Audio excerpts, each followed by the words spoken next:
I still remember the first time I walked into that small examination room, framed by pale yellow walls that seemed to absorb the light rather than reflect it, with a flickering fluorescent bulb that hummed overhead like a persistent ghost trying to breach the silence.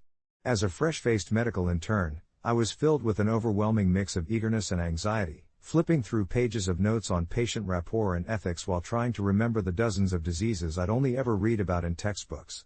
I wanted to make a difference, to heal and to help.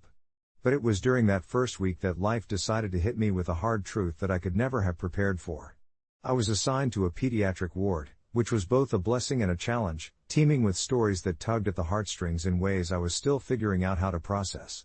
My very first patient was a young girl named Lily, with golden curls that framed her cherubic face and a smile bright enough to fill the room.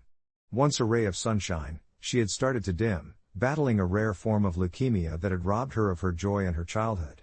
At just 8 years old, she was grappling with the reality of her treatment, the endless needles piercing her small arms, and the isolation that accompanied her illness. I was assigned to her care, and it felt like being handed a delicate glass sculpture. I wanted to protect her, to help in whatever way I could. Yet, the weight of her vulnerability crushed me in an unexpected way. Day by day, I observed how the sterile scent of antiseptics hung in the air, intertwined with cheerful decorations on the walls that seemed to mock the gravity of her situation. Our conversations flowed like a gentle stream, with her effortlessly transitioning from her favorite animated shows to the games she missed playing outdoors. I laughed along with her, tried to adopt her innocence and optimism, but inside, I felt an ache that gnawed at my insides. My time with her was fleeting in the grand scheme of her treatment, external to the ebb and flow of what I was learning. I had never encountered this kind of emotional terrain before. How could I balance my professional responsibilities while also forming a bond that felt so achingly human? I went home each evening wondering if I should be feeling more detached or allowing myself to care deeply for this tiny soul who was learning at such a tender age that life could sometimes be cruel. Then came the day when the doctor pulled me aside, his brow furrowed under the weight of difficult words. The treatment wasn't working. Lily had developed resistance to the chemotherapy drugs they had been using. He spoke in hushed tones, outlining potential alternatives, but each option felt like more of a gamble than a safety net. I left the huddle feeling hollow, knowing I had to face her with this unwelcome truth. That evening, as I prepared myself to sit by her side, I felt a tsunami of panic wash over me. How do you explain that the medicine meant to heal her was now failing? How can one express that kind of heartbreak without shattering the fragile spirit of a child? Sitting down next to her bed, I tried to keep my tone light, but she could see through my facade. "You look sad," she said, her innocent blue eyes searching mine for answers. I opened my mouth to reassure her, but nothing came out. Her tiny hand reached out and clasped mine, an innocent gesture that ignited something powerful within me. I finally spoke, telling her that we were in this together, that she was brave and strong, but inside, my heart felt like it was breaking. I thought about the guidelines and the ethics, the tightrope that healthcare professionals are expected to walk between their emotions and responsibilities, how HIPAA measures guard our patients' privacy but often leave us feeling emotionally isolated from one another. The words echoed in my head, they prescribe distance, but how could I maintain that with a girl who truly was just a child? In the following days, as we both faced the harsh realities ahead, she began to ask me about my life, who I was, where I came from, things I never thought I would share with a patient. I found myself divulging snippets of my own story, whether about my childhood dreams or my recent hobbies, and she would eagerly respond with tales of her favorite books. In those moments, laughter would bubble between us, momentarily dispelling the heavy veil of grief that lingered over her room. Each visit became a bittersweet fusion of joy and despair, an exchange of life even on days that felt suffocatingly bleak. Yet, the inevitable happened 4 weeks later. Lily's condition suddenly worsened, and I knew deep down that we were nearing an end. I sat beside her in silence, holding her small hand, realizing that the barrier between patient and caregiver had irrevocably torn. It was during those last moments, when she looked up at me with those trusting eyes, that everything stopped. We shared a laugh, a flicker of joy amidst the heavy heartache, and she whispered, "I'll always be your friend." Just moments later, her breaths grew shallow, the beep of machines fading into a haunting lullaby. I could only grasp her hand tighter, the tears now streaming down my face as she exhaled for the last time, her little body finally releasing the burden it had carried. It broke me. I lost a piece of myself that day. I left the hospital that evening feeling heavier than I had ever felt before. I hadn't held myself together, nor did I understand how one could maintain professionalism when one's heart was so deeply entwined in the difficult fabric of a life lost too soon. And as I sat in the back seat of the cab, staring blankly at the passing street lights, the weight of the world pressed down on me, an acute reminder of what it meant to be fragile. I realized that no amount of HIPAA training or medical knowledge could prepare me for the emotional tapestry woven between healing and loss, the deep, sometimes cruel bond we form with those we are meant to care for in this life. Now, months later, I reflect on that time with Lily with a bittersweet sense of acceptance. The journey of healing doesn't always mean mending. Sometimes, it's about learning to carry the pieces of what was lost with compassion and grace. I still work in healthcare, still hold the hands of children, and every day, I remind myself of that laughter, the light she brought into even the darkest of rooms, and I know that for every heart I may break, I also have the opportunity to build bridges of connection, however fleeting they may be. Because at the end of the day, it is the love we share, even in sadness, that truly helps us heal. As I sit here, reflecting on those poignant memories, I'm reminded of a patient who brought me an unexpected lesson in love and loss. It began quietly, like a whisper of fate, when I received the case of a young boy named Ethan, a bright-eyed 7-year-old with a spirit that shone even in the confines of the hospital. The first time I entered his room, his laughter rang out like sweet music, flowing against the stark white walls adorned with cheerful drawings that filled the space with a remarkable warmth. The joy he radiated was infectious, serving as a stark contrast to the sterile environment that usually wrapped us all in its cold embrace. I was a few years into my career, passionate yet inexperienced, still wrestling with the emotional toll of caring for those in need while protecting my heart from the inevitable heartaches that healthcare often brings. Ethan had been diagnosed with leukemia, a battle he faced with the bravery of a lion, cracking jokes about his hair loss and insisting that the doctors were merely making him a little superhero ready to save the world. His resilience and ability to find light in darkness reminded me of that precious child I lost, and each bittersweet laugh of Ethan struck a chord in me. It was a delicate dance, almost like walking the tightrope of hope and fear, both wondering if I could risk getting attached while knowing he was in a precarious place. With each passing day, I would sit by his bedside, sharing stories, jokes, and even the occasional tears. It felt like a privilege to be a part of his journey, to witness a child's will to fight, to dream, even when pain threatened to pull him under.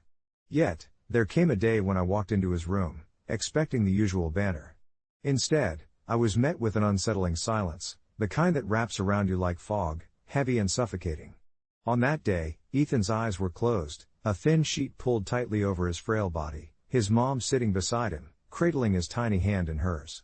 I felt that familiar pang in my chest, the fear of the inevitable, but I steadied myself, reminding myself to stay present, to honor every moment.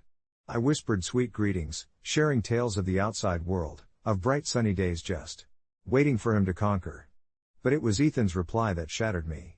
As he opened his eyes, that spark, a fire I thought would never dim, flickered weakly. He looked toward me, and with a voice barely above a whisper, he said, "Can we still go on our adventures in my dreams? I want you to come with me." It felt like a knife twisting in my gut, ruthlessly. How could I tell a boy who had fought so valiantly that sometimes dreams are where we go to escape our realities? Instead, I smiled, and with a gentle nod, I promised him we would embark on our greatest quest yet.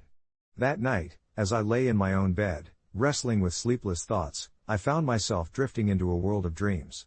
In my mind's eye, I could see Ethan and me, soaring above mountains, diving into oceans filled with sparkling fish, laughing as we sprinted through fields of swaying flowers. It was beautiful and vivid, a tapestry woven from all the joy he had shared. The following days felt like a montage, memories played in fast forward, until it was time for Ethan to say goodbye.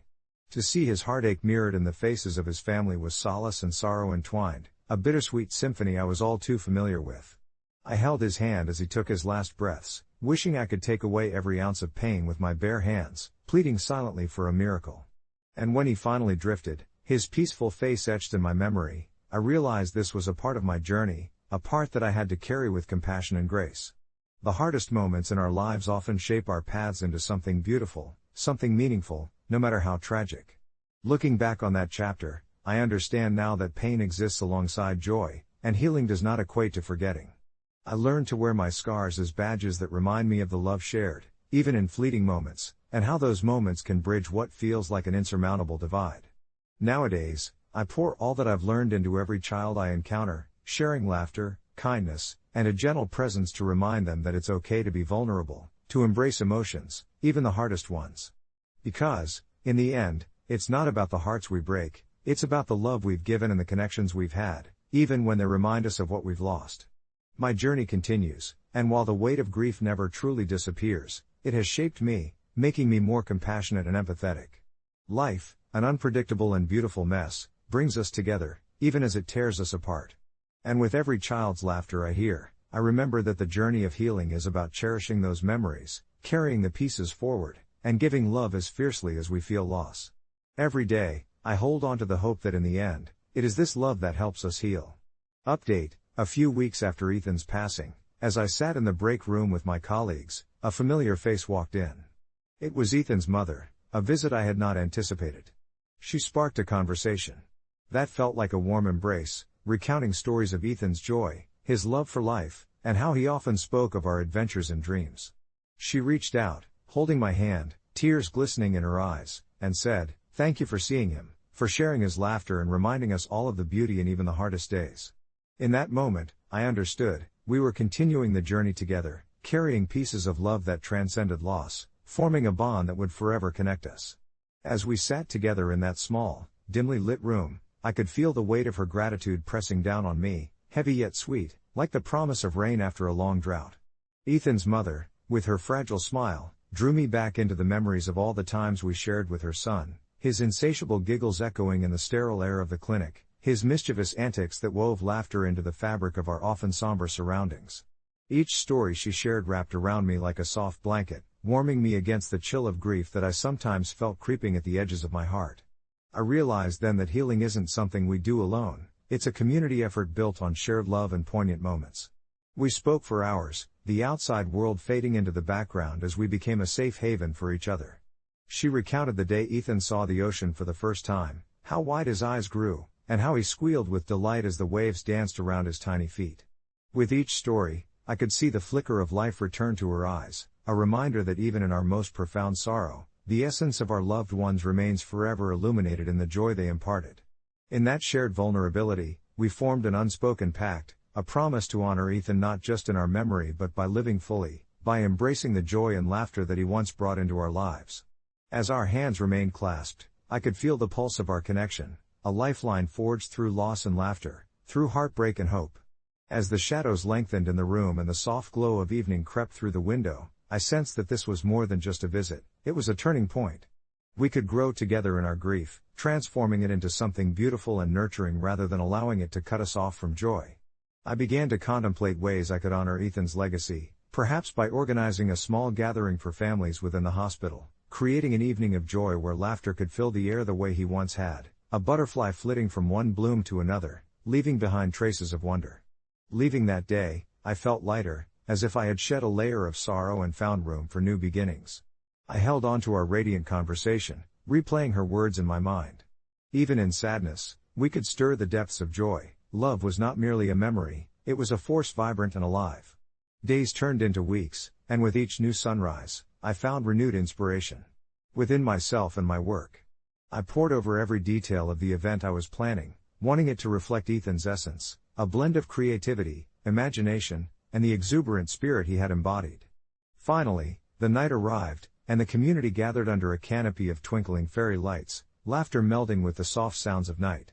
I stood at the front, heart racing as familiar faces mingled, their smiles interspersed with bittersweet reminders of what we had lost.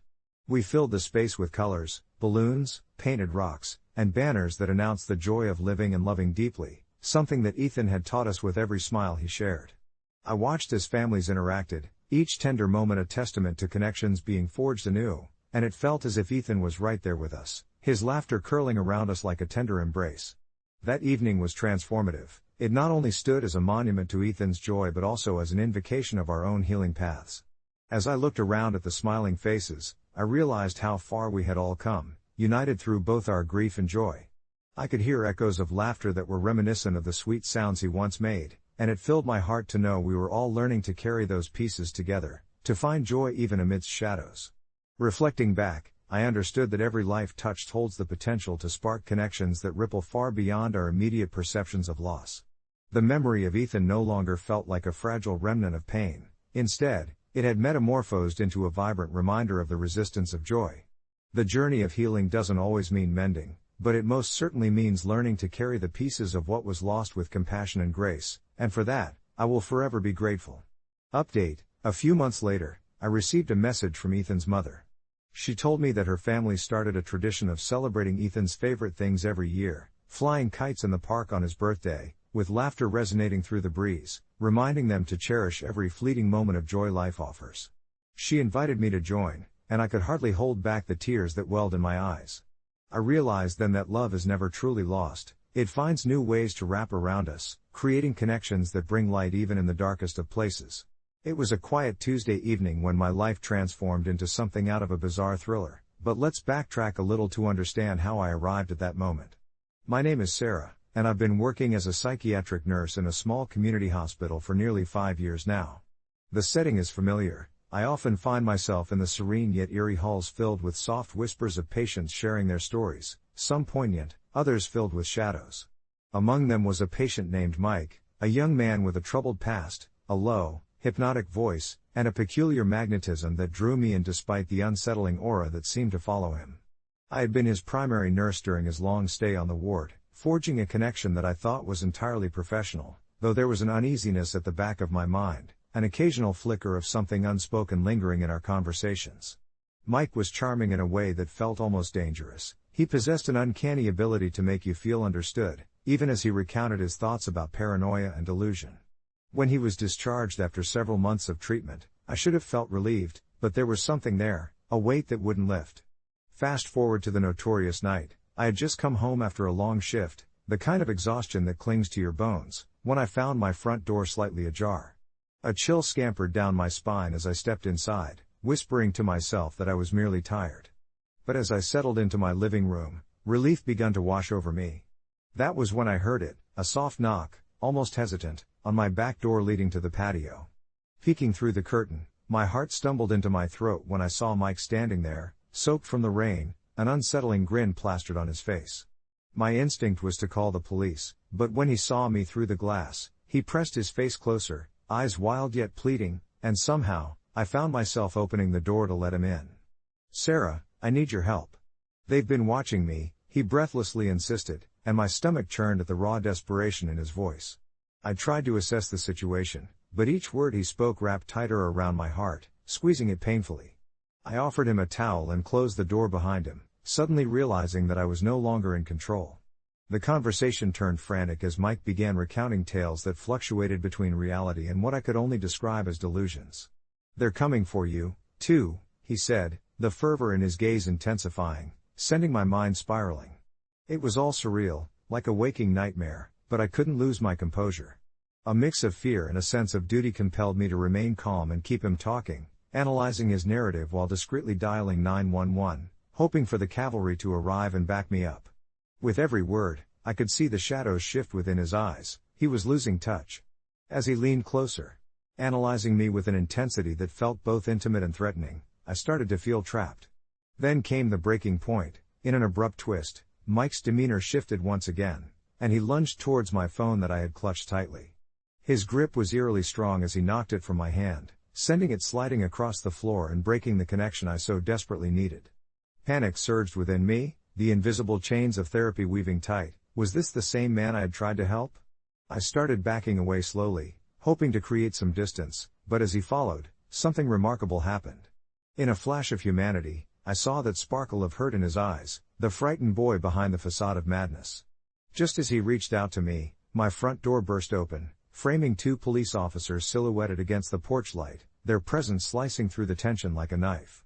"Step away from her," one commanded, gun drawn, and it all unfolded in a whirlwind as Mike stepped back from me, confusion marring his once clear expression.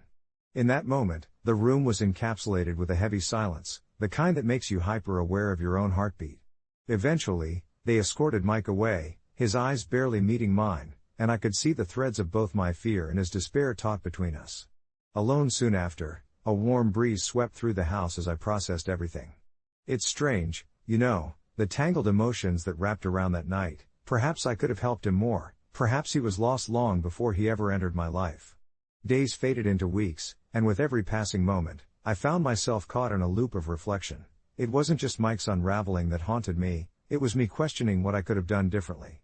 It was only later, after everything settled down, that I received a letter in the mail marked from the treatment facility, mentioning my old patient's unexpected exit from the program and his ongoing recovery. I read it multiple times, trying to decipher if my heart should feel relief or dread. Perhaps there's more to the story than I will ever know. The letter finished with a reminder, don't forget the humanity behind those stories.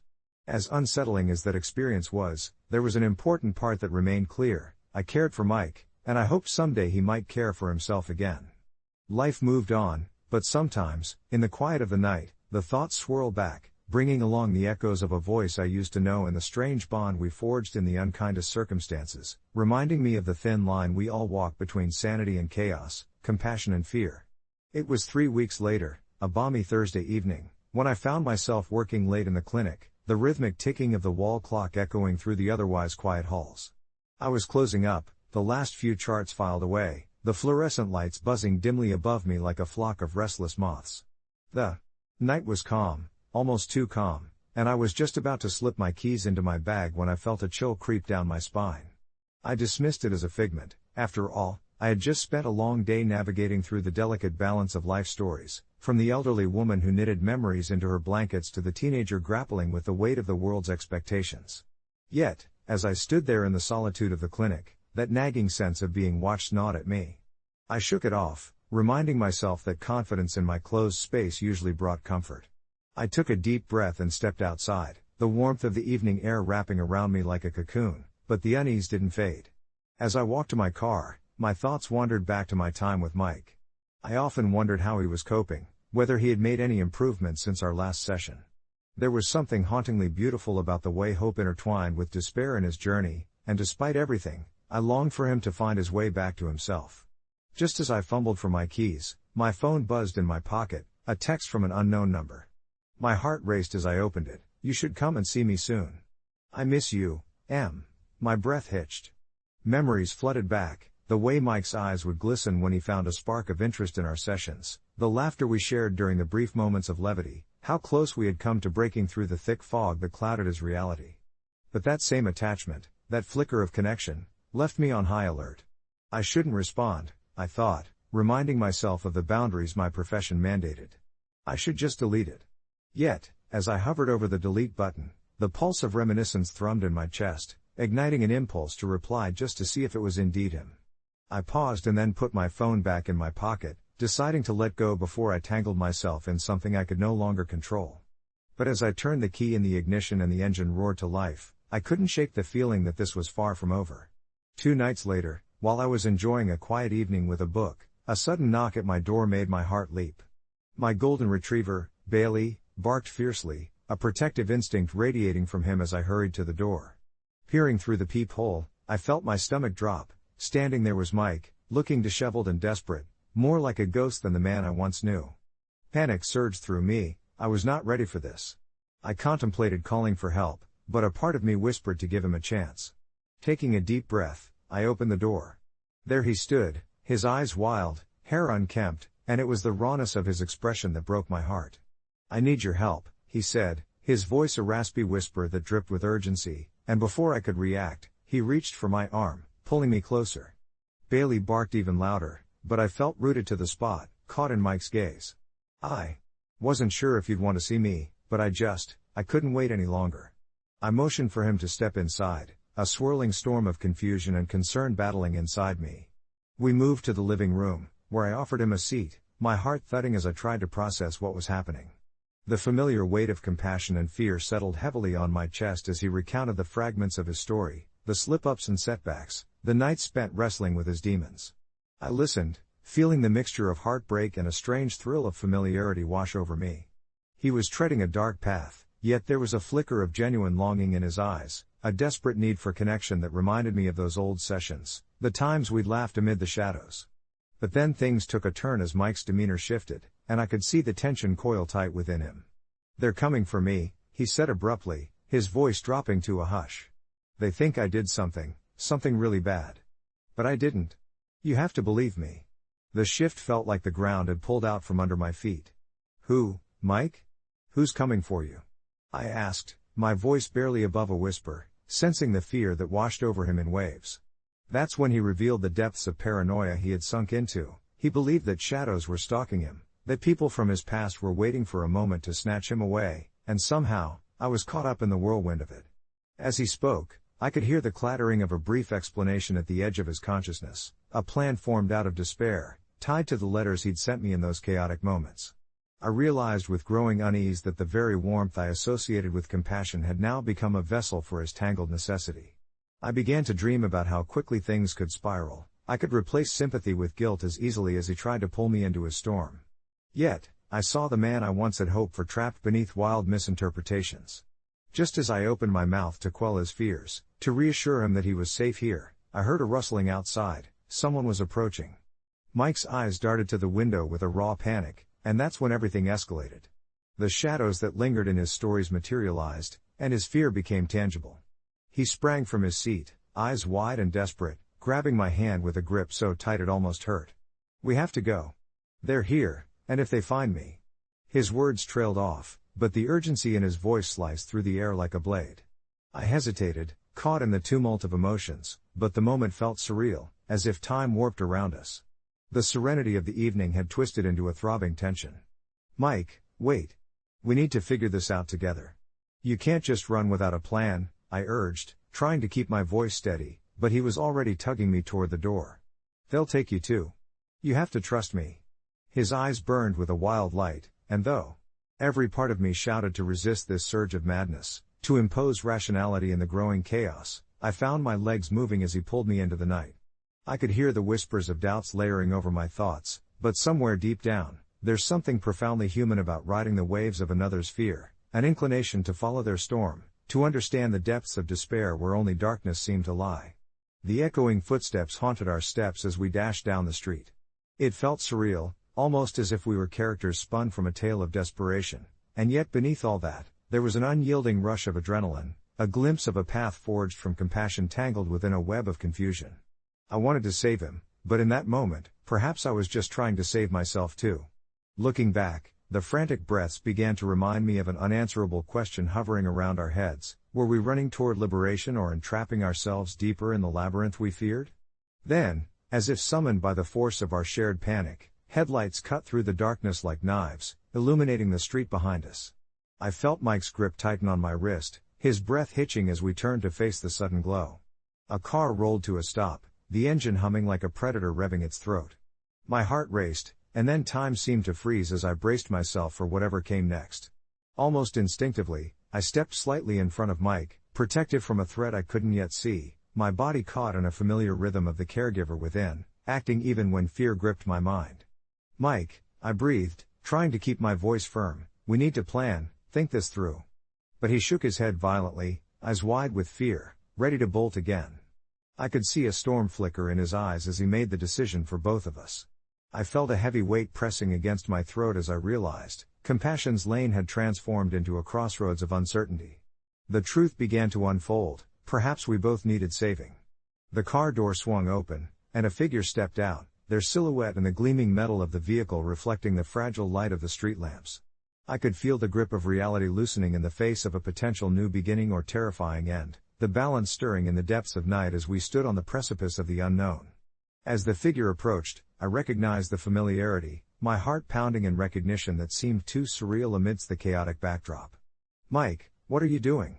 A voice cut through the tension, and I turned to see Dr. Stevenson, my colleague who had worked alongside me in the clinic. What was she doing here, at this hour? She seemed to sense how fraught the atmosphere was between us, shifting her weight slightly as she took a cautious step, her expression shifting from concern to focus. "Let's talk, let's reason this through," she said, voice calm yet intense. Mike's breaths quickened as if he was shifting from one world to another. It suddenly dawned on me how tangled compassion could become when placed on the anvil of fear and desperation, and I felt my heart wrestle with the uncertainty unfolding before us. This was the moment where I had to grasp onto hope, where I would have to open my heart and my mind as we crossed the threshold between the known and the unknown. The unexpected meeting with Dr. Stevenson held the potential to pull Mike back from the edge, the place where I could serve as a bridge back to the light. As we stood there, suspended between fear and understanding, I noticed that compassion burned brighter than chaos, shimmering in the starlit night. It flickered uncertainly, but it illuminated the path ahead, a reminder that every tangled story holds the promise of unearthing connections that find their way through the tumult. I felt a sense of calm wash over me there in the darkened street and knew we would find our way back together, however perilous the journey ahead might seem. Perhaps that's where humanity truly lies, within the fragile grace of holding one another close, amid the chaos swirling, our hands reaching out through the night. Only then could we conquer the shadows that threaten our stories. As we turned to Dr. Stevenson, the night seemed more forgiving, and I prayed that in this moment, we could begin to untangle the fears that had led us here, towards something far more profound than madness, awakening together instead of sinking deeper into despair. The uncertainty that loomed ahead bore a strange familiarity, and I simply hoped we would find solace, for not just Mike or me, but for the stories ahead yet unseen, for every whispered echo that called for healing amongst all the chaos. In the silence that followed, the possibility flickered, grounded by the echoes of connection coursing through the night, waiting for us to embrace the humanity tethered beneath it all. As the dust settled in my mind and the warmth filled the small room around me, I reflected on everything Mike had whispered in that fleeting encounter. My shift had long ended, yet a sense of urgency gripped me, a thread that tied his words to the complexities of every interaction I'd ever had with him. The sun began to dip below the horizon, painting the walls in soft hues of orange and pink, and with it, I felt the weight of the world creeping back into focus. I had walked this precarious path before. There was a time when Mike, just a fragile shadow of himself, seemed completely lost, trapped in a labyrinth of thoughts too twisted for even him to navigate. But that night, where madness brushed up against illumination, I felt the tight grip of hopelessness loosen, just a bit, creating a slight crack through which I could glimpse the light. It was the small moments often overlooked that mattered most, a shared laugh that rang loud in the sterile walls of the ward, the fleeting connection in his gaze when I acknowledged him as more than just a patient, more than a puzzle I needed to solve. But as the memories danced before me, brutally reminding me of the fine line we walk between compassion and discomfort, dread began to claw its way back into my heart. What if the fragile sense of connection I felt was merely a delusion crafted by my desperate desire to help? The very thought sent a shiver down my spine. I resolved to push those questions aside. It was an old practice now, known well to the long hours of solitary reflection I'd grown accustomed to. But before I could truly quiet those nagging voices, my quiet evening was shattered by the piercing sound of my phone vibrating on the table, the screen flashing Mike's name. With trembling hands, I answered, bracing myself. "Hello?" I said, my voice barely a whisper. "Nina?" He breathed, and in that moment, his shaky tone pulled at every empathic nerve in my body. I need help." There was a gravity there, a pull towards desperation that roused something instinctual in me to act. "Where are you, Mike?" I maintained a calm exterior, heart speeding as I rushed through the options in my mind. "I don't know where I am," he stammered, and I could hear it, the panic rising, the desperate search for safety in his words. I think I'm near that old park we used to walk through."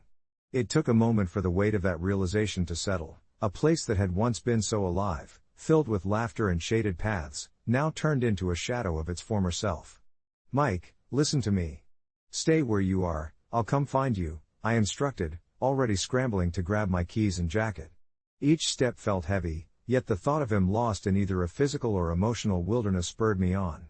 When I pulled into the ghostly remnants of what had once been a lively sanctuary of tall oaks and vibrant flower beds, it felt like a scene from a forgotten story, crickets chirping a haunting lullaby, leaves rustling softly as if urging me on. It took only minutes to locate him, sitting despondently on a bench half hidden beneath the low-hanging branches. His profile was gaunt and shadowed in the open-air husk of winter, but in the dim moonlight spilling overhead, I could see the tears glittering in his eyes. "I just wanted to talk," he whispered, and my heart ached.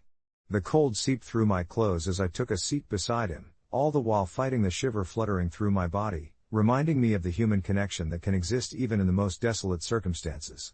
A dialogue unfolded, several unspooled threads weaving back toward connection amidst a tangle of confessions. He spoke of the darkness threatening to consume him, but as he spoke, I found something comforting in the cracks and fissures of his voice, a raw authenticity that danced around the pain like a delicate flame. "There's something almost beautiful about feeling this lost," he murmured, and in those chilling words, I understood, it didn't change the reality of his suffering, but every emotion held a sliver of the human experience. I wanted to guide him back, to show him that clarity mingled with chaos and that we could reclaim those paths we once trod together. As the moon hung low, illuminating our faces with a ghostly glow, I reached for his hand. This time, it was him who hesitated, uncertainty etched into his expression. "You've always been kind, too kind for someone lost like me. Everything I feel is close to breaking, like I'll never learn how to navigate through this world," he said, fear rippling through his voice. "I'm afraid I might drag you down with me." "No," I said softly, realizing how much I believed in that statement. "That bond you formed with me, it doesn't weigh us down. It helps lift us up. We can find the strength to navigate despair together." Silence enveloped us, but rather than feeling empty, it felt like an embrace drawing us closer. Underneath the moon's watchful eye, we began to reconnect, to patch the frayed edges of our story, lingering not just in despair but in the beautiful, fallible nature of healing. As the night deepened and dawn beckoned from the horizon, stirring the world awake, I felt lighter. In the chaos of human connection, we discovered the tether that keeps us bound together, breathing shared humanity in a moment that could have quickly spiraled out of control. I knew we couldn't predict where this would go, but for now, it was enough to simply exist in this uncertain space, vulnerable, yet courageous, grappling with both the shadows behind us and the flickering light ahead. As I walked him home, each step a silent agreement to embrace the painful honesty of our lives, I couldn't help but feel that every whisper of pain forged a story worth sharing, inviting echoes of hope amidst the cycles of despair. And somewhere within that narrative, we might find a way forward, not just for ourselves but for the tangled voices yearning for embers of care that we all needed now more than ever.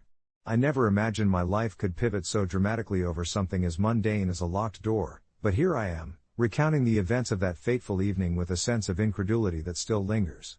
My name is Alex, an ordinary 30-something guy with a desk job and a comfortable little home nestled in a quiet suburban neighborhood. I've always prided myself on being a conscientious husband, but like everyone else, I have my moments of negligence, and perhaps it was a combination of those moments that set this all in motion. It was a Thursday night, typical in every way, until I caught a glimpse of my wife, Laura, standing by the front door, her expression a mixture of frustration and disbelief, the kind that made my chest tighten in an instant. She was holding the doorknob, twisting it back and forth while I was half awake from a cozy couch nap, remnants of my evening routine still fresh in my mind, the warm glow of the TV, a snack bowl emptied, and the soft hum of the world outside. Laura asked me, with a sting of disappointment, if I had checked the lock after she'd gone to bed, and as I rubbed the sleep from my eyes, I realized I had utterly spaced on that detail, again. I shrugged it off at first, making casual remarks about how I trust our neighborhood and how we had lived there for years without incident. But in the back of my mind, I felt a creeping unease as I watched her react, her brow furrowed as she responded, "It's not about trusting the neighborhood, Alex. It's about being safe." A part of me wanted to laugh it away, to dismiss her concerns as overreactions like I once did during our years together, but as she continued to express her frustration, I felt a knot forming in my stomach, linking back to my own lack of accountability. Was I really that oblivious?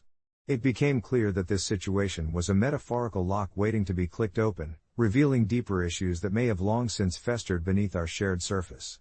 Days passed, and the conversation wafted in and out of my mind, my interactions with Laura feeling increasingly stifled like the air on a humid summer day. I'd watch her move through the house, her movement subtle yet heavy with a sense of grounded concern, the way a cloud hangs low and suspenseful, threatening rain. I noticed the little things, the way she double-checked the locks on the windows during the day, her growing habit of closing the blinds earlier than usual, her hesitance to walk to the mailbox alone. The peaceful rhythms of our life together felt interrupted as I tried to ignore the gnawing sensation at the back of my mind. The evening we normally spent side by side on the couch morphed into quiet, fragmented moments filled with awkward silences. It all came to a head one night when I returned home later than usual after meeting some friends for dinner. There she stood in the living room, awaiting my arrival like a lighthouse beacon cutting through the fog, arms crossed with a stern look on her face that I'd never seen aimed directly at me. I opened my mouth to greet her, but the words caught in my throat. I could sense it was more than just the locked door. "Did you even check the door?" Her voice was steady but tinged with a puncturing edge that stung more than I cared to admit. I hesitated, the silence stretching into a chasm. "No, I didn't," I finally admitted, the echo of those words reverberating through the room like a confession made under duress. "I just assumed you had it." It felt pathetic, my own excuse evaporating into the atmosphere. My stomach twisted again, I could see pain flickering through her eyes, an emotion beyond mere frustration, a sense of betrayal, of being let down by me, the one person she should be able to count on.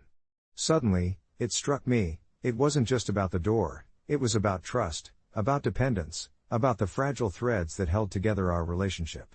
I realized how much she leaned on me, expected me to be her rock, and I had neglected even the simplest thread keeping our safety intact. As we sat on the couch that night, the air thick with unspoken words and fragile hopes, I squeezed her hand and spoke softly, "I'm sorry. I thought I was being rational, but I wasn't being responsible. I promised to do better, to pay attention, to make you feel safe, not just when it's convenient for me." She responded by tracing her fingers along my palm, the tension easing as the minutes passed. The silence transformed from oppressive to contemplative, and we found ourselves deep in conversation, navigating our fears, our trust, and the small yet pressing details of our shared lives. As the moonlight spilled through the window, I understood that the lock was just a symptom of a deeper issue, my unpredictability and her need for assurance. Weeks later, our routines began to shift. I made it a point to verify every lock, not just for Laura, but as a symbol of my commitment to being present and responsible. The atmosphere in our home brightened, she smiled more, and we dove into rebuilding that connective thread, one soft conversation, one warm touch at a time. Reflection filled those quiet moments. We'd sit together on the couch, and as she leaned against me, I felt a new kind of peace emerging from our shared vulnerability. And so, in the spirit of Reddit tradition and as a reflection of this journey, I find it important to add this update. The evening I thought we were heading toward a rift transformed instead into an awakening. It wasn't just about the door or even the act of locking it, it became a way to openly articulate our needs, desires, and fears. I learned that perhaps it wasn't an AITA situation at all. Perhaps, instead, it was AITA, am I trying to learn? Because in that small, seemingly trivial episode, I discovered something profound about love, trust, and the importance of the little things in creating a safe harbor we could always come home to. The door has never been left unlocked. Again, and neither have our hearts. As the weeks rolled into months following our profound conversation about the door, I found myself reflecting on the subtle transformations in our relationship. It became a game of sorts, where each night, as I prepared to settle into bed, I would gently remind Lucy to double-check the lock, teasing her playfully about my newfound security obsession. I could feel the fortress we were building, not merely around our home but within each other, grow stronger and stronger. It was surprising how such a simple act could blossom into moments filled with tenderness and laughter, a little more anticipation before sleep took us. We began establishing new rituals, little habits that weren't mandated by duty but born out of a desire to nurture our partnership. Each evening concluded with us sharing a cup of tea on the porch, watching the day melt into night, with the faint sounds of crickets filling the air, a gentle reminder that life outside continued in a rhythm we were beginning to appreciate together. I started to look at our relationship with a new lens, where open communication became our foundation, and vulnerability, once a source of anxiety, transformed into our shared strength. I cherished those confiding moments with Lucy, preparing dinner together and laughing over burnt bread, the usual small talk evolving into deeper discussions about our hopes for the future. Conversations flowed like sacred threads binding us closer, so much so that I almost forgot what it felt like to walk that thin line of misunderstanding that we had been teetering on prior. It amazed me how our vulnerabilities morphed into stepping stones, carving pathways to rediscover the intricacies of each other's souls, learning, once again, what made us who we were. There were times, of course, where we stumbled. There were disagreements around financial decisions or the occasional miscommunication that prompted a surge of frustration, but even then, instead of retreating into silent resentments, we breathed, discussed, and gently nudged each other toward a healthier understanding. I realized that those moments are just as essential as the laughter-filled ones, they rounded us out. However, the true test of this new dynamic came on a chilly autumn night. The air bit fiercely against our cheeks, and the neighbors' laughter echoed through the street, reminding me of the warmth radiating from our home. Lucy and I were cozied up on the couch, engrossed in a movie, when suddenly an urgent knocking interrupted the cozy ambience. My heart raced. Was it a stranger? A lost traveler? That familiar feeling of anxiety tugged at my chest as I glanced at Lucy, who only nodded, encouraging me to check the door. It felt as if time had slowed. I walked to the front door, the wooden floor creaking beneath my weight, feeling every heartbeat pulsing in my ears. Peering through the peephole, I was met with a young girl, maybe 10 years old, shivering and teary-eyed. I opened the door just enough to speak. "Hey there, are you all right?" Her face was lost in shadows, but I could make out the tremor of her chin and the way she rubbed her arms together, as if trying to generate warmth. I got lost. Can I call my dad? He's just around the corner. My mind spun. Here I was, in our safe bubble, our haven, facing a potential crisis. A moment of fear tangled with empathy bubbled inside me. It was a test of everything we had learned, our commitment to openness, to addressing fears head on. Of course, sweetie, come in, I said, opening the door wider and motioning for her to step inside. As the warmth enveloped her, she glanced back at the darkened street, her eyes wide with uncertainty. I knew that this small act could either shield her further from threats or potentially lead to something more dangerous. Lucy joined us, her nurturing presence illuminating the moment, and we quickly settled into a space of safety and comfort. I reached for my phone, handed it to the girl, and patted her on the shoulder. Just dial the number you remember. We're right here with you. The girl's hands shook as she dialed, her voice barely a whisper as she spoke to her father. She relaxed slightly upon hearing him say he was on the way, and when she hung up the phone, her relief washed over me, filling the room with a profound quiet that seemed to hold stories of fear and safety in equal measure. When her dad finally arrived, our home transformed again, this time into a sanctuary, a temporary refuge. The girl rushed into her father's arms, and I felt an overwhelming gratitude that we were able to offer even this tiny comfort amidst her disarray. After exchanging pleasantries and ensuring she was safe, the father made it clear how invaluable our kindness was, lighting a small flame of warmth within me. After they left, as Lucy and I settled back down on the couch, I felt an overwhelming sense of gratitude for everything in our life together. It suddenly struck me that it wasn't merely about locking the door, it was about being open to the world outside, understanding that the safety and love we built weren't just for ourselves but could spill over into interactions that mattered with everyone around us. The door, once just an entryway to our home, had morphed into a symbol of our commitment to compassion and understanding, not just for each other but for anyone who crossed our threshold. I turned to Lucy, and we exchanged a smile filled with warmth and an unspoken promise that we would always remain open, vulnerable but secure, cautious yet loving, a true masterpiece of coexistence. And in those moments of quiet reflection, surrounded by the fading light of the evening, I finally felt the weight of the world lift just a little, reminding me that love doesn't simply build walls, rather, it constructs bridges that lead us back to humanity, again and again, one gentle reminder, one locked door, at a time.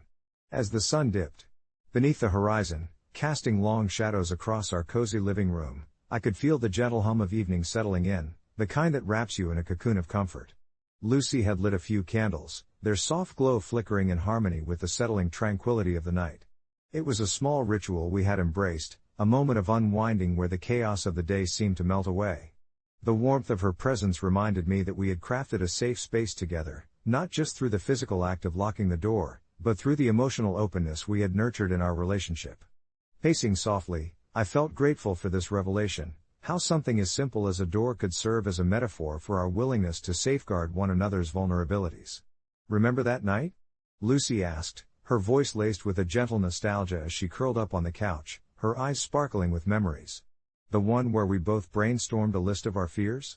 She chuckled lightly, and I joined in, recalling a time when our insecurities seemed larger than life. We had laughed as we shared everything from mundane anxieties about work to deeper concerns about our relationship. That honest exchange had unknowingly paved the way for our newfound understanding of what it meant to connect, truly connect, beyond surface-level conversations. Yeah, I replied, settling in beside her and draping an arm around her shoulders. It's amazing how vulnerability can turn into strength if we let it.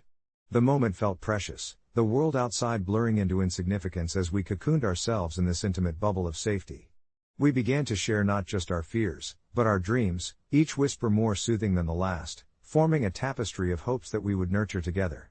I felt a rush of contentment, realizing that each lock I checked, each door I secured, was a commitment, an act of love that transcended fear and doubt. As the bits and pieces of our evening unfolded, conversations sparked like fireworks, our discourse ranging from future vacations we dreamed about to our desire to bring a pet into our home. Lucy was still talking about getting a dog, something I had initially hesitated over, wary of the added responsibility, but the way she spoke, her eyes lighting up at the thought, began to chip away at my resistance. A dog would be more than just an addition to our lives, it would be a shared experience, a reminder of how love could flourish in the little moments, from morning walks to lazy afternoons spent on the couch.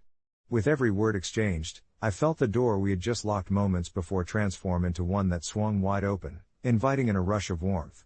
As the candles flickered gently, casting playful shadows on the walls, I could see what lay ahead of us, a future painted in shades of laughter, compassion, and unwavering support.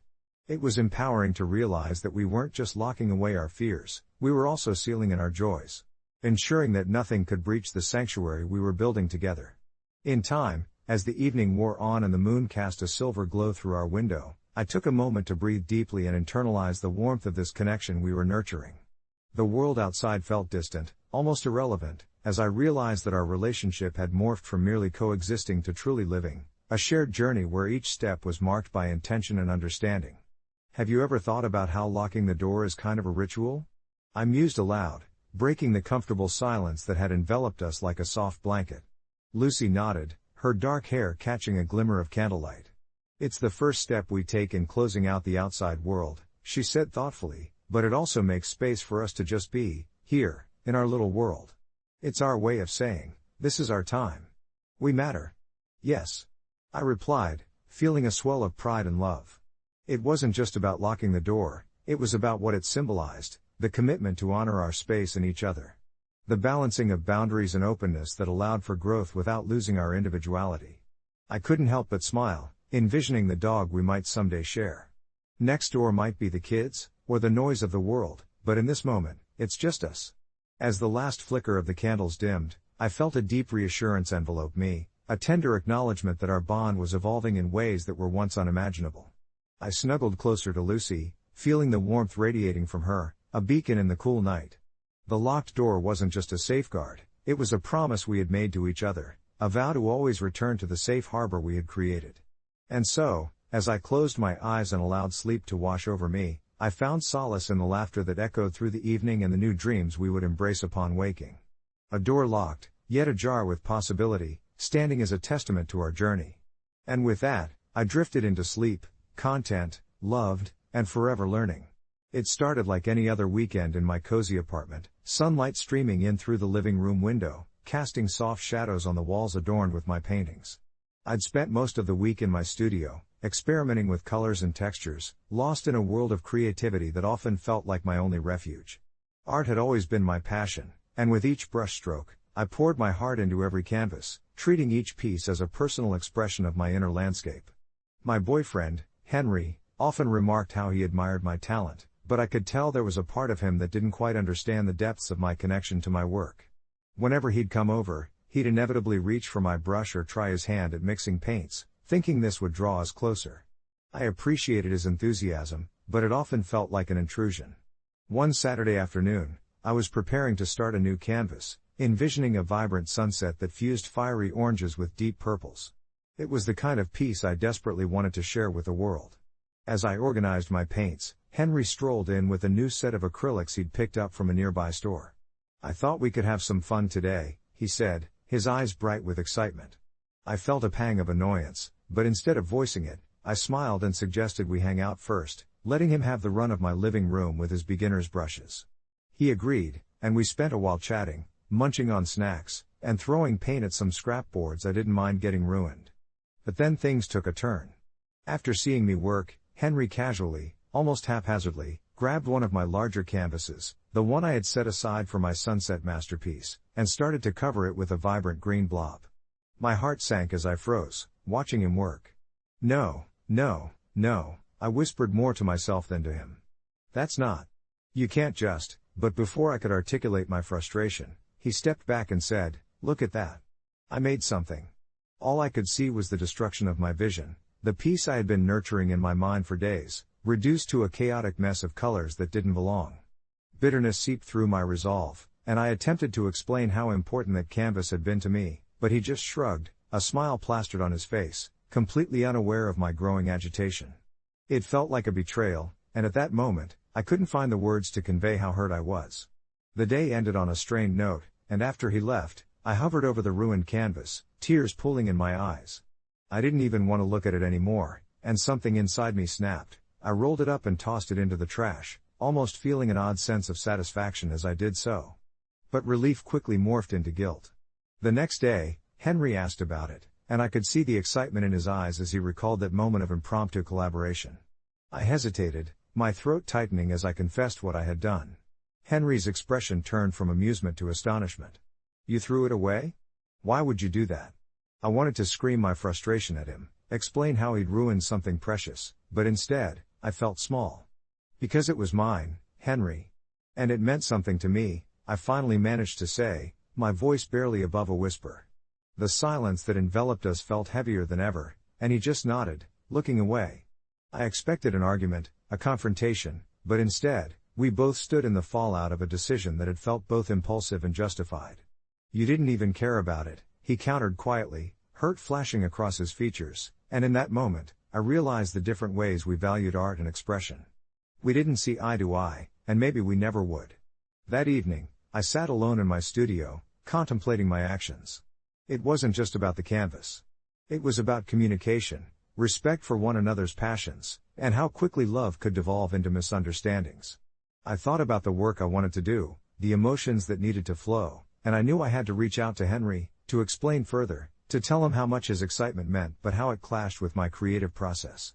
As the moonlight spilled through the window, illuminating my untouched canvases, a sense of clarity washed over me. Perhaps that was the lesson in all of this, not just about art but about understanding each other as we tread through our distinct worlds. Our relationship needed open conversations, a commitment to honor each other's spaces. I texted him, asking if we could meet and talk. He replied almost instantly, saying he'd really like that.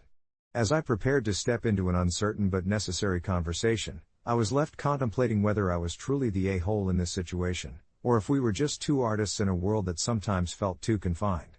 In the weeks that followed, we learned to navigate our differences, finding a balance between my art and his enthusiasm as we started collaborating on new projects where we could both express our creativity without stepping on one another's toes. The discarded canvas became a reminder of our journey, a testament to the struggles that could end in understanding, and in that rawness, our relationship grew stronger. Sometimes, I still wonder if I should have approached the situation differently, but maybe it was all necessary, a chapter in our story that led to deeper connections, both artistically and emotionally. As I reflect on those days, I find myself smiling at how we transformed our creative chaos into a symphony of collaboration.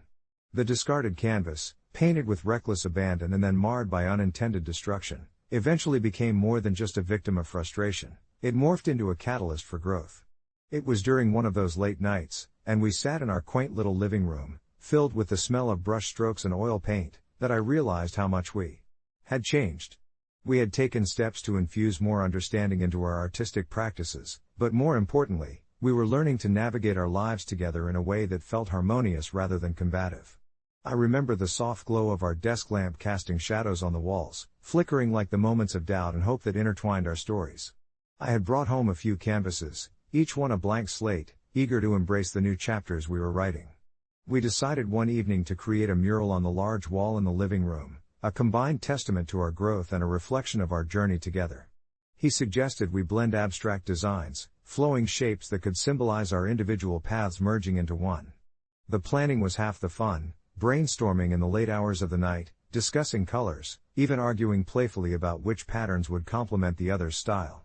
We stood shoulder to shoulder, surrounded by bursting tubes of paint and the remnants of our previous projects, as laughter filled the air with a warmth that made the room feel alive. It was in those moments I felt the cracks of our earlier misunderstandings start to heal, each stroke on our mural reflecting our innate desire to express who we were and what we had fought through, paving a road to understanding. Sure, there were still hiccups along the way, he made a few accidental spills, and I had my share of exasperated sighs, but the atmosphere remained playful and light, filled with the essence of compromise. The mural itself turned out vibrant and chaotic, with swirls of blues and greens colliding but still fitting together in a strange, beautiful way, just like us. Once completed, it became a conversation starter for our friends who came over, a visual representation of our evolution intertwined like threads in a tapestry. Even on days when I felt a shadow of doubt creeping back in, I'd look at that mural, its colors speaking unspeakable truths about our partnership, and a sense of pride would wash over me. Looking back, I see that, while the moment of throwing away the ruined canvas was driven by frustration, it was precisely what we needed to ignite not just a conversation but a whole new dialogue within our evolving relationship. It's intriguing how one little action can spiral into such immense growth, leading to a bond fortified by creativity rather than just love. Sometimes I still wonder about the piece that had been tossed away, what it could have transformed into had we taken a different route. Yet somewhere deep down, I realize that every discarded moment has its purpose, leading us to the vibrant mural on our wall, a tale of understanding that will forever remind us of the beauty found within the chaos of love and art. As the weeks melted into months, I often found myself drawn to that vibrant mural, a collage of colors swirling together in chaotic harmony. It spoke not just of our artistic journey but of our journey as a couple, reflecting every argument and every compromise we had navigated together. Each swirl represented a moment in time, a glimpse into what it meant to truly collaborate and communicate. The eventual blending of our styles created something entirely new, a unique expression that still felt like us but was also something beyond our individual selves. I'd catch myself smiling at it while washing the dishes or during evening chats on the couch, wrapped up in our shared warmth. Sometimes Jimmy would tease me about staring at our masterpiece for too long, claiming I had an obsession. I'd laugh it off, but deep down, I knew he was right. It was a part of our lives now, almost like a guardian watching over our routines. But even as we flourished, I couldn't completely shake off the shadows of that old canvas. There were nights when I would trace the outline of the mural with my fingers, feeling the layers of paint beneath my touch, and I'd remember that first piece, the potential it held and the frustration it had caused. Did I make the right call? Each time that question flitted through my mind, Jimmy would always sense my distractions. "You okay?" he'd ask, setting down his sketchbook and shifting focus onto me, his brow creased with genuine concern. His kindness washed over me like a warm tide, pulling me back from my musings, and I'd reassure him, reminding myself I had to let go of that weight. We continued to bond through our projects, but with every brushstroke we painted together, I also began to see the cracks in my own patience. I was forgiving of his exuberance, but frustration bubbled beneath the surface when he attempted to take creative liberties on my designs. It started innocently enough, a splash of unexpected color on a planned composition, but before long, he would challenge my intentions, suggesting changes that were more reflective of his style than my own, and I found that familiar tension creeping back in. One evening, as the sun dipped below the horizon, casting warm orange hues across the room, I stood before our latest piece, a work we had both poured our souls into. Jimmy joyfully suggested one more addition, a bright green streak across the center, and I felt a strange pang in my chest, a warning against complacency. "Maybe we should leave it as is," I said, trying to keep my voice steady, but the smile slowly faded from his face. "Why? We could make it even better. We've come this far together," he countered, enthusiasm undeterred, his eyes widening with excitement. But as he painted the bold green, I stared at the disruption, feeling my heart race, bracing against what felt like an impending clash. Memories of the ruined canvas rushed back, and rather than feeling the joy of creation, I was suffocated by the fear of losing my artistic integrity again. "It feels wrong, Jimmy," I finally croaked, forcing the words through a tightening throat. His brush froze mid-stroke, and in that silence, I could almost hear the echo of every previous misunderstanding bouncing off the walls. "What do you mean wrong? I thought we were in this together." The hurt in his voice sent a shiver through me, every word punctuated with raw emotion. I hesitated, feeling the weight of my dilemma. I could either fight for my vision or consider his perspective, pondering the fragile state of our connection. In that moment, I closed my eyes and chose vulnerability. "I'm scared, okay? I mean, look at what happened last time. I don't want to lose control like that again." The walls around my heart began to crumble, and as I opened my eyes, I found him staring back at me, the light reflecting concern on his face. "I get that," he said softly, taking a step back, "but it's not about losing control. This is collaboration, and collaboration means trust. I trust your judgment, and you have to trust mine too." Looking at him, I couldn't help but wonder how this relationship had transformed, how personal this bond had become, an intimate dance between passion and compromise. It was true, I had to let go of the past. I slowly lowered my guard, and instead of shutting him down, I proposed an idea that felt both risky and liberating. What if we painted some smaller pieces together, just as a way to test our balance? If we don't like something, we can always paint over it or let it go. He blinked at me, surprised, and a slow smile crept along his face. "I like that.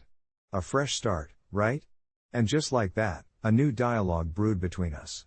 We committed to smaller projects, immersing ourselves in trial and error rather than tangible expectations, opening ourselves to failures but celebrating the little moments of creation.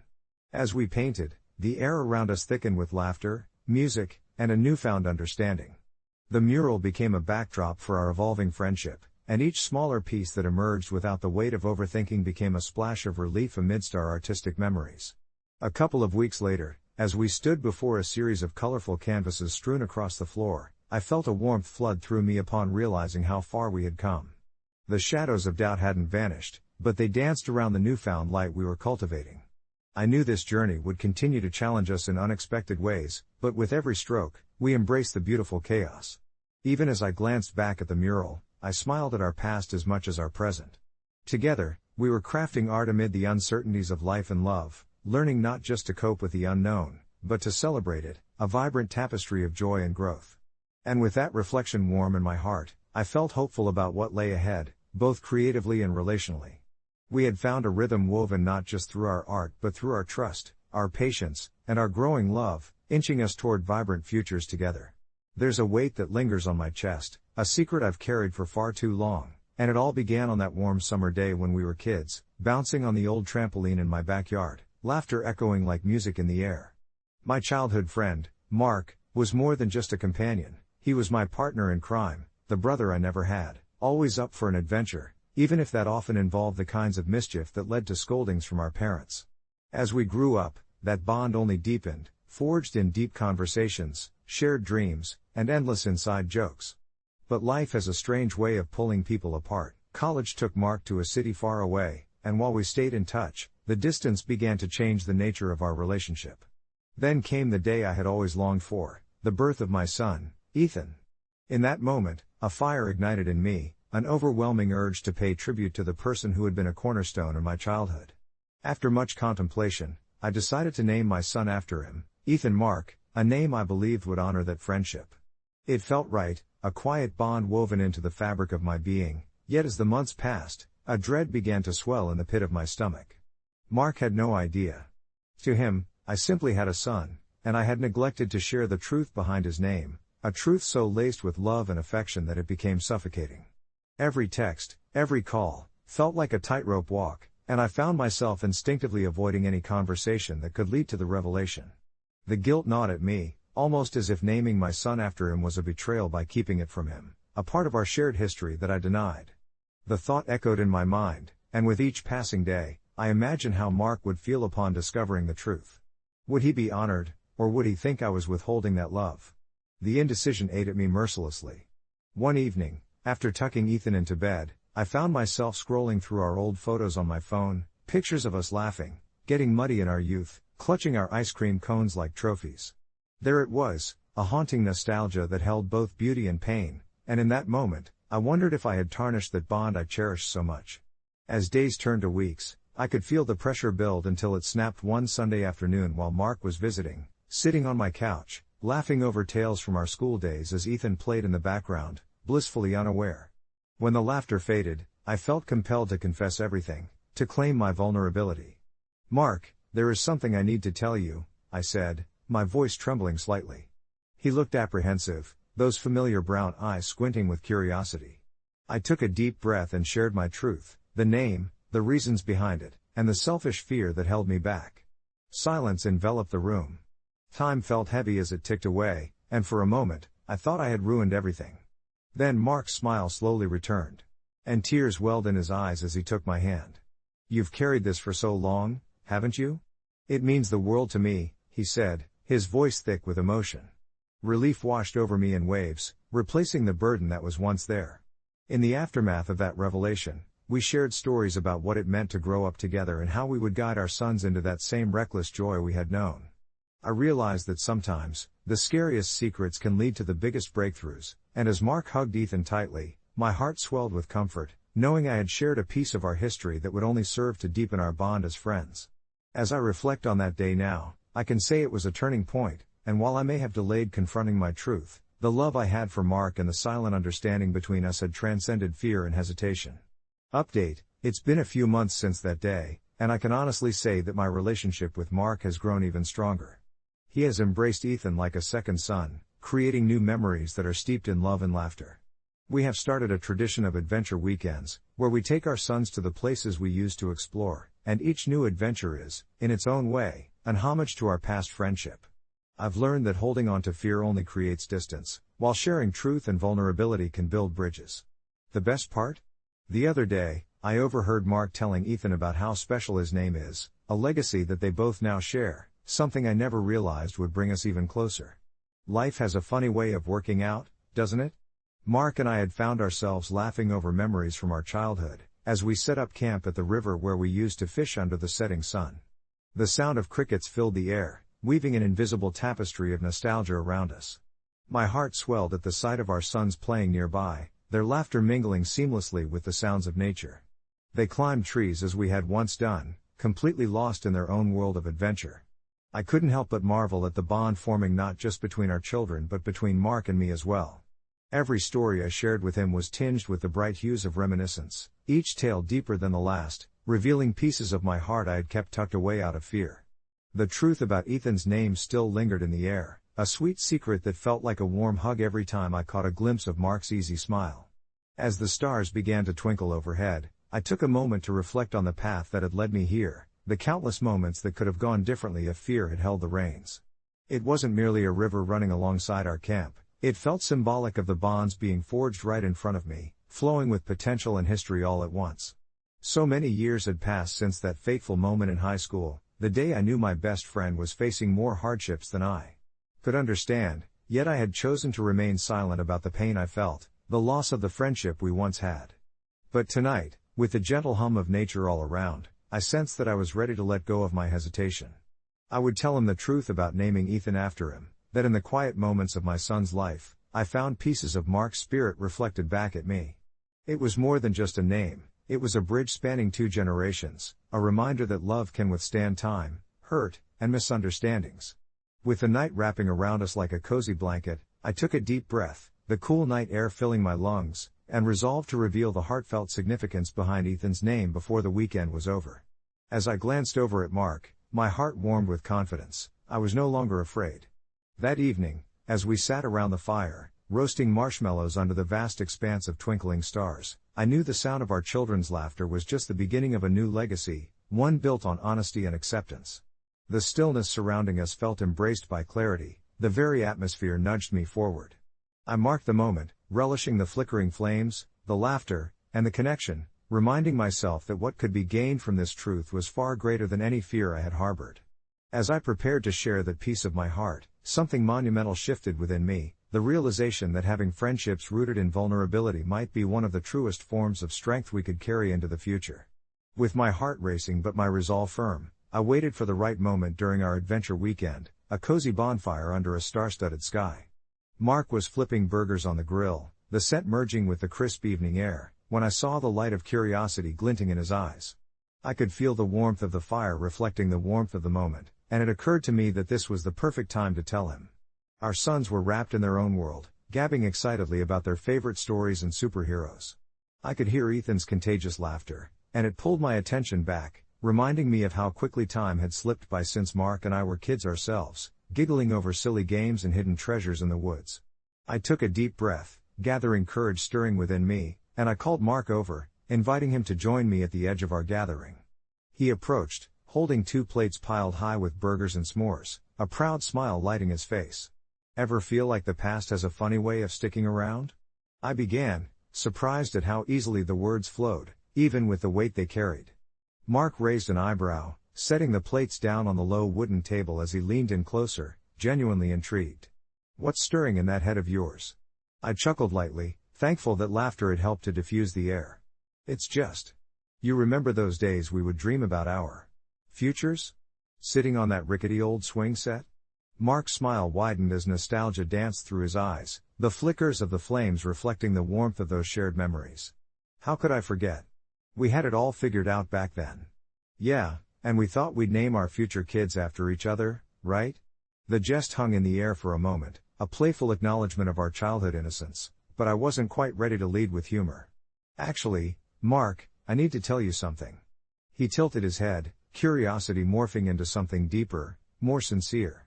"What is it?" "The truth is, I named my son Ethan after you." Saying it out loud felt like exhaling after holding my breath for too long, the words hovering between us, heavy with years of unspoken sentiment. I wanted to honor that friendship we had, and you have meant so much to me, I admitted, scanning his face for reaction, watching as a mixture of surprise and admiration flickered across it.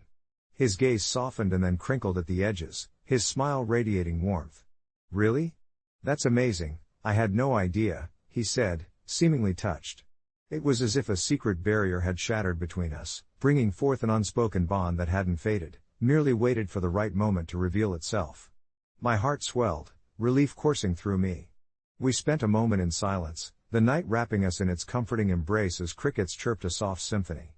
I always felt this connection, Mark continued, and there was resonance in his voice that made me feel seen, understood. It was cathartic.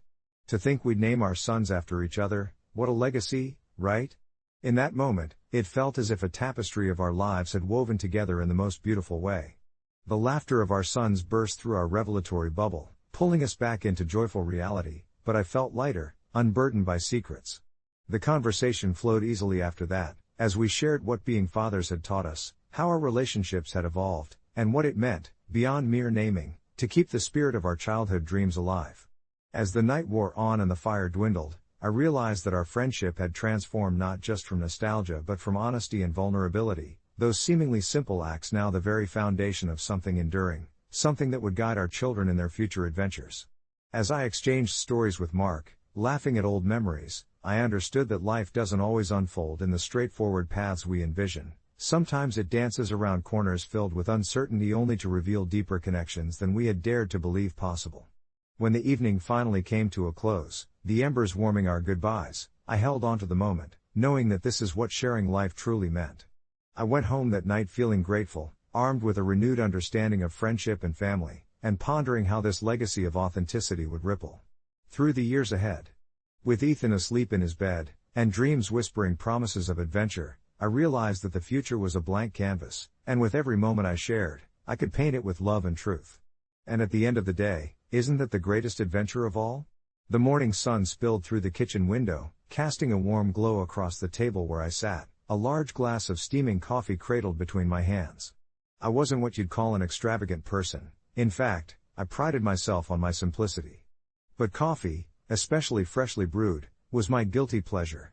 It was the one indulgence I allowed myself in the otherwise orderly chaos of my life as a 31-year-old school teacher. My sister had dropped off my 8-year-old nephew, Jonah, for the weekend, as she often did when she needed a break, and while I adored the little guy, he could be a handful. Just that morning, as I indulged in my first sip of the rich, dark brew, Jonah peeked out from behind the living room couch, his eyes wide and filled with the innocent curiosity that made parenting both a joy and a challenge. I was aware of the rules around kids and caffeine. My sister often had gentle reminders about the dangers of caffeine for young ones like Jonah, yet I folded inwardly and thought about how I could have such a small moment to myself without feeling guilty. The coffee would surely not do him any harm if he just admired it from a distance, right? So there I sat, savoring that warmth, allowing myself to enjoy a moment of solitude amidst the weekend's planned chaos. As the rich scent twisted through the air, I heard Jonah's little feet skip closer, his eyes darting back and forth like he was deciding whether to venture deeper or stay put. "Aunt Mia, can I have some?" he asked, and I froze for a moment, the notion of sharing my coffee appalling yet amusing at the same time. Jonah, with his chocolate brown curls and cherubic face, gave me that hopeful gaze, and in that moment I felt the tug of decision weighing on my heart. On one hand, I wanted to tell him no, a responsible adult's instinct kicking in, fearing the rush that could send him bouncing off the walls and ruin our calm Saturday morning.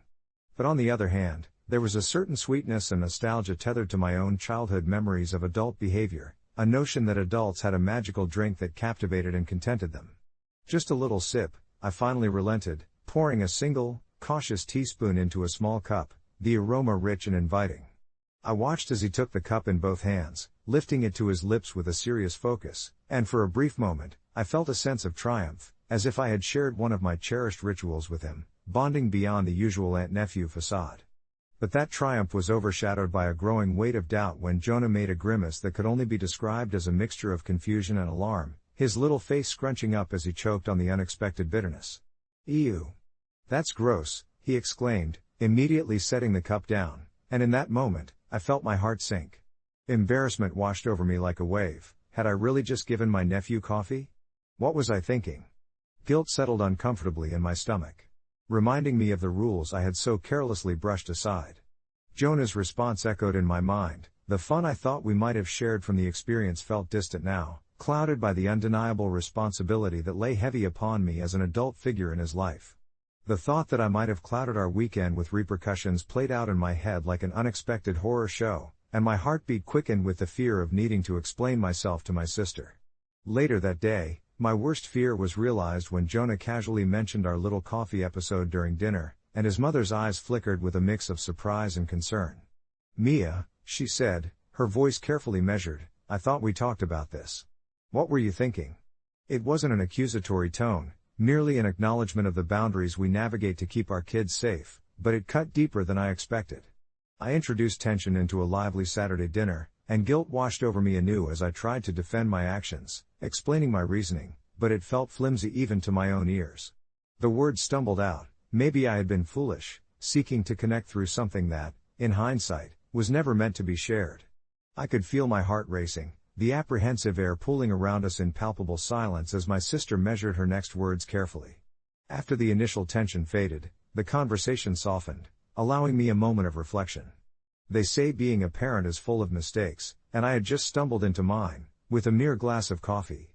Nevertheless, I was determined to learn from it, to be mindful of the small pleasures that should remain mine alone, while still being the aunt who brought joy.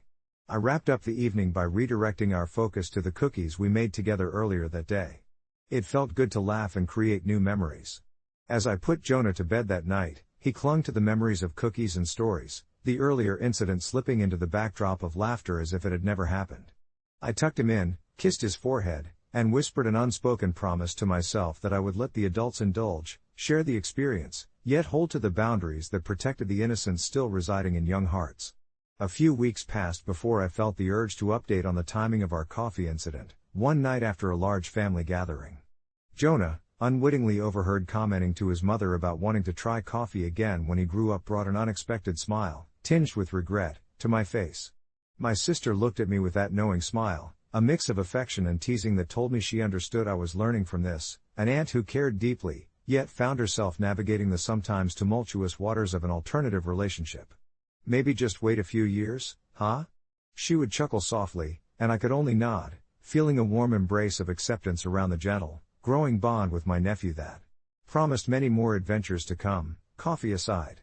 As the sun began to set, painting the sky with strokes of orange and purple, I leaned back against the worn-out couch of my sister's living room, enveloped in a comfort that was both nostalgic and suffocating. The laughter of my nephew, Lucas, still echoed in my ears, a melody of youthful innocence and wonder that reminded me of everything I cherished in our relationship. It was the first time I had seriously considered how my choices, even the seemingly trivial ones, might affect him. I thought of our earlier conversation, where his curious eyes had sparked with excitement at the thought of coffee, something I had once so eagerly introduced into my own life, imagining the day I could share it with him. A part of me felt a pang of guilt for sipping my steaming mug so casually, hardly second-guessing those age-old debates surrounding caffeine and childhood. My sister had always been the more conscientious parent, the one who would often reel me in for my more impulsive decisions. In many ways, I admired her for it.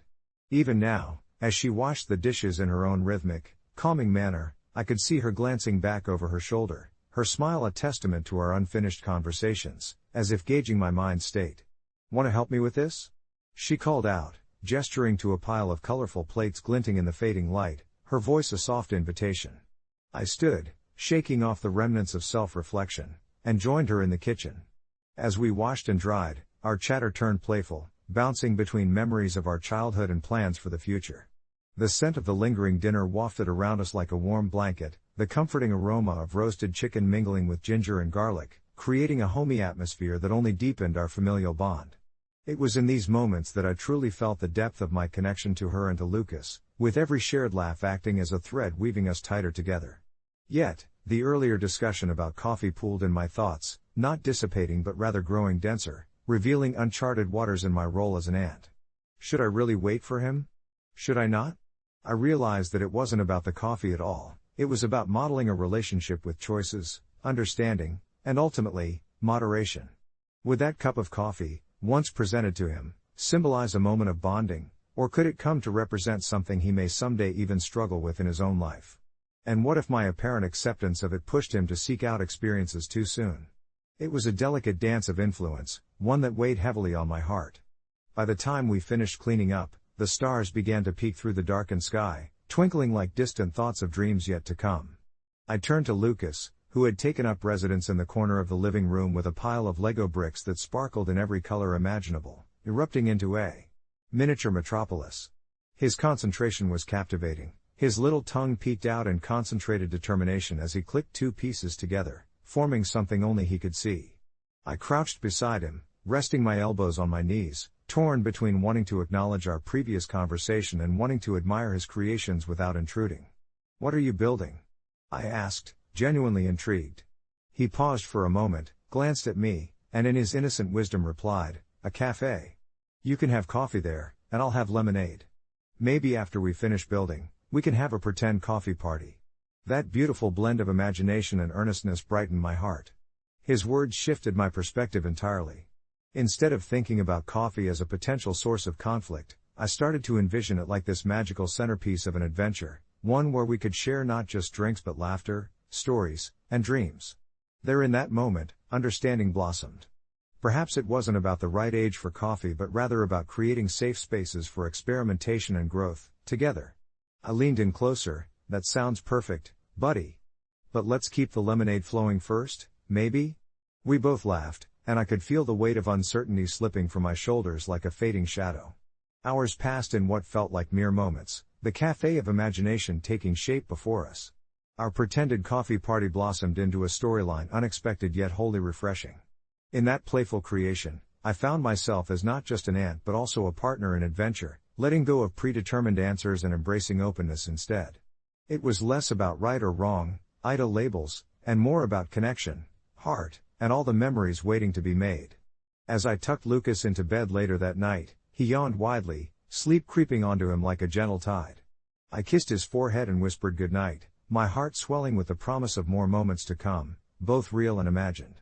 The warm embrace of family and joyous curiosity would forever be the backdrop to our memories, and while my inclination towards creating boundaries would always linger, I now saw clearly that love, laughter, and a big glass of playful imagination was more than enough to guide us forward. And as I slipped into my own bed that night, cozy under the covers, I couldn't shake the feeling that perhaps in our imperfect, vibrant tapestry of life, there was no real asshole, only uncontrollable love, transformative moments, and the chance to share in the whimsical journey of growing up together, sip by sip, lesson by lesson. The next morning dawned crisp and bright, the sun streaming through my bedroom window determined to brush off the remnants of last night's contemplative mood. I lay there for a moment, blinking at the sunlight as it nudged me awake, and replayed the previous day's events in my mind. My thoughts flickered back to my nephew, a small whirlwind of laughter, mischief, and boundless energy that he was, and the peculiar mix of apologies and conversations that flowed between my sister and me. It was as if a gentle wave had washed over our relationship, yet another layer added to an already profound bond that had been built over years of shared stories, both poignant and silly. As I pulled on my favorite oversized sweater and ventured into the kitchen, the rich aroma of brewing coffee wafted through the air, a familiar embrace that welcomed me to the morning. I paused, contemplating how a simple morning ritual could transform into something deeper. The bubbling of the coffee machine harmonized with the soft chirping of birds just outside my window, working together to set the stage for a new day of connection. Just then, the kitchen door swung open, and in came my nephew, his hair tousled with sleep and eyes wide with excitement. "Auntie," he shouted, a huge grin stretching across his face, and I felt my heart swell. Here he was, full of potential, and I wanted nothing more than for him to know the warmth of genuine connection, even if it came with a side of caffeinated misunderstandings. We concocted a plan, a departure from our usual weekend routine. Today would be a day of adventure, designed around the imaginative whims of a 5-year-old.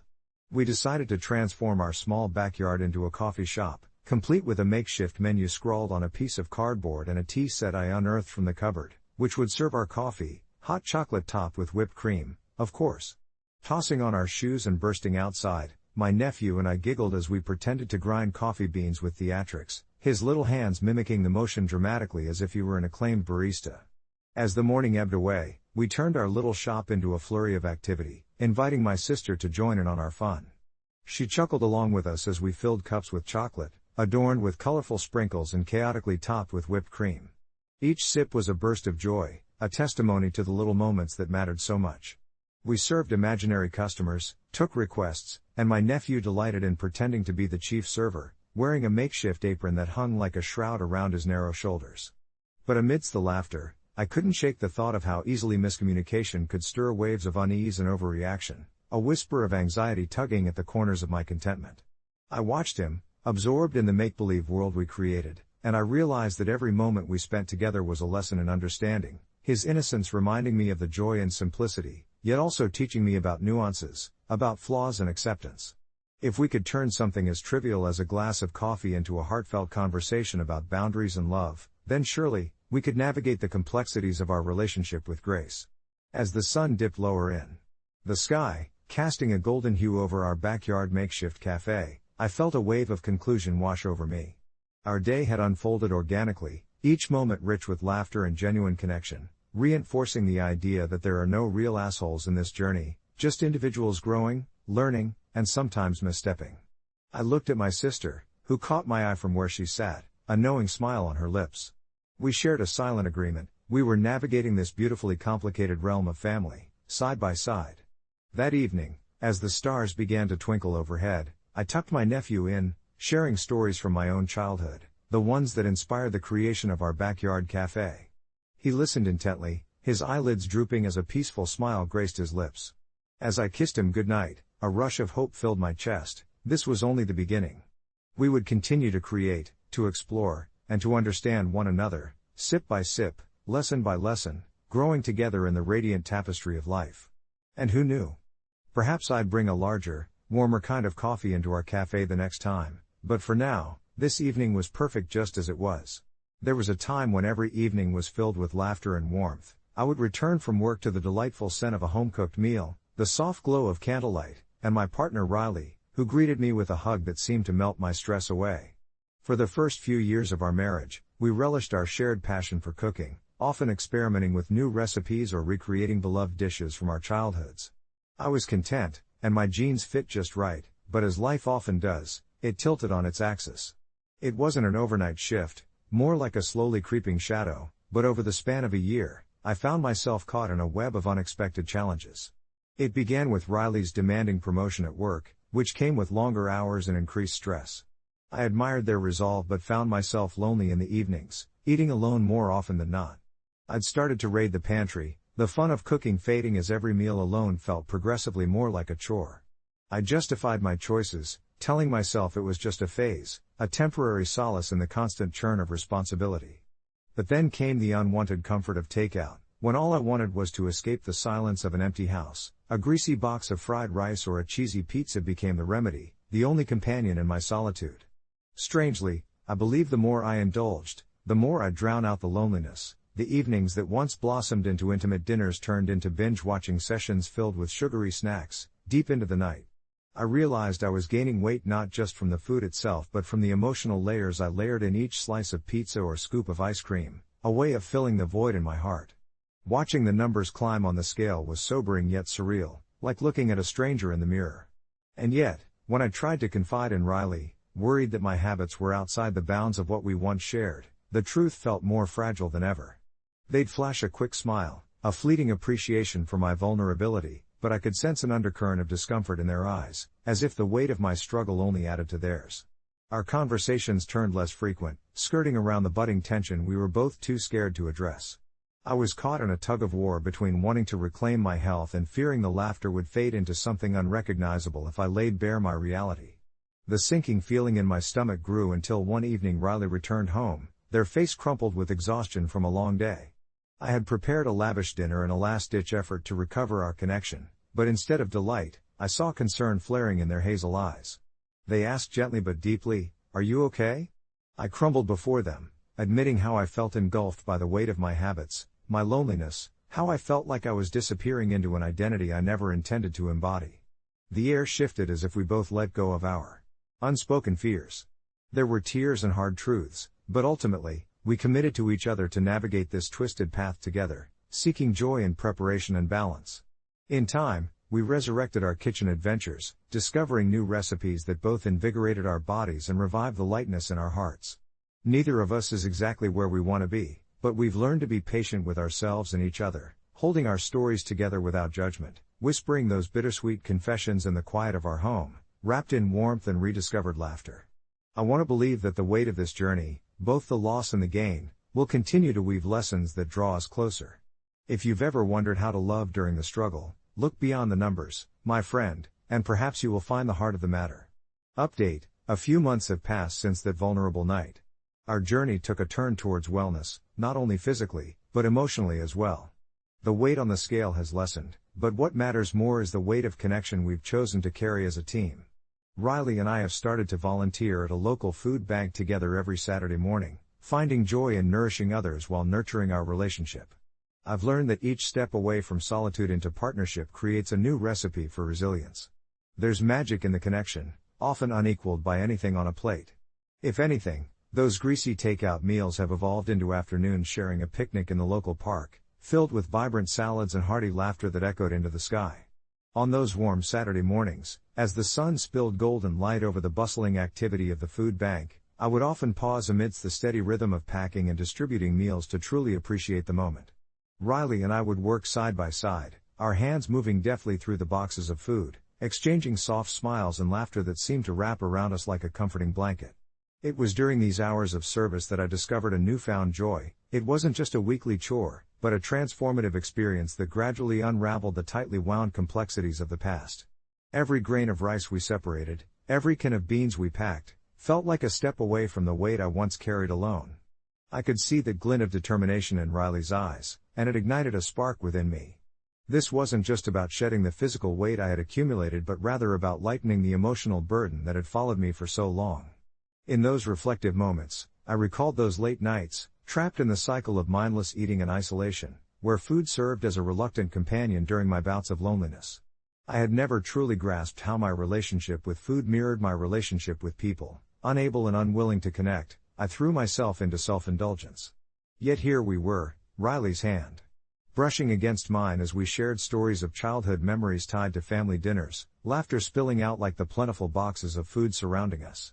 It was a different kind of feast, sharing our vulnerabilities and dreaming of brighter futures over plates filled not just with vibrant salads but with hope and intention. As summer began to paint the park with lush hues of green, we found ourselves more inclined to leave the comfort of our home-cooked meals behind in favor of leisurely afternoons beneath the rustling trees. There was something so liberating about laying down the picnic blanket and unpacking lunch, free of the stress that once accompanied food. We had taken to experimenting with healthy recipes together, and the process itself became an adventure. We would stroll through the local farmer's market, picking out ripe avocados and fresh herbs, savoring the air laced with the aroma of baked bread and blooming flowers. Our shared experiences began to nourish us in ways I hadn't anticipated. But it wasn't all smooth sailing. One afternoon, after a particularly grueling week of work for both of us, I felt the familiar pang of anxiety creep in. I had stepped on the scale only to find a number I hadn't seen in a long while, and though I had tried to shake it off, the weight of that digit hung in the air, threatening to overshadow the joy I felt with Riley. I found myself retreating inward, worry spiraling like a whirlpool, and I could sense the change. Riley, ever perceptive, noticed my silence during a picnic, my mind racing with comparisons, doubts, and a precarious sense of failure. "Hey," Riley said softly, pulling a cluster of cherry tomatoes from our spread, "what's going on in that head of yours?" The concern in their voice snapped me back like a rubber band against skin. I hesitated, but the gentle nudging of their understanding eyes coaxed the truth out of me. I stepped on the scale. "I don't know how I feel about it," I whispered, the vulnerability stirring a wave of unease in my chest. To my surprise, Riley didn't dismiss my worry. Instead, they shifted closer, inputting warmth and acceptance into a moment where I might have anticipated judgment. "It's okay to feel that way. But remember the journey we're on. It's not about the numbers. We're doing this together." And in that exchange, something shifted. For the first time, I realized that Riley wasn't just my anchor but my partner. There was an intertwining of our struggles and triumphs that made the journey so much richer. As we shared our fears and insecurities beneath the dappled sunlight, I found comfort in the shared humanity of struggles. Facing the truths laid bare, I understood that weight comes not just from the body but from the emotional baggage that clings to us. With every heartfelt conversation, every laugh shared over a simple meal, we were queuing up all those intricate layers of connection that overshadowed the fleeting discomfort of a number on a scale. As autumn approached, we made it a point to continue our tradition. Every weekend, we would dig deeper into treasured recipes, while each meal crafted blossomed with discovery and meaning. I transitioned to viewing food as a source of connection, establishing routines that nurtured not just our bodies, but also the bonds that fortified our hearts. The idea of weight shifted entirely. It morphed into a celebration of resilience, companionship, and perhaps most importantly, the magic of transformation.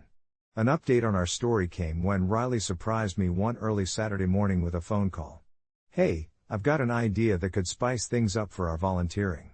Their voice held excitement, and curiosity swirled within me as I listened. "What if we organized a community cook-off at the food bank? We can involve everyone we've met, share recipes, culture, and celebrate food as we have, but on a larger scale, allowing them a chance to share their stories too." A thrill of ideas cascaded within me. Naturally, I threw myself into the project with gusto, helping to plan out details and gather ingredients. So, when the day finally arrived, a sense of pride bloomed within me as I watched the community come together, laughter echoing in the harvested sunlight, stories flowing as flowingly as the various dishes that filled each table. Riley and I exchanged satisfied glances amidst the fray, our hands gripping tightly as we relished this moment that seemed to signify a milestone in our journey, a festival committed to connection, nurtured through the ingredients of love, support, and resilience. I realized the true measure of weight isn't found on a scale, but in the richness of relationships we foster along the way. It's in the laughter that resonates in our memories and the connections that nourish our deepest selves, an intricate tapestry woven together one experience at a time. As the sun dipped lower in the sky, casting a warm golden hue over the bustling festival grounds, I felt an overwhelming sense of gratitude for the path Riley and I had carved out together. The laughter of children spun joyfully in the air, drifting past the aromatic stalls filled with local produce, arts, and crafts. It was a community united in celebration, where each vendor wore a smile as bright as the colors of their wares. I couldn't help but breathe deeply, taking in the savory scents wafting from the food stalls, barbecue smoke mingling with sweet notes of freshly baked pastries. With every passing moment, I savored not just the comforting flavors that tasted of home, but also the warmth of Riley's hand in mine, our fingers interlaced like the vines wrapping around the nearby oak trees. When we made our way over to a small booth selling homemade jam, the elderly woman behind the counter welcomed us with a twinkling smile. Her hands were calloused yet gentle as she showed us the vibrant labels, each depicting a different fruit imbued with stories of sun-soaked days and summer whispers. "This one's made from the first strawberries of spring," she said, her voice nostalgic as she handed us a small sample. As we tasted the sweet spread, I could see Riley's face light up, and in that moment, I was reminded of how far we had come, how filling our lives with love and connection was beginning to replace the emptiness that once sat heavy in my own heart. After a leisurely stroll through the festival, we settled on a patch of grass beneath a sprawling sycamore tree, its branches offering a comforting canopy. Riley unpacked our homemade picnic, a collection of vibrant salads and hearty sandwiches, all crafted from ingredients we had picked up together at the food bank's community garden. The sun filtered through the leaves, dappled light playing on our faces as we shared bites and stories, laughter spilling between us like an uncontainable river. "You know," Riley began, crossing her legs beneath her, "it's strange to think how food used to connect us in a different way, isn't it? I remember all the late-night takeout and how it was always more about escaping the day than really celebrating anything." I nodded, understanding all too well how those nights were often marked by solitude and the clinking of takeout containers rather than warmth and conversation. "Yeah," I replied softly, "it's almost like we used food to fill the spaces we didn't know how to navigate emotionally." We were both silent for a moment, the hum of festival laughter in the distance grounding us as we processed those feelings. It was liberating to acknowledge our past without letting it define us. Riley reached out and placed her palm on my cheek, bringing my gaze back to her. "But look at us now, creating new memories, giving new meaning to those moments. That's what it's about, right? Learning to nourish ourselves in every sense of the word."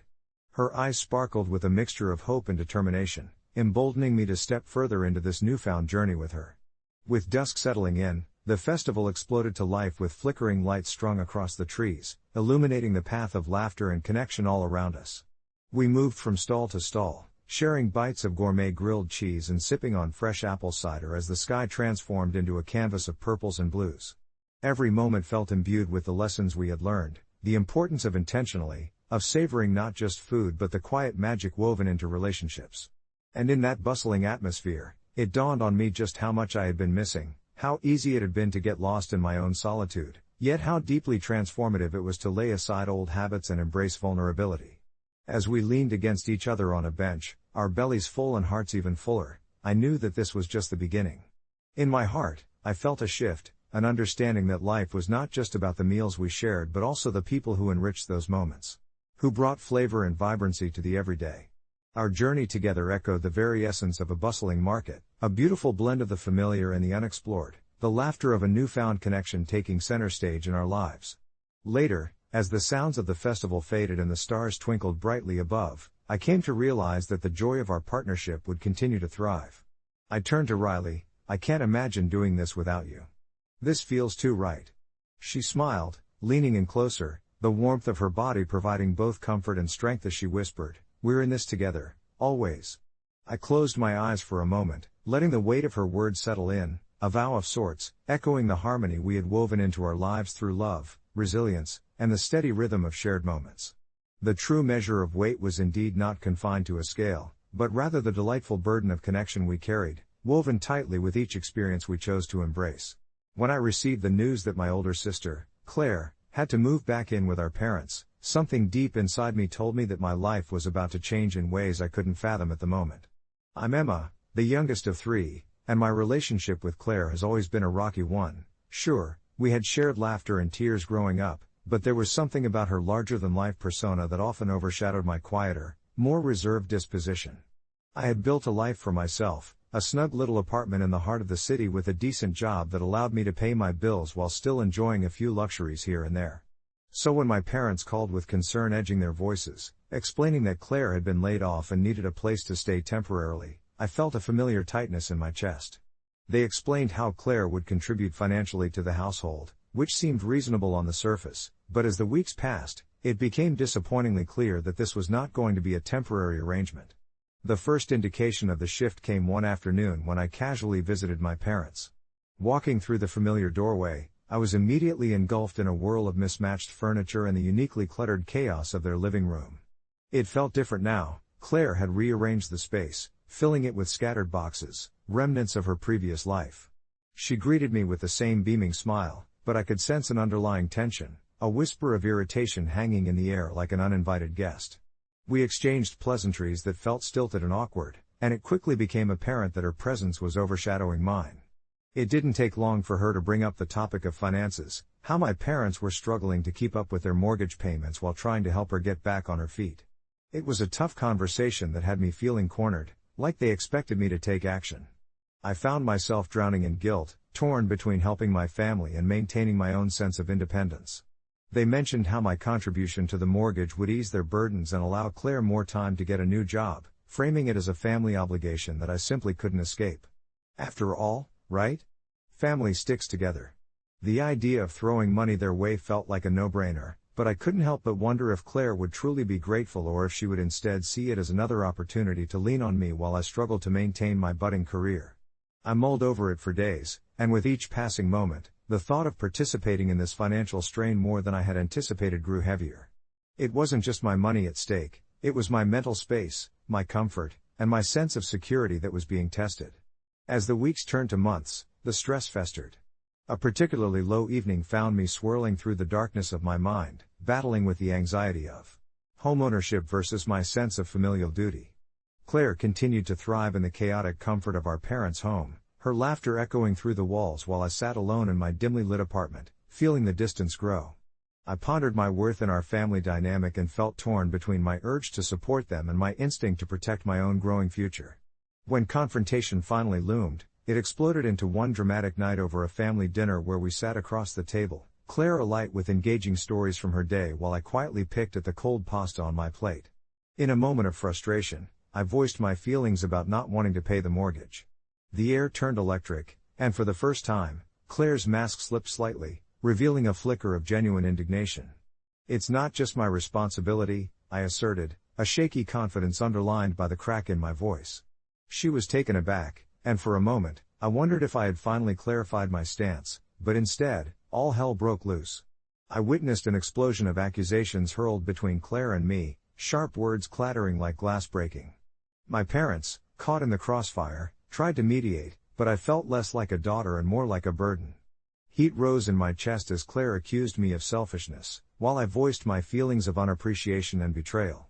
It was a raw, painful argument, and when it finally fizzled out, I couldn't shake off the suffocating realization that I wasn't sure if I could ever go back to the way things were, or if I wanted to.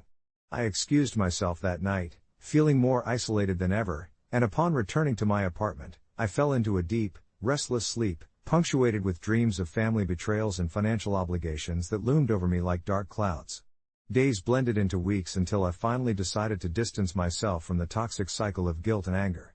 I started to think critically about my own wants and needs. I drafted a letter to my parents, outlining my decision not to contribute to the mortgage, hoping it would provide clarity for all of us.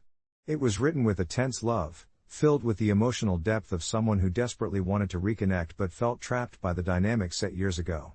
I explained that I loved them all dearly, but I could no longer sacrifice my own stability for their peace.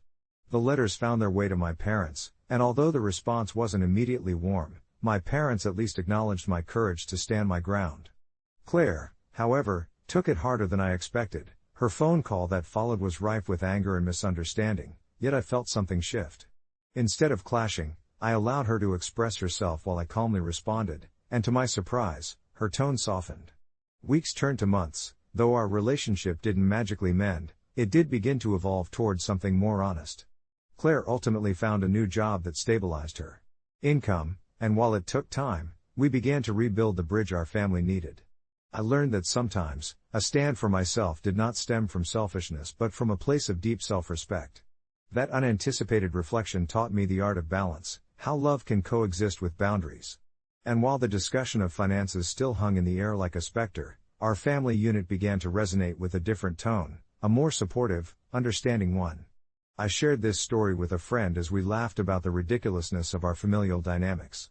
And the strangest thing happened. Claire popped into my thoughts, reminding me that, sometimes, the way you navigate conflict can redefine relationships, even if it feels contentious at first. As I lay in bed that night, the shadows of previous conflicts melted into the hush of my room, and I reveled in the soft glow of acceptance I felt. Maybe, in facing the storm together, we had each become stronger, more resilient. I would continue to carve my own path and embrace the complexity of love with boundaries, wrapped in the possibility of new beginnings and stronger ties. So, was I the asshole? Maybe, for a moment, but that moment helped safeguard my heart and nurture a family connection that was worth every ounce of struggle. As days turned into weeks, the dynamics at home shifted like the ebb and flow of the ocean tides, and I could feel the undertow of change swirling around me.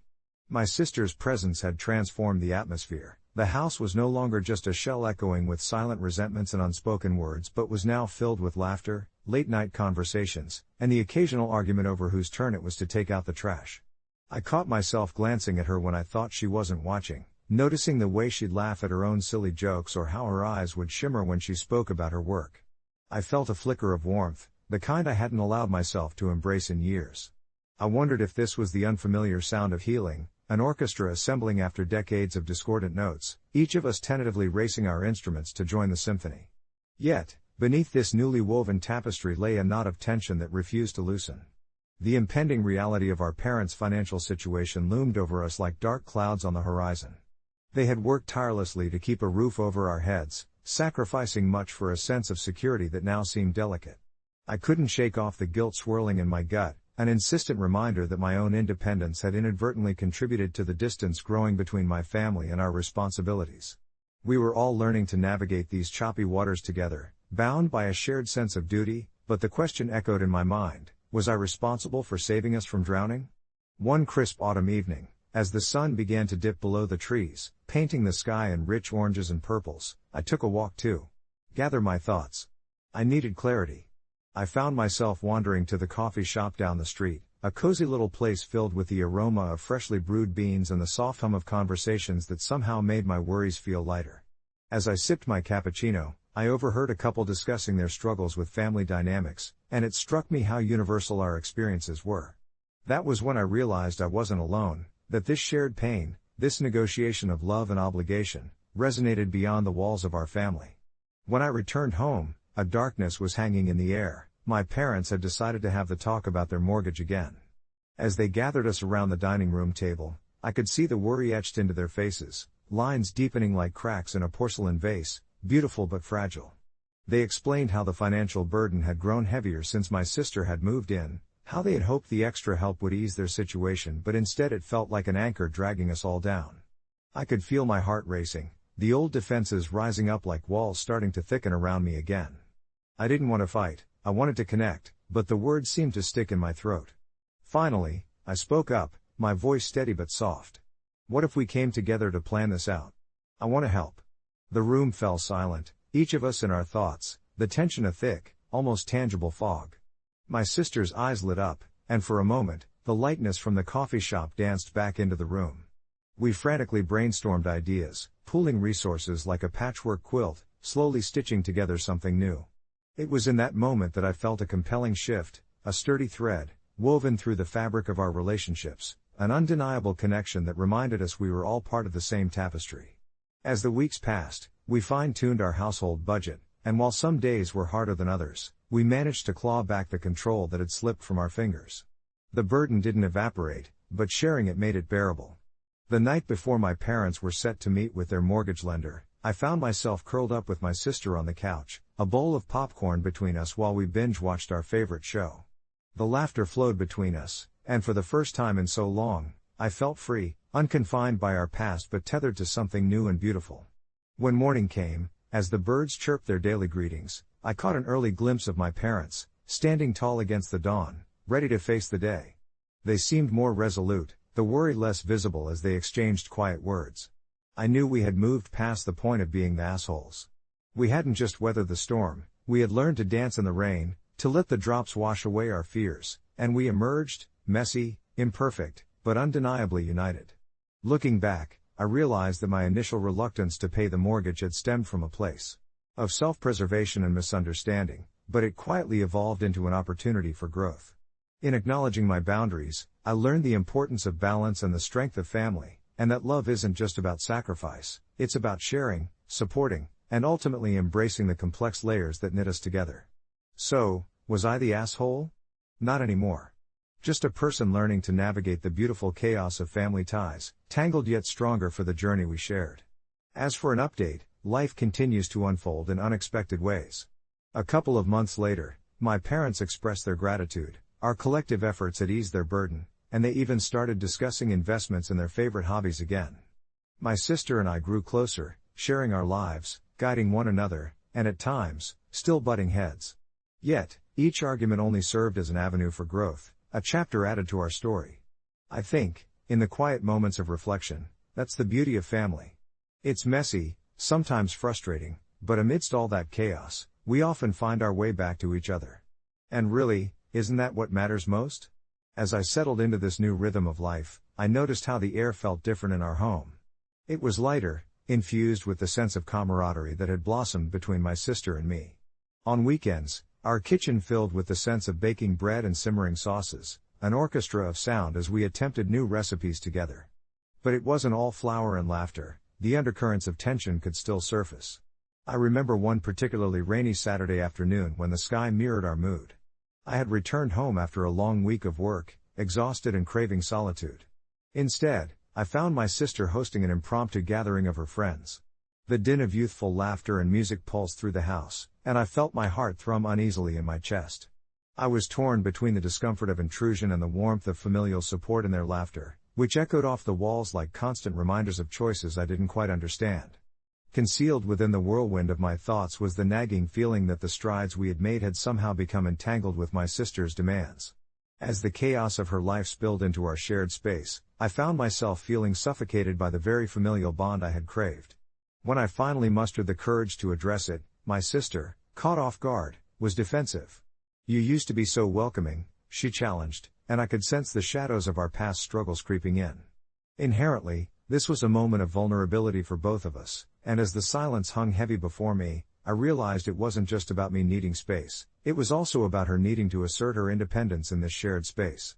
After what felt like an eternity of misunderstanding, we sat down, nursing cups of tea, the clamor of her friends fading into the background. I spoke my truth, gentle yet firm. I love having you here, but I need a little room to breathe sometimes. I watched as her expression softened, the realization dawning on her like the morning sun breaking through the clouds. I get it, she finally said, her voice laced with empathy. I'm still figuring this out too. From there, we laid the groundwork for a new kind of understanding, one that delicately balanced my need for tranquility with her vibrant, chaotic energy. We established times for her gatherings, leaving pockets of silence for both introspection and connection. As months slipped by like the autumn leaves falling gently from the trees outside, our family dynamic eased into a rhythm that felt right. With the festive season approaching, my parents decided to host a holiday dinner, hoping to gather everyone, both a celebration of the many transformations we had weathered and a nod to the community we had formed. We'd always traded off holidays with each other, but this year felt different. It pulsed with undercurrents of genuine appreciation. As the table filled with food and laughter, I observed the way my sister's friends mingled effortlessly with our family, an intertwined tapestry of relationships.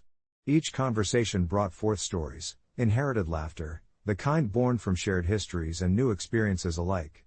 But amidst the joy, I saw the familiar glint of tension creeping into the room as my parents expressed worry over their lingering mortgage, a detail I had hoped to keep under wraps. My sister, well-intentioned yet impulsive, enthusiastically shared ideas for a crowdfunding initiative to help with expenses. The way my parents' glimmers with confused hesitation only added weight to the conversation. I felt the room pulse with apprehension as layers of unspoken concern layered themselves upon my heart. Stepping in, I breathed deeply, drawing from the wisdom that had built itself over months of navigating rough waters together. Let's talk this through as a family, I suggested, knowing we could find common ground. We always had. The discussion that followed was cathartic and revealing, each family member presenting their views, fears woven seamlessly into a tapestry of resolution. Finally, we reached an understanding that eased all our hearts, an agreement to pool resources into a family fund that would alleviate some stress while allowing my parents to invest in their passions. It opened the door to a more significant discussion about finances, futures, and the shared desire to support one another. Sitting around that holiday table, the glows of fairy lights expertly littering the room flickered, mirroring the warmth in our hearts. I understood, in that moment, reassurance and growth can coexist, just as laughter and arguments can. Our journey had only begun to blossom, intricate and beautiful, revealing itself as we paid attention and cared for one another, an ever-evolving chapter filled with love. It was a moment of profound truth for me. Maybe, in allowing ourselves to be vulnerable and honest, in navigating the messy underbelly of family life, we had built something sturdier than any foundation of separate lives. We had stitched a quilt of resilience, forever learning, forever growing, bound not by blood, but by our commitment to each other. I never thought my day would take such a bizarre turn, but then again, life has a funny way of throwing curveballs when you least expect them. It started like any other Saturday. I had decided to treat myself to a day at the local spa, a hidden gem nestled between two bustling streets, known only to locals and those who frequented hot yoga. I felt the weight of the week lifting off my shoulders as I stepped through the glass doors, the scent of lavender and eucalyptus wrapping around me like a warm blanket. After a long week of work and a slight spat with my partner, I craved a little self-love, and nothing screamed indulgence more than a day spent in soothing baths and rejuvenating treatments. When I finally made my way to the changing room, the bright lights flickered slightly, and the mirrors reflected an array of individuals, all preparing to unwind and ultimately transform into their most relaxed selves. I glanced at my watch and realized I had plenty of time before my appointment, so I took a moment to center myself, unhurried by the world outside. As I stood there, draped in my oversized robe, a wave of spontaneity washed over me. Maybe it was the tranquil ambience or perhaps the lingering frustration from the previous week that nudged me toward what I would later refer to as my confident, yet reckless moment. I could hear faint laughter and casual chatter coming from outside the changing room, the sound of people enjoying each other's company, and I suddenly felt the urge to join in on that liberation. With a mischievous smile creeping onto my face, I slowly peeled off the robe, shrugging it off as though it were nothing more than a layer of mundane responsibility. Standing fully naked in front of the grand mirror, I marveled at myself, feeling unburdened. But the moment I turned around and stepped out, my heart raced as I realized the gravity of what I was about to do. The short hallway leading toward the relaxation area was adorned with serene wall art, pieces capturing nature in beautiful, muted tones. But just as I stepped out, I heard laughter that was suddenly interrupted by sharp gasps. I froze. Standing there in my full glory, I felt the cool air wrap around me, prickling my skin and sending a flush of heat to my cheeks. In that instant, embarrassment overwhelmed me, but something deeper held me rooted to the spot, a strange exhilaration laced with vulnerability. I had expected free love in the spa community, but this was a little different. Out of the corner of my eye, I saw 3 women nearby, clad in bright, patterned bikinis and matching smiles that slowly turned into bemused expressions.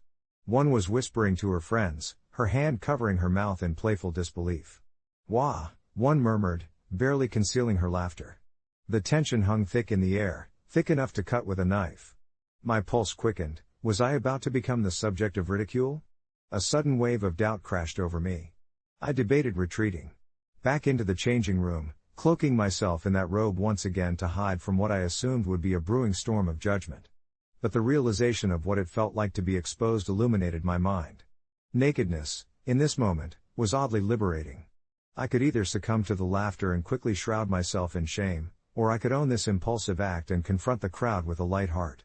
With 3 deep breaths, I mustered the courage I usually reserved for bigger battles and nonchalantly strolled past them, my chin slightly raised, pretending this was just another day in my life. I heard whispers of "Is she serious? And is this a prank?" floating behind me, but instead of crumbling, it felt exhilarating. I found a corner with plush lounge chairs and settled into one, soaking up the warmth that radiated throughout the room. The whispers faded as the serene ambience seeped back in. As I reclined, a persistent thought flickered in my mind: was I the asshole here for setting such a bizarre precedent? Or was this simply a testament to self-acceptance? Hours passed, the sun drifting just out of sight, and I eventually retreated back to the changing room, a soft smile lingering on my lips. As I slipped back into my robe, I overheard one of the women from earlier discussing their visit while I made my way back across the main hall. I couldn't quite catch their words, but snippets like "that was really brave" caught my attention, draping warmth over my prior embarrassment, transforming it into something uplifting. Back in the sanctuary of my robe, I couldn't help but reflect on those moments of unexpected bravery. Perhaps it didn't matter whether I was the asshole or the hero. In that light-hearted chaos, I had reclaimed a sense of freedom I had long forgotten, something deeper than just a physical state. It was an emotional release. Later, I found myself drafting a post titled "AITA for getting fully naked in a public changing room?" on a popular forum. I recounted the entire day, weaving in my feelings and capturing my tiny triumph nestled within an absurd situation. As I hit post, I realized that whichever way the opinions rolled, the narrative of that day would always chase me into the calmer corners of my mind, reminding me that in life, embracing vulnerability is often the truest form of strength. And as I drifted off to sleep that night, a content laugh escaped my lips when I thought how wonderfully bizarre life could be. The next morning, I awoke with a sense of lightness, a mellow nostalgia washing over me as I recalled the previous day's events. I had anticipated a barrage of judgment when I posted my story online, half expecting to be branded a social pariah for my audacious decision to strip down in a public changing room. Instead, I found myself navigating through a cascade of comments ranging from sympathetic to hilariously incredulous. People weren't just concerned about my nakedness, they shared their own stories of embarrassment, vulnerability, and the mighty human spirit that often rallies around moments of mortification.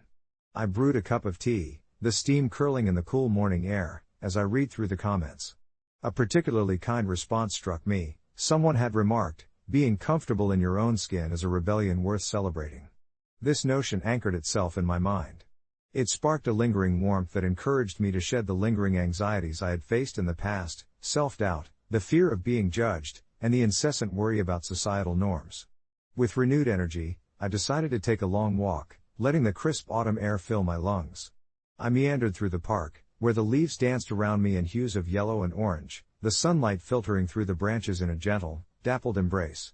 I pondered what it meant to be truly comfortable, not just with my body but with my choices, every decision I had made. Each step felt liberating, almost like the last remnants of my previous anxieties were falling away with the leaves surrounding me. I stopped by a small cafe that I loved, the aroma of brewed coffee wafting through the air, intermingling with the sweetness of cinnamon pastries. As I sipped my coffee, I found myself reflecting on the connections I had formed, both online and offline, during this whimsical escapade. I felt that my experience had resonated with others, which tethered us together in a peculiar yet comforting way.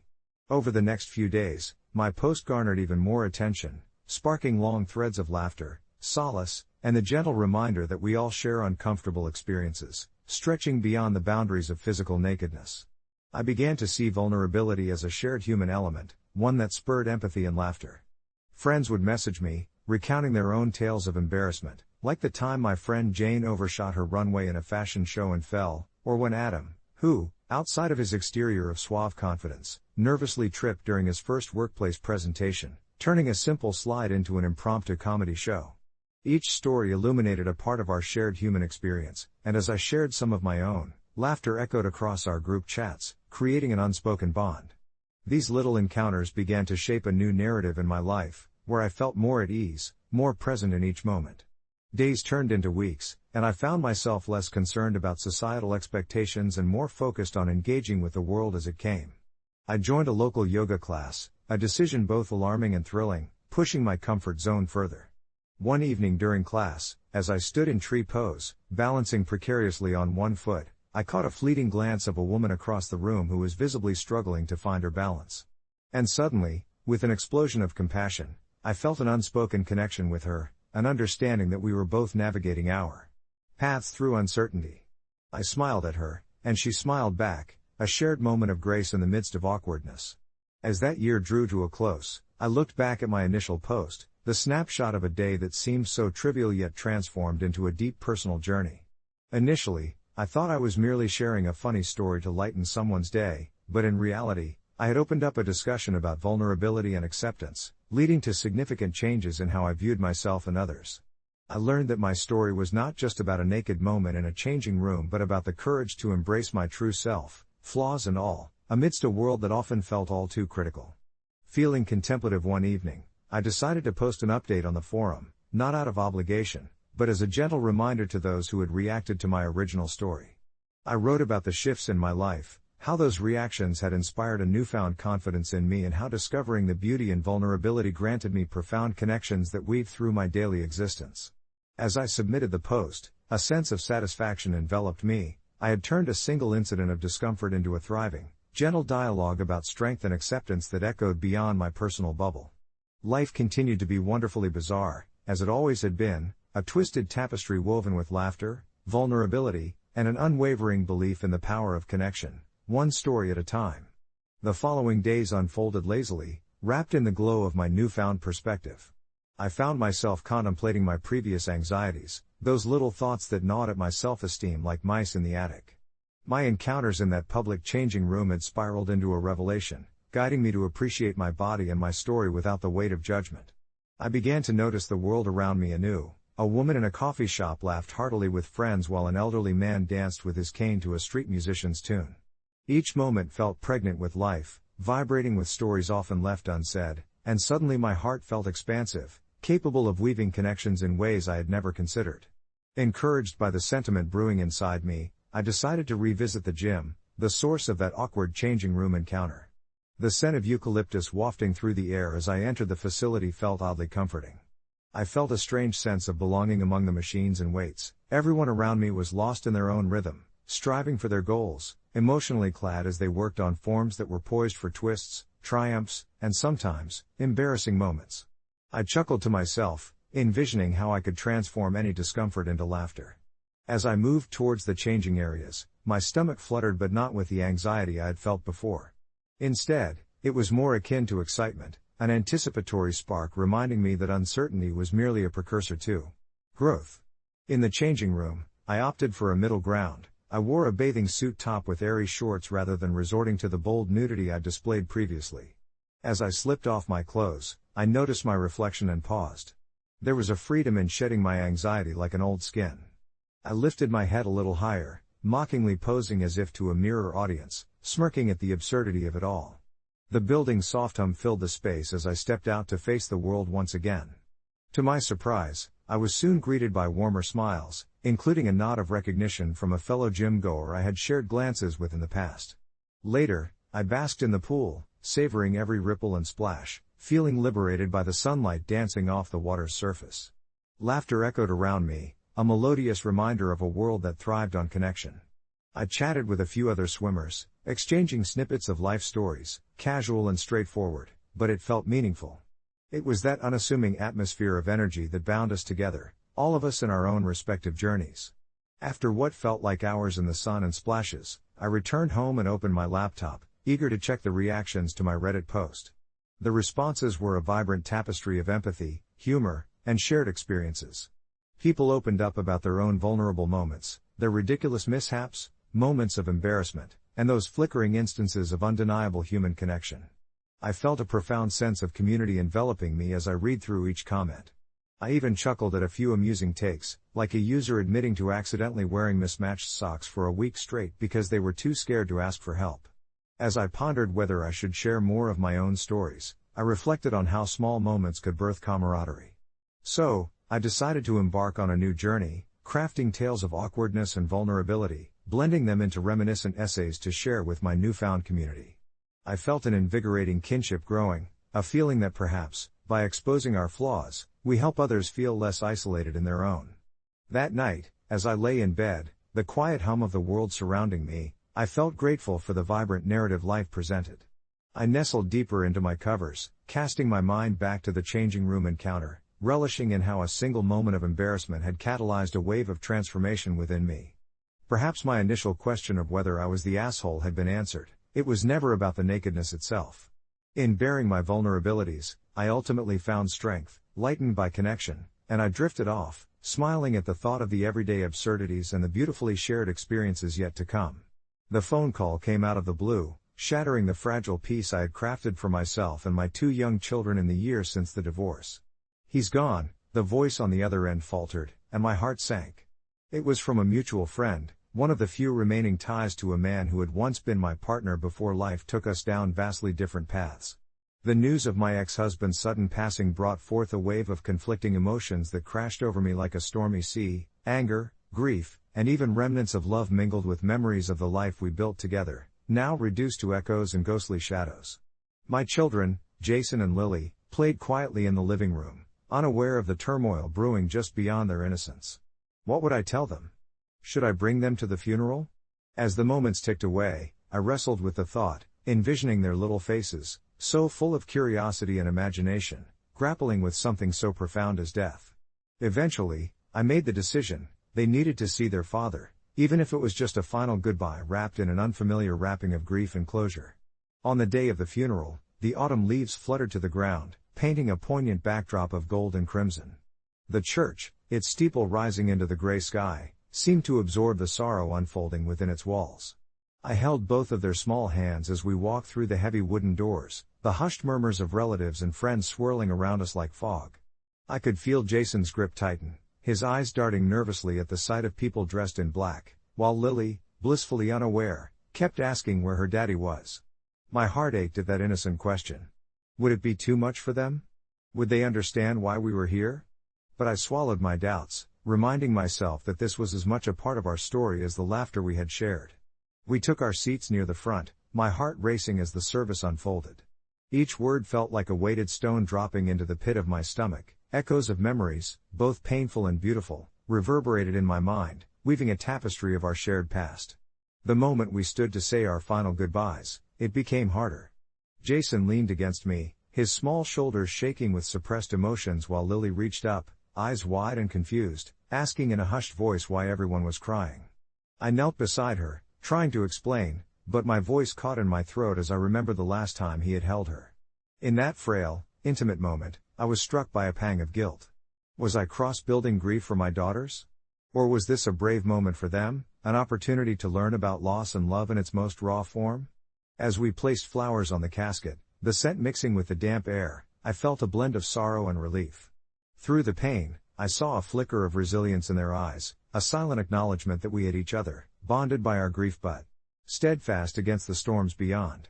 The funeral was a long-awaited clarity, an intricate knot being untied slowly but surely, and I couldn't help but feel a sense of closure. When it was done, and we stepped outside, the sun broke through the heavy clouds, casting a warm glow on our faces like a quiet blessing. As we drove home, the atmosphere in the car felt strangely lighter despite the weight of the day's events.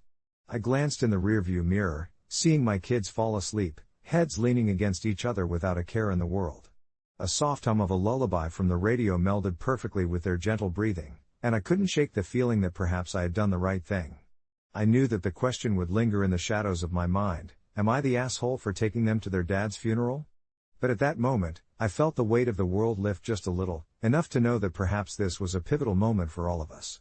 When we got home, I tucked them into bed, kissed their foreheads, and closed their door lightly. In the quiet of the night, I reflected on our journey and the love that continued to bind us, even amid chaos. Maybe in sharing that last goodbye with their father, I taught them more about life and love than I could have anticipated. A few months later, after grappling with the grief and growing even closer as a family, I received a message from my ex-husband's sister, expressing gratitude for bringing the children to the funeral. She had shared how seeing Jason and Lily, alive and full of spirit, reminded everyone of the kindness he had in life even after the rocky years of our separation. It surprised me how much that acknowledgement lifted my spirits.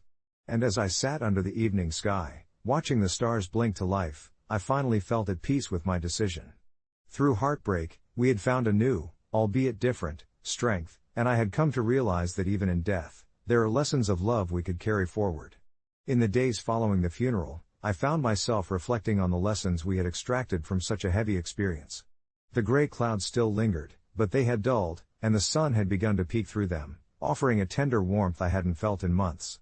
Jason and Lily seemed lighter, too, their laughter echoing through our home like notes of a sweet melody that I had forgotten existed. We often held impromptu dance parties in our living room, twirling around to songs we'd collectively chosen, diving into that blissful state where worries melted away. It was during one of these dance-offs that I looked down to see their wide, carefree grins mirrored in my own, and at that moment, I realized how profoundly their father's passing had transformed our lives. What I had originally feared would unravel the fragile stitchwork of our family, his absence, was, against all odds, stitching us closer together.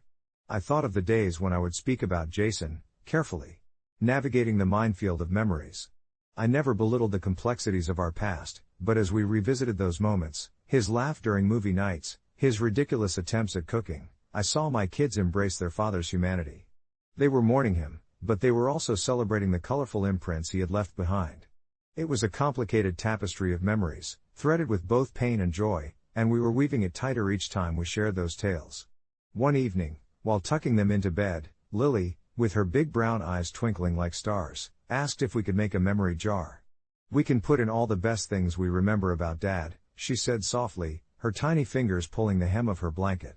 Jason nodded, his brow furrowed in thought, thinking of the happiest moments he could find. We grabbed an assortment of markers, colorful paper, and a simple glass jar I had kept on a shelf, dusting it off like a forgotten treasure. Night after night, we would write little stories, favorite moments, even sporadic thoughts that seemed to flash from the corners of their minds, each one a colorful reflection of their father.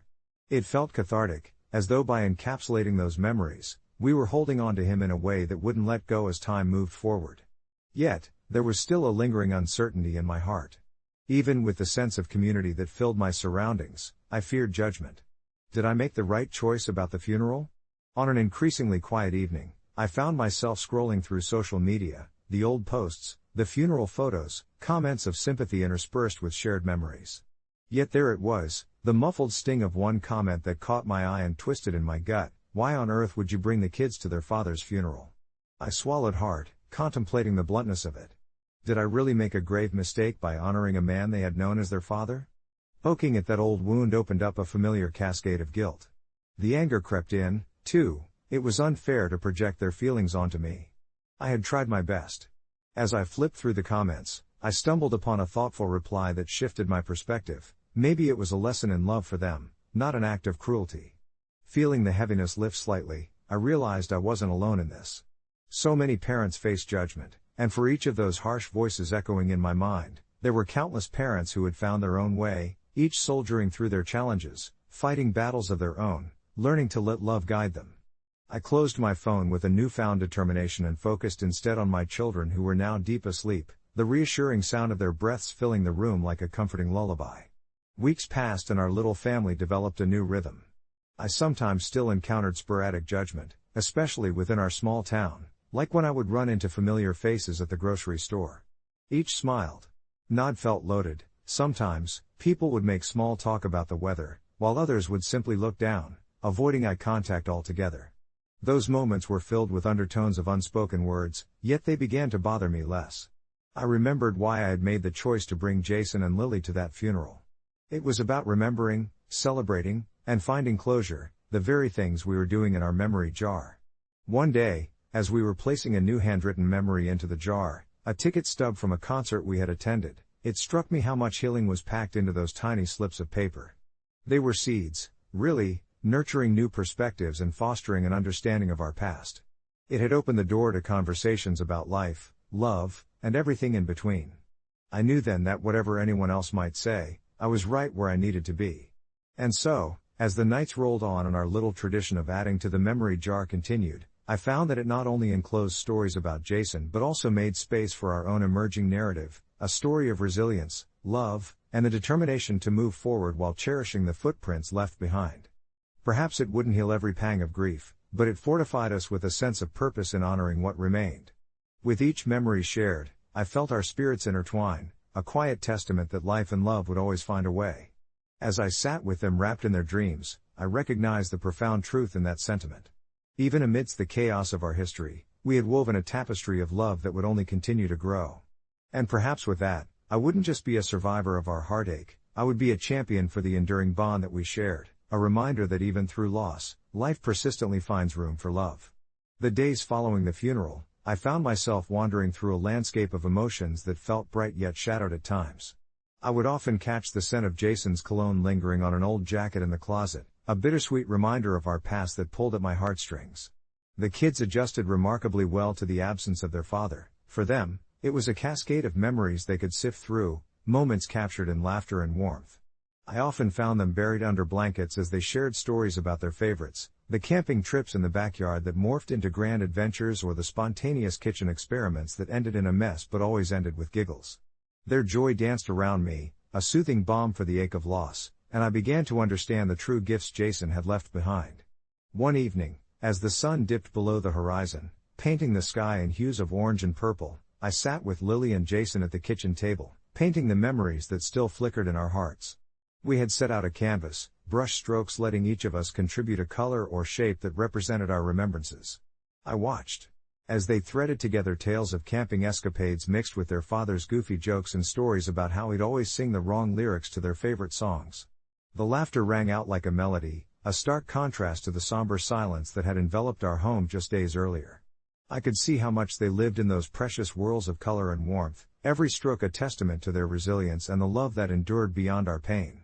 My heart swelled with pride, a realization that even through our fragmented family, the bond we shared was vibrant and alive, creating a shelter at a time when rain threatened to wash away hope.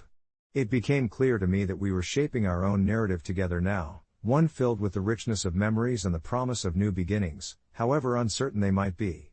This was our therapy, a way to weave Jason's essence into our lives rather than letting it vanish into silence. Every time I saw my children immerse themselves in their memories, a newfound sense of purpose washed over me. They were, in many ways, guiding me to a conclusion I hadn't been ready to face just days before. Jason had left us much more than just memories of times gone by. He had imparted lessons on how to love deeply, even when things were imperfect. As the nights rolled on, I embraced the routine of storytelling, of laughter ringing through our home, and of painting their dreams. I shared with them how loss could transform into appreciation, encouraging them to always look at the silver lining, however faint it may seem on some days. Our conversations turned from sorrow to dreams of the future, filled with wild wishes and hopes that danced in their eyes. It was in moments like these that I found clarity. The past, however tumultuous, shaped not just our pain but also our resilience and our ability to pivot, to adapt, and to rise anew. One night, tucking Lily into bed after another day of reminiscing and laughter, she looked up at me, her eyes shimmering with understanding far beyond her years. "Mom," she whispered, "maybe Daddy just wanted us to be happy. Maybe that's why he wanted us to remember the fun times and not the sad ones." Tears welled in my eyes, but they weren't tears of sorrow, they were tears of ageless wisdom being passed down, both a reflection of her father's love and her own burgeoning understanding of life. "You're right, sweetheart," I replied, pulling her close. "He wanted us to be happy, and we can honor him by living fully." As I kissed my children goodnight, a warm sense of acceptance enveloped me. I realized that Jason's death could be the end of a chapter, but it wouldn't be the end of our story. As weeks turned into months, I noticed more than just a glimmer of hope trying to burst forth in our lives. The kids began to smile more freely, and in quiet moments, they'd share funny stories about a dad who would come home with silly toys or initiate awkward dance-offs in the living room.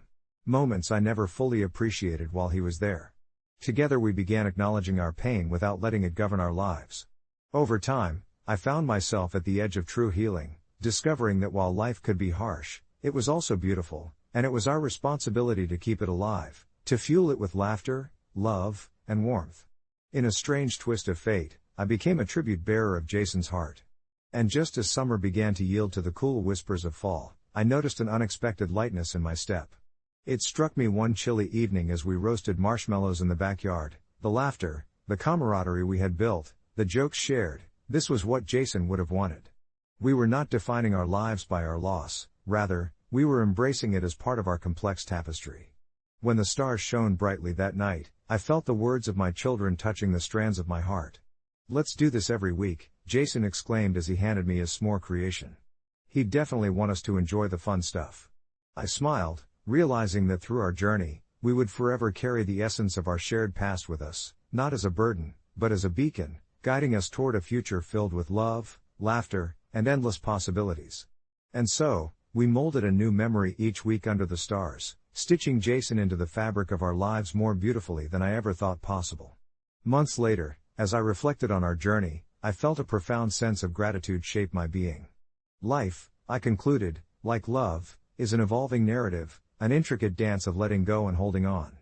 A few friends had reached out tentatively since the funeral, offering their condolences while hesitantly questioning my choices, but I found comfort and pride in my decision to bring the kids.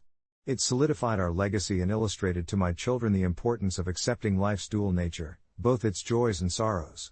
With every memory painted and every moment shared, we were crafting a life that resonated not just with happiness but with an understanding that love endures, transcending even the hardest of goodbyes. And in that realization, as I moved that evening to snuff out the small fire in the backyard, I whispered a quiet promise into the night. Our future would be colored with the hues of hope, courage, and unwavering love, welcoming all the joy that life dared to send our way. Hiding my expensive shampoo and conditioner from my friend's guest wasn't a decision I took lightly, but as I stood in my small, dimly lit bathroom, I felt a mix of anxiety and determination swirling in my chest. I worked hard to earn the little luxuries in my life, especially my indulgent hair products that had become something of a personal ritual. To call them expensive seemed an understatement. They were a splurge, a treat for myself after months of saving and budgeting. My bathroom had always felt like a sanctuary, a place where I could retreat from the chaos of the outside world. I kept it meticulously organized, arranging everything on its shelves with care. But recently, a shadow had crossed the threshold of my sanctuary, Jess, my impulsive yet adventurous friend who had just moved into her new apartment. She invited me over often, and I loved spending time in her vibrant, chaotic space. However, Jess had this adorable but reckless knack for inviting people to stay over without asking, and her latest guest, Tara, seemed to embody all of Jess's wildest impulses.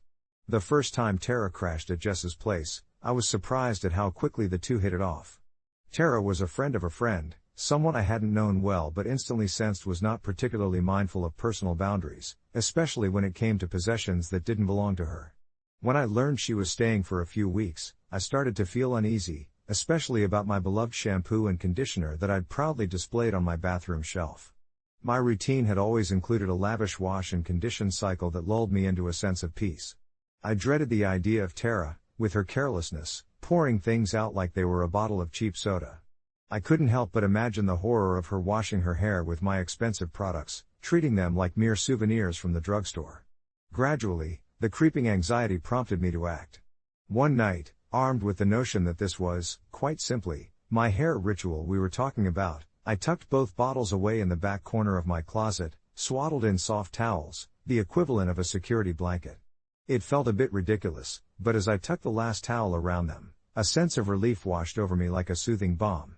I convinced myself this wasn't about being selfish, it was about protecting a cherished part of my routine. Yet, the first morning after doing so, a wave of guilt crashed over me. I knew Jess would find it odd if Tara expressed interest in trying to use my products and got no response.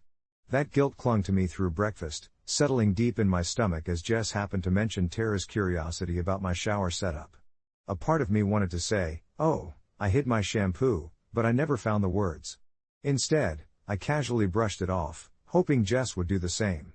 That evening, as I basked in my freshly cleaned hair, I overheard Jess telling Tara about my shampoo and conditioner. I felt my heart speed up. I knew she could have easily sought them out. The sheer panic coursing through me was further amplified when I overheard Tara excitedly asking if she could use them.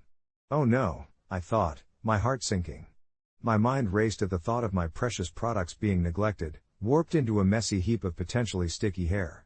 I knew I needed to keep them safe, to preserve my little corner of joy, but part of me felt like a villain for shutting my friend out from sharing in that joy.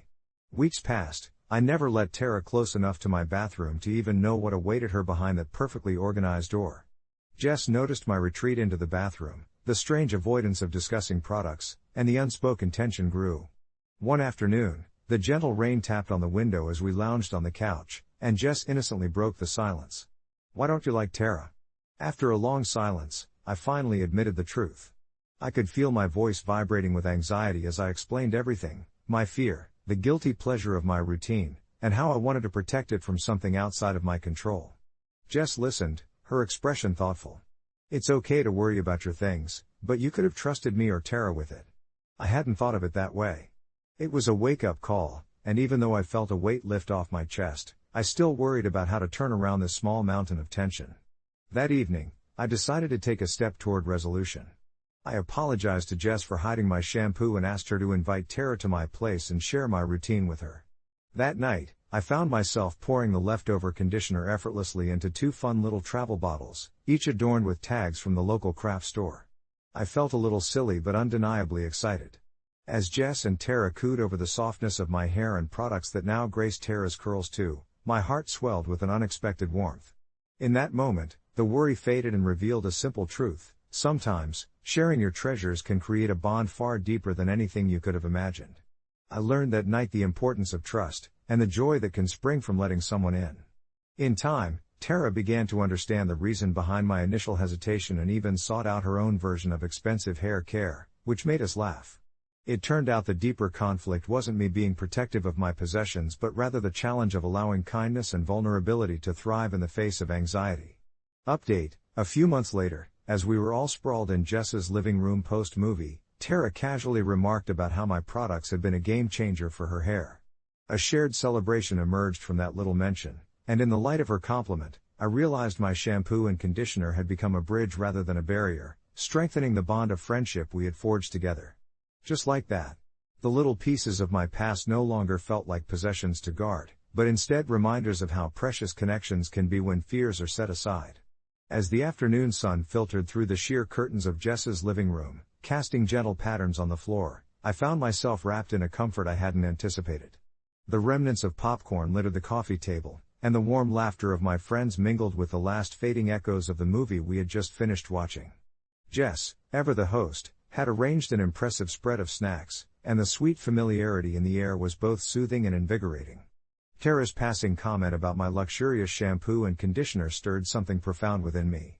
I had always viewed my hair products as artifacts of exclusivity, treasures to be safeguarded like fragile relics from a past that felt so foreign now. I'd held so tightly to my fears about sharing them, fears that stemmed from memories of being laughed at for my tastes, or feeling out of place when unable to relate to the more frugal habits of others. Yet, sitting there, watching the joy spread across Tara's face as she spoke about how my products had transformed her hair, I realized that I had unwittingly constructed unnecessary walls around my treasures. Each game changer she recounted served as a testament to the bonds we were building, not just over hair care but over shared experiences and vulnerabilities. The tension in my chest, which once tightened at the thought of my belongings being under someone else's unappreciative gaze, began to dissolve like ice on a warm day. As the conversation flowed and we made plans for our next movie night, I felt an overwhelming sense of relief wash over me. I was gradually learning that sharing a part of myself didn't deplete my identity; instead, it enriched the connection we had cultivated. It inspired me to reflect on my resistance to letting others in. I had spent so long afraid that my belongings might define me in ways I didn't want, when in actuality, they had become a thread in the fabric of our friendship, just like the conversations we shared about dreams, ambitions, and insecurities. In the weeks that followed, I began not only to share my shampoo and conditioner with Tara but also to be more open about my other passions. One evening, while we were sitting on the porch, I showed her my collection of rare vinyl records, each with a story behind it. Tara listened intently, her eyes sparkling with curiosity, and soon we were immersed in discussions about music that led us to swap recommendations and have deep conversations about the feelings that different albums evoked in us. I began to see my unique preferences, whether in hair care or music, as invitations rather than barriers, inviting connections where I might have otherwise been guarded. As these connections blossomed, it became clear that my journey was no longer just about overcoming anxiety, it had transformed into a celebration of shared experiences. My friends often joked about being product prescribers, each confidently recommending their go-to beauty secrets or stylistic tips, and with every laugh and playful criticism, I felt more at home. We even joked about hosting a hair care night where we'd explore different styles while trading our favorite products. It inspired me to create a cozy, safe space where everyone could come together, no longer just around possessions but around an openness to learn and share. Looking back, I realized that my initial instinct to hide my shampoo and conditioner had stemmed from a fear of vulnerability, yet here I was, a few months later, celebrating connections that had formed not in spite of my unique identity but because of it. I had found a community that cherished each other's quirks, welcoming all that made us who we are.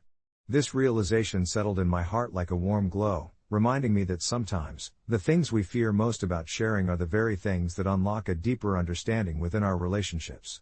So, when Tara reminisced about that fateful day in Jess's living room, it wasn't just a compliment, it was that shared bridge, a memory that would always remind me of the importance of opening my heart and allowing friendship to weave its way into the fabric of my life.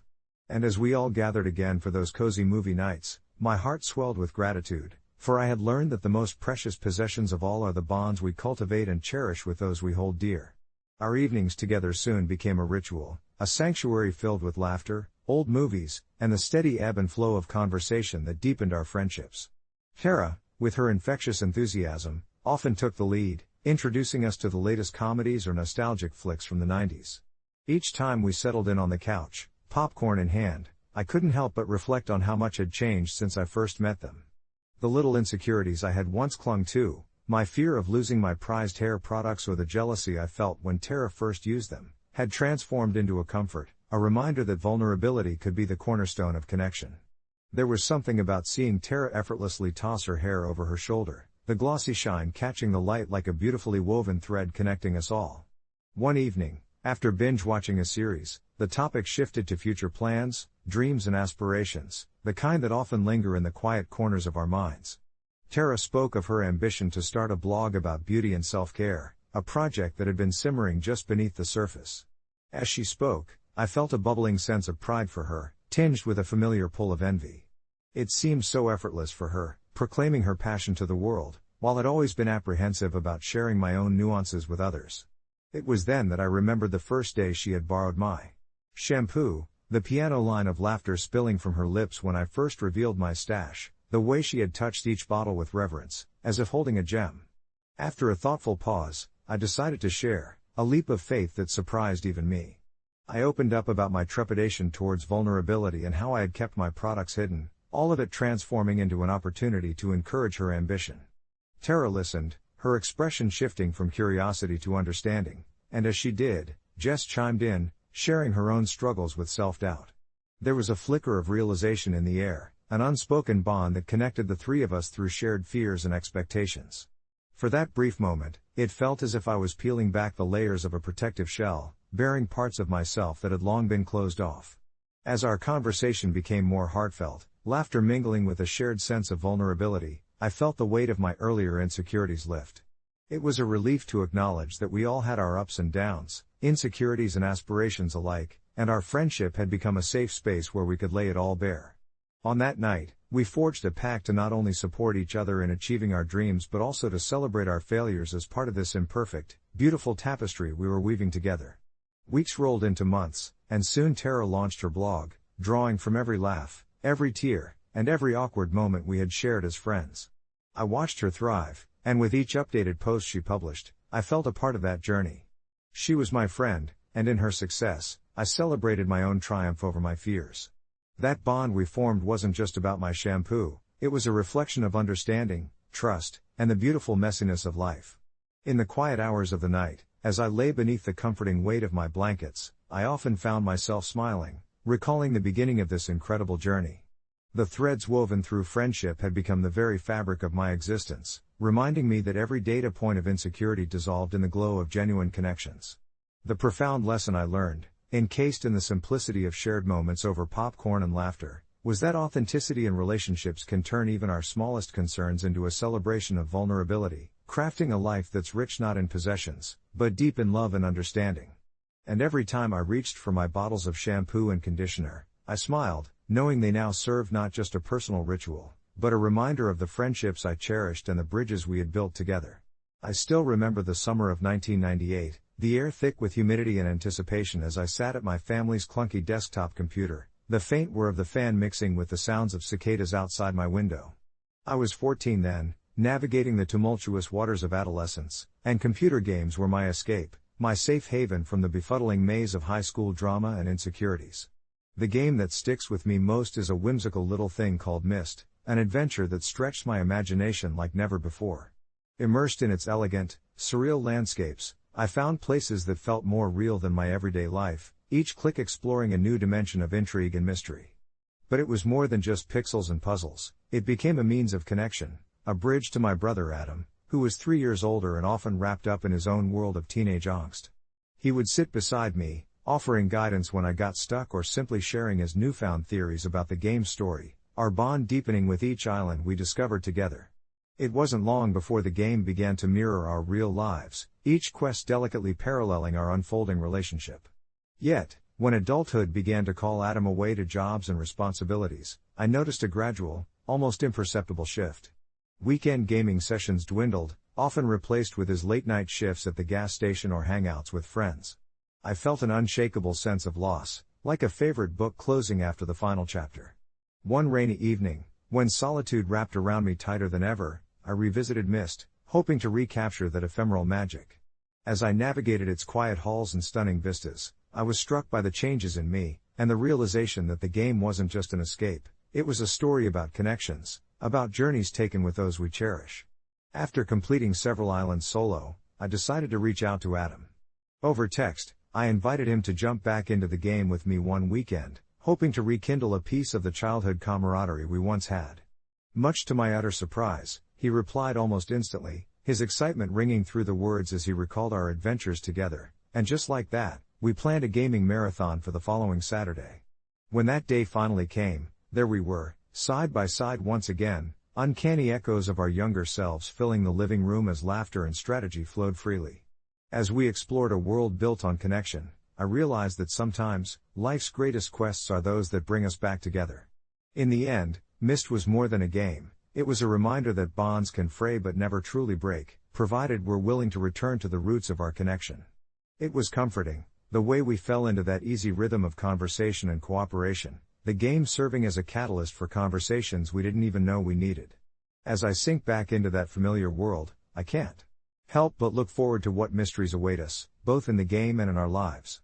Update: after that weekend, we ended up making it a monthly tradition, turning our gaming sessions into deeper conversations about life, dreams, and the things we were too uncertain to voice otherwise. Sometimes, we still get lost in the world of Myst, and every time, it feels like we are unlocking not just virtual treasures, but also the lost pieces of our relationship. It may seem trivial to some, but to me, it was a reminder that sometimes all it takes is a simple game to stumble across the hidden depths of love and connection. As the months rolled on, our monthly gaming sessions became more than just a ritual, they morphed into a safe haven, a pocket of escapism amidst the chaos of our busy lives. I started to notice nuances I had previously overlooked, like how Sarah would lean slightly closer whenever we entered an especially captivating area of Myst, her eyes lighting up with a childlike curiosity that made my heart swell. It was in those seemingly insignificant moments that I understood how deeply intertwined our lives had become. We'd share stories from our childhood while solving complex puzzles, often losing track of time, and in those exchanges, I felt a sense of renewal, as if we were rediscovering each other all over again. But one evening, after a particularly intense session exploring the intricate landscapes of the game, Sarah surprised me with her vulnerability. "You know," she started softly, her voice barely above a whisper, "this game. It reminds me of how much I've been running away from my past." I paused, the glowing screen illuminating her face, casting shadows that danced with the flickering images. My heart raced, and a knot formed in my stomach because I knew her past was a tangled web of heartache and loss, an unspoken shadow looming over our relationship that we had never discussed directly. Encouraging her to share, I shifted closer and squeezed her hand gently. "What do you mean?" I asked, my voice steady, though I felt the weight of her words hanging in the air like an unseen fog. She inhaled deeply, as if gathering the courage to traverse this new terrain. "I think," she began, her gaze drifting to the screen, "that I've been afraid to get lost in something real again. I felt that with you, but there's a part of me that still feels like I have to keep one foot out, just in case." Her admission hung there, raw and vulnerable, and I felt an intense urge to reassure her. "You don't have to be afraid with me," I said earnestly. "I'm here. We're in this together." I could see the flicker of doubt in her eyes waver like the flame of a candle, but still, she held back. The evening drifted on, the world of mist fading away as we navigated through our own emotional landscape, a puzzle far more complicated than any game could present. Over the following weeks, we began to peel back the layers of our histories during these gaming nights. We made it a point to share not only our dreams but also our fears, pondering the choices that led us down our respective paths. Each session felt less like an escape and more like a step toward understanding each other. I recounted my teenage insecurities, how I'd grappled with acceptance, the sting of feeling like an outsider even in my own friend group, while she shared about her family dynamics, the pressure to succeed, the fractures in family ties that had scarred her trust. As our screens displayed vibrant worlds filled with mystery, we delved into darker corners of our hearts, discovering fragments of ourselves we had kept tucked away until now. Then one night, after a particularly spirited gaming session, I noticed something in Sarah's demeanor. She was quieter than usual, her brows furrowed as she stared at her reflection in the screen, the light casting a strange glow on her face. "What is it?"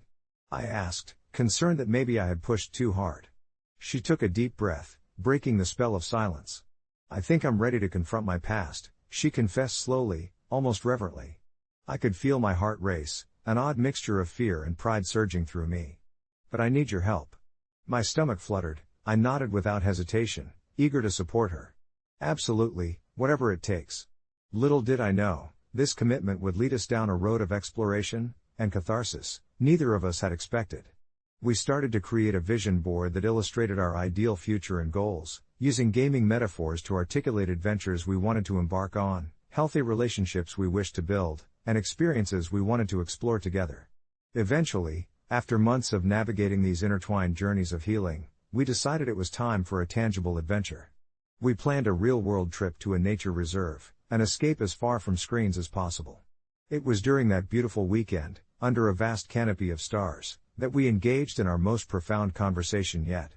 Sat around a campfire, we spoke about our expectations of love, the way we envisioned our lives together, and the importance of addressing our fears rather than escaping them. As the fire crackled and the night enveloped us, I finally felt the full weight of Sarah's trust in me, and I understood that the foundation we were building was not a simple one, it was grounded in the courageous act of vulnerability. Months passed, and as I sit here reflecting on that decade-long journey, I realize how deeply intertwined gaming and life have become for us. It's incredible to think that what started as a way to escape ended up being a gateway into deeper connections, a means to confront fears and share dreams. I still don't have all the answers, but I do have her, and that suffices for now. Update: with our newfound understanding, we are considering starting a blog together focusing on mental health through the lens of gaming and storytelling, sharing our experiences and perhaps helping others see that sometimes the most healing adventures can be found not just in the virtual realms, but in the heart of the connections we nurture in the real world. The idea of starting a blog together was something we tossed around casually at first, as we sat comfortably on our couch, our old computer booted up, with the familiar sounds of mist echoing softly in the background. It felt almost surreal how much had changed in our lives since that fateful weekend when I had reintroduced her to the world we used to escape into as teenagers. We previously filled our days with unrelated chatter, but now, our conversations bled into something richer, more profound, each word punctuated by shared laughs and silent understanding. As the months went by, we wrote notes after our gaming sessions, capturing snippets of our thoughts and feelings, like how the island's puzzles made us question our own obstacles in life or how our collaborative approach to the game mirrored how we wanted to face challenges together, in the real world. It was during one of those late-night gaming marathons, as I failed to solve a particularly tricky puzzle, that it dawned on me just how much our bond had grown. She gently reminded me that even in our struggles, there was always a way to approach things from another angle. Her calm reassurances and the way she tilted her head in thought while gaming made my heart swell, and I realized how lucky I was to have her by my side, a partner not just in this moving virtual world but in this unpredictable, beautiful life. We finally settled on a name for the blog, Realms of Reflection. It resonated deeply with us, encapsulating the idea that gaming isn't just about escaping reality, it's also about wrestling with our innermost thoughts and experiences, providing a safe space to explore who we are individually and as a couple. When we published our first post, I remember the combination of excitement and fear swirling within me. The message was simple: gaming could be therapeutic. We shared our journey, the way we navigated through life's challenges, and how our sessions improved our communication and emotional awareness. Each blog entry felt like peeling back the layers of ourselves, exposing our vulnerabilities while inviting others into our shared journey. The warmth of our relationship grew stronger with every comment we received, as fellow readers related to our stories of anxiety and joy, and began to reveal their own tales of love and struggle. It was special to witness the community forming around us, a tapestry woven with shared experiences, making us feel less alone. What truly struck me was a comment from a dedicated reader who thanked us for reigniting her interest in gaming after years of finding it hard to connect with anything. She mentioned how reading about our experiences had encouraged her to pick up an old console and reconnect with her own partner, and the thought that perhaps our words had sparked a rekindling of love in another made my heart ache with gratitude. It was then I knew we were onto something much bigger than I'd ever anticipated. Our online space was not just about us anymore, it had become a vessel for connection, vulnerability, and healing one story at a time. A few months passed, and our blog began attracting a modest following, and with it came invitations to participate in podcasts, panel discussions, and even collaborative projects with mental health organizations. Each opportunity brought both excitement and trepidation. The weight of our stories now had the potential to reach even further. I found myself reflecting back on how a simple game had unearthed so many hidden pieces of my own life, pieces I'd almost lost to the chaos of everyday existence. Being able to share that journey with her was like holding a lamp in the darkness, illuminating the intricacies of our experiences while showing others they too could navigate their unique paths. I'm still navigating my own ebbs and flows, still piecing together the fragments of my fears and dreams, but now I do it with her, and for me, that's more than enough. Then one night, while we sat on our couch in the pale glow of the computer screen, she turned to me. With a twinkle in her eye, she suggested we create a space for people to share their gaming stories, perhaps forming a community where others could glimpse the progression from hardships to healing through the digital and emotional landscapes we explored. I was caught off guard but excited by the prospect. It felt like another adventure eagerly waiting to unfold. As I reached for her hand, the comforting familiarity of that gesture felt historic, like two explorers believing in the infinite possibilities of the paths we walked together.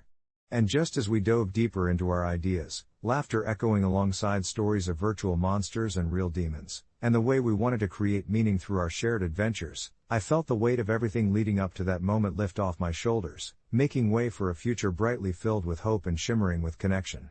In the end, it all feels seamlessly intertwined, games and reality, light and darkness, fears and comforts.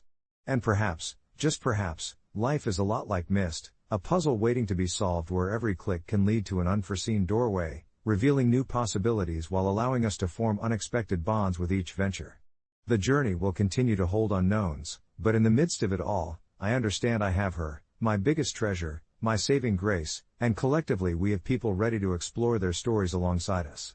There's something undeniably peculiar about the way a single conversation can shift the course of your life, a truth I discovered one rainy Wednesday while scrolling through the endless threads of Ask Reddit. The flat I rented in the heart of Chicago felt especially suffocating that evening. The sound of rain against the window accompanied my feelings of isolation, a stark contrast to the vibrant city outside that buzzed with life. As I read the post titled Ask Reddit People Who Think All These Tariffs Are Beneficial for the US, Why? I was quickly pulled in, my curiosity piqued, and as I delved further into the answers, I became absorbed in the passionate debates over the implications of tariffs on local markets. I had briefly studied economics in college before I pursued my dream of becoming a graphic designer, but I had never really understood how deeply these subjects seeped into everyday lives until I stumbled upon a furious response from a user named Stateless Hand. Stateless Hand was adamant that the tariffs were enriching our country, claiming they helped boost local manufacturing, a sentiment echoed by others who pinned their hopes on the recovery of long-forgotten industries. Infused with their fervor, memories of my parents' struggles ran through my head. They had operated a small apparel business downtown, one of those little family-run shops that fought to survive against the behemoths of fast fashion. I remembered countless evenings spent in the cramped stockroom, listening to them share dreams about a revitalized manufacturing sector buoyed by local trade. That part of my childhood felt like a treasure I had long buried beneath life's responsibilities, now rekindled, thanks to the passionate pleas on the screen before me. Intrigued, I felt compelled to respond, drafting carefully articulated thoughts over the next hour, combining facts and personal anecdotes into a single narrative. I shared my experience in my parents' shop and how tariffs could empower small businesses like theirs, but I also questioned the effectiveness of raising prices on everyday goods. To my disbelief, my comment gained traction. Users began responding to my reflections, others reached out, sharing their own stories of struggles within their communities. I felt something unfurl inside me, an unexpected connection, a sense of belonging created amid this realm of shared experiences. As the thread continued to grow, I found myself immersed in conversations that challenged my perspectives, ultimately stirring a mix of pride and fear, as I was both championing and critiquing a contentious subject I had once brushed off casually. Weeks passed as I continued engaging with the thread. Each comment felt like a thread weaving a larger tapestry of understanding and empathy, reminding me of how delicate our collective existence truly was. One comment stood out, however, a direct message from Stateless Hand, commending me for my perspective.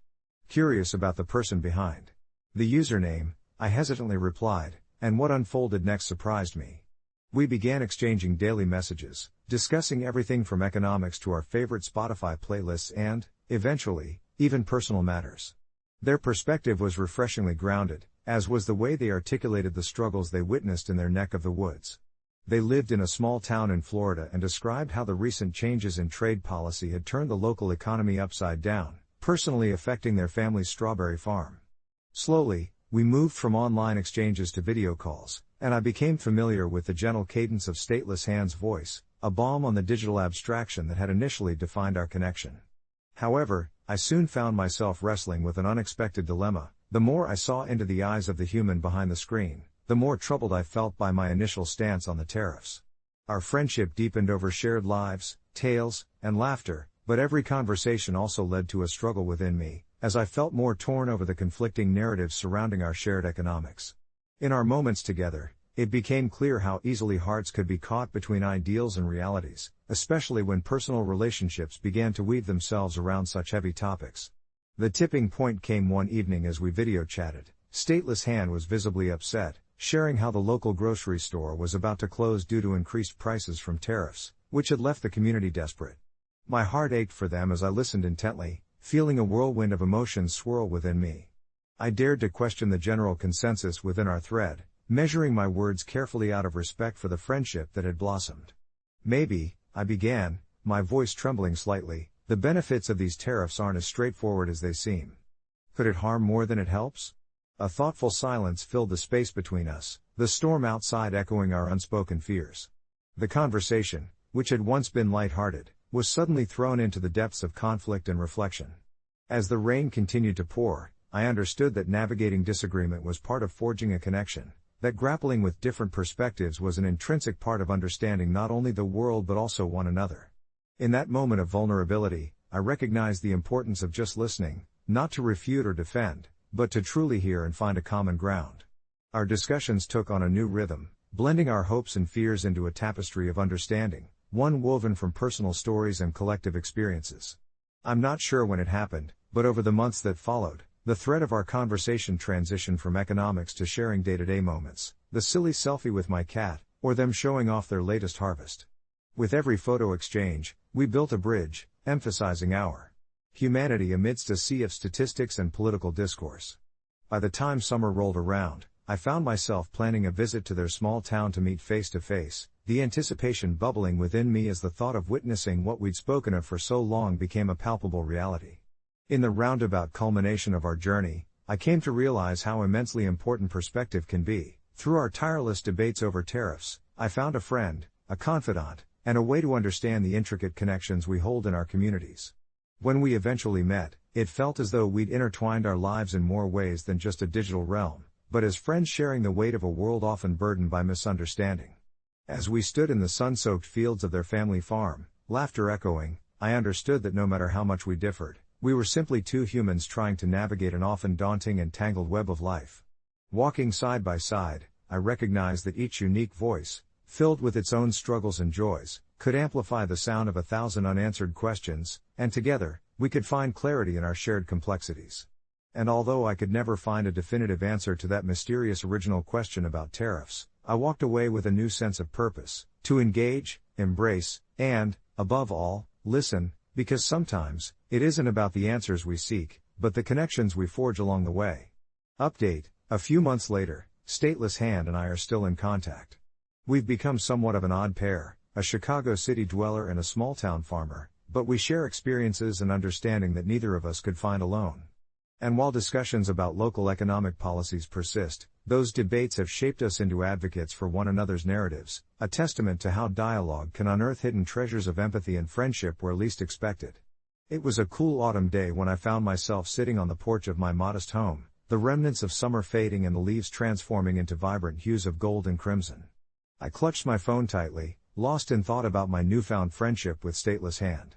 Our conversations had shifted from local economic policies to something deeper, our childhoods, our dreams, and the life paths that led us to become who we are today. I always thought of myself as just an average city dweller, nestled in the comforting chaos of Chicago.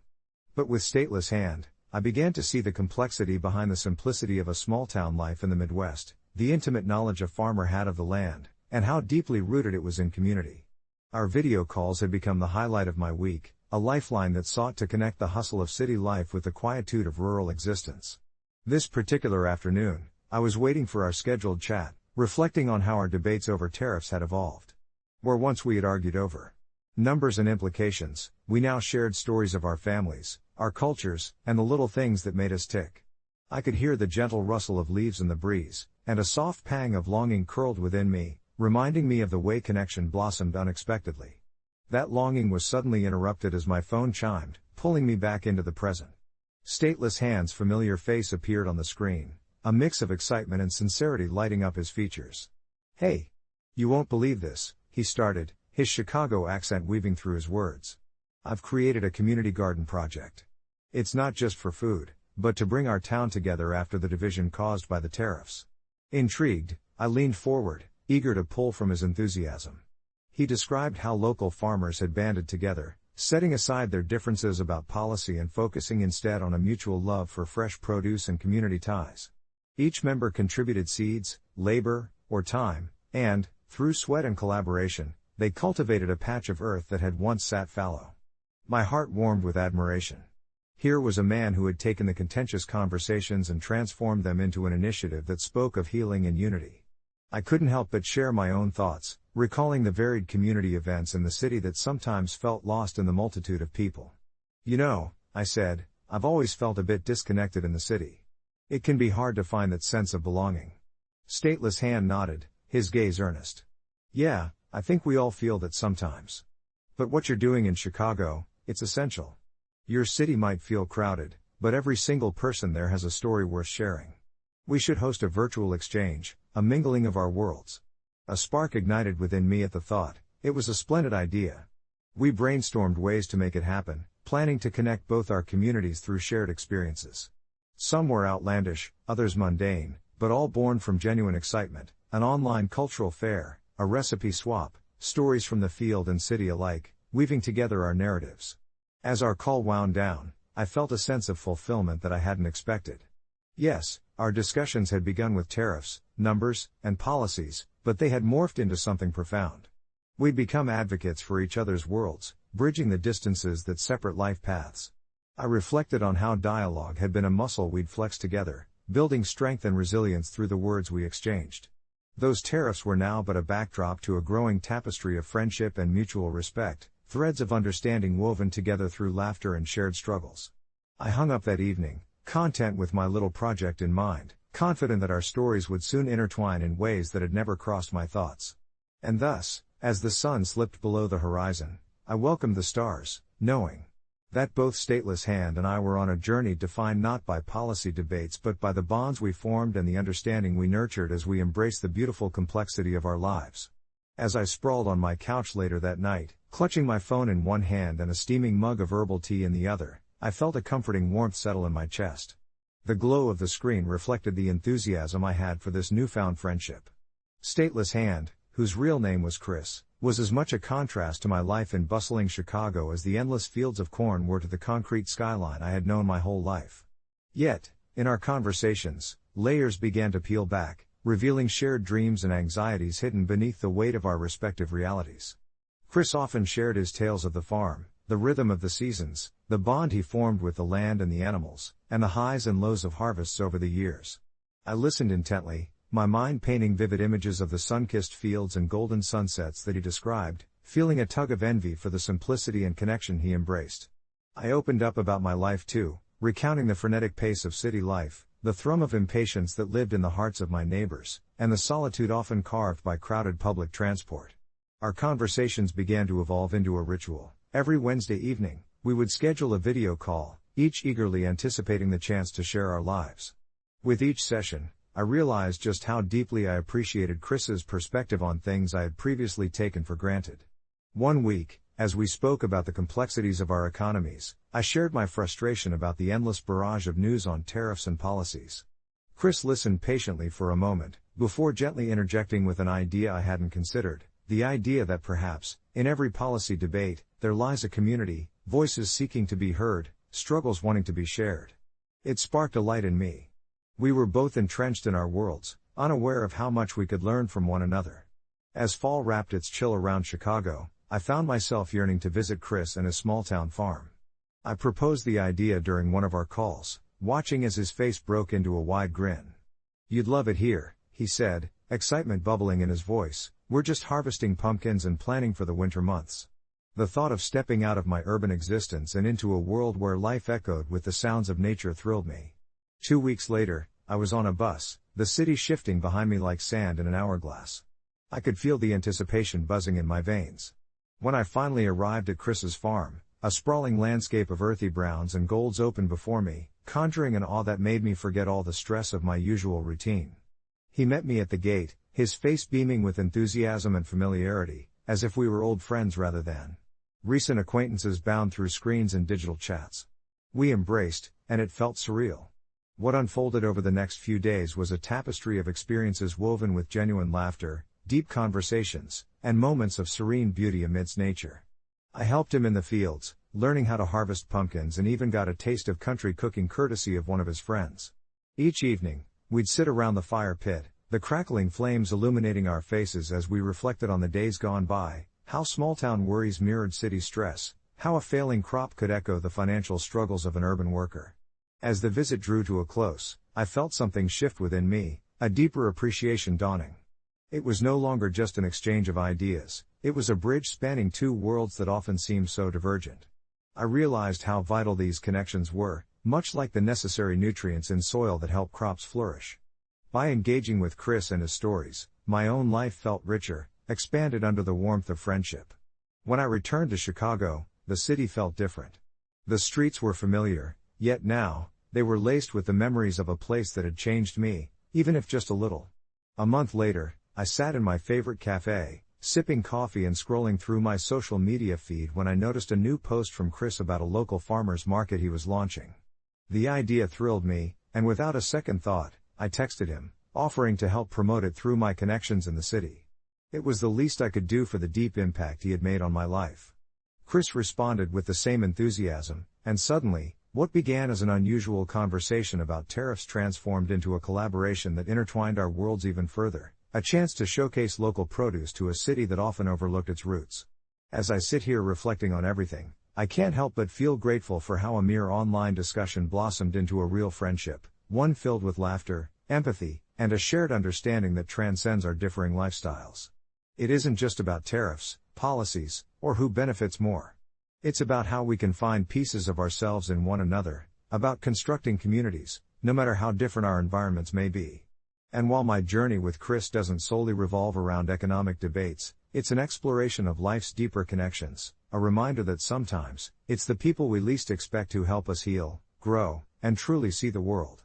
As I contemplate the beautiful complexity of our lives, I cannot wait to see where this new chapter takes us, what new intersections we'll find along the way, and what other friendships may blossom as we continue to embrace the journey ahead. It started as a normal Tuesday morning, the kind where you barely have time to sip your coffee before racing out the door for work. My job at a modest tech company in Seattle had become my routine. I was programmed to rise, work, and repeat, barely catching my breath in between. It was a dreary day, the clouds thick with the promise of rain, and I settled into my chair beneath the fluorescent lights, half listening to my coworkers' banter about the latest game release and plans for the weekend. That was when it happened, a sudden, loud buzz originating from all our screens, followed by the words flashing in bold, uppercase letters, "Hide." I looked around, stunned. My boss, usually the calm in any storm, froze mid-sentence, his eyes wide. A collective murmur spread like wildfire through the office as coworkers pulled out their phones only to find the same message plastered across social media, news apps, even our personal devices. Panic began to seep in, that creeping sense of dread rooted deep within my gut, as people scrambled to understand what was happening. I live alone, and my thoughts instantly drifted to my neighbor, Mrs. Hargrove, an elderly woman who often relied on my borrowed sugar and occasional help with her garden. After a few moments of confusion, I found myself racing up the stairs, urgency propelling my movements. By the time I knocked on her door, I was shaking. I had already mentally rehearsed a myriad of possibilities. Was this a prank? A glitch? I heard shuffling from inside, followed by her croaky voice beckoning me to enter. Dropping my fear like a heavy coat on the rack, I stepped into her dimly lit apartment. The air was thick with the scent of lavender, a feeble attempt to mask the cooking smells from the night before. Mrs. Hargrove was seated on her threadbare couch, clutching her knitting needles like a lifeline. "Did you hear it, too?" she asked, eyes darting to the window as if the world outside would provide answers. We turned on the television, and the news broadcasters, usually so composed, were stumbling over their words, repeating the message, advising people to stay indoors, turn off their lights, and remain quiet. An inexplicable fear rippled through me. We sat together in comfortable silence, knitted tightly by the uncertainty of the moment, only the occasional crackle of the TV filling the void. My hand found hers, her warmth was a small comfort against the cold that crept into my bones. Hours passed, but the message remained, echoing in my mind, urging everyone to hide. I thought of how many times I'd taken her for granted, how our chats of mundane things, weather and gardening, had become my escape. We were two souls lost in an inexplicable moment, clinging to each other for reassurance even as her fear morphed into something deeper. As the sun began to set, shrouding the room in shadows, my phone buzzed insistently, notifications continued to pile up. I glanced at the screen. To my astonishment, the message had changed. It now read, "Doubt leads to vulnerability. Remain silent." With a chill, I looked at Mrs. Hargrove, whose hand was now tightening around mine, her eyes wide. "What does it mean?" I whispered, the question heavy with unsaid fears. She merely shrugged, her gaze flickering towards the flickering television, now filled with static. Then, just as quickly as the chaos had begun, it was gone. The screens turned blank, the world outside returned to its untroubled state, yet we sat, entangled in each other's worry, stunned silence stretching between us like an unbridgeable chasm. The next morning brought no clarity, we had not slept a wink, the tension of those hours weighing on our hearts like lead. As we emerged from our hiding, both bewildered and exhausted, I found the streets oddly sterile, the people moving through their routines with a peculiar detachment, almost as if they'd decided together to forget that one insidious message. My mind raced back to the uncertainty of that night, and a secret buried deep within me began to unfurl. The event had acted like a mirror, reflecting my own hidden fears, not for my life but for the connections I had taken so lightly. Mrs. Hargrove and I soon became inseparable. Our shared experience forged an unspoken pact, binding us together in our quiet sanctuary. As mundane as the days turned, I never went a day without checking in, ensuring she was well. It seemed that, in those moments of fear, I had found something truly precious, a friendship built from vulnerability, long evenings spent sipping tea and knitting, exchanging stories that reminded me of the beauty hidden within the everyday. And every now and then, when the shadows started closing in and the world felt too loud, I'd catch myself glancing at the windows, half wondering if the screens would ignite again, awakening the part of us that we'd left behind. Months passed, and just as I began to feel entirely at home in my newfound reality, I received a notification on my phone one evening, a message from somewhere unknown. Scrolling past the usual mundane alerts, my heart raced as my eyes locked onto the words flickering across the screen, "It's not over." In that moment, the cozy blanket of comfort that had enveloped my days peeled away, exposing me to the chill of uncertainty once more, and the thought echoed in my mind, what exactly was lurking in the shadows, waiting for another opportunity to strike? Now, it wasn't the screens I feared. It was my own heart, wondering if it had been bold enough to open itself up once again or if the next message would tell me to hide, again. The days that followed were punctuated by a strange mixture of paranoia and nostalgia. I often found myself staring at my phone, waiting for another message to flicker across my screen, as if it would somehow provide clarity in the whirlwind of confusion that had engulfed my thoughts.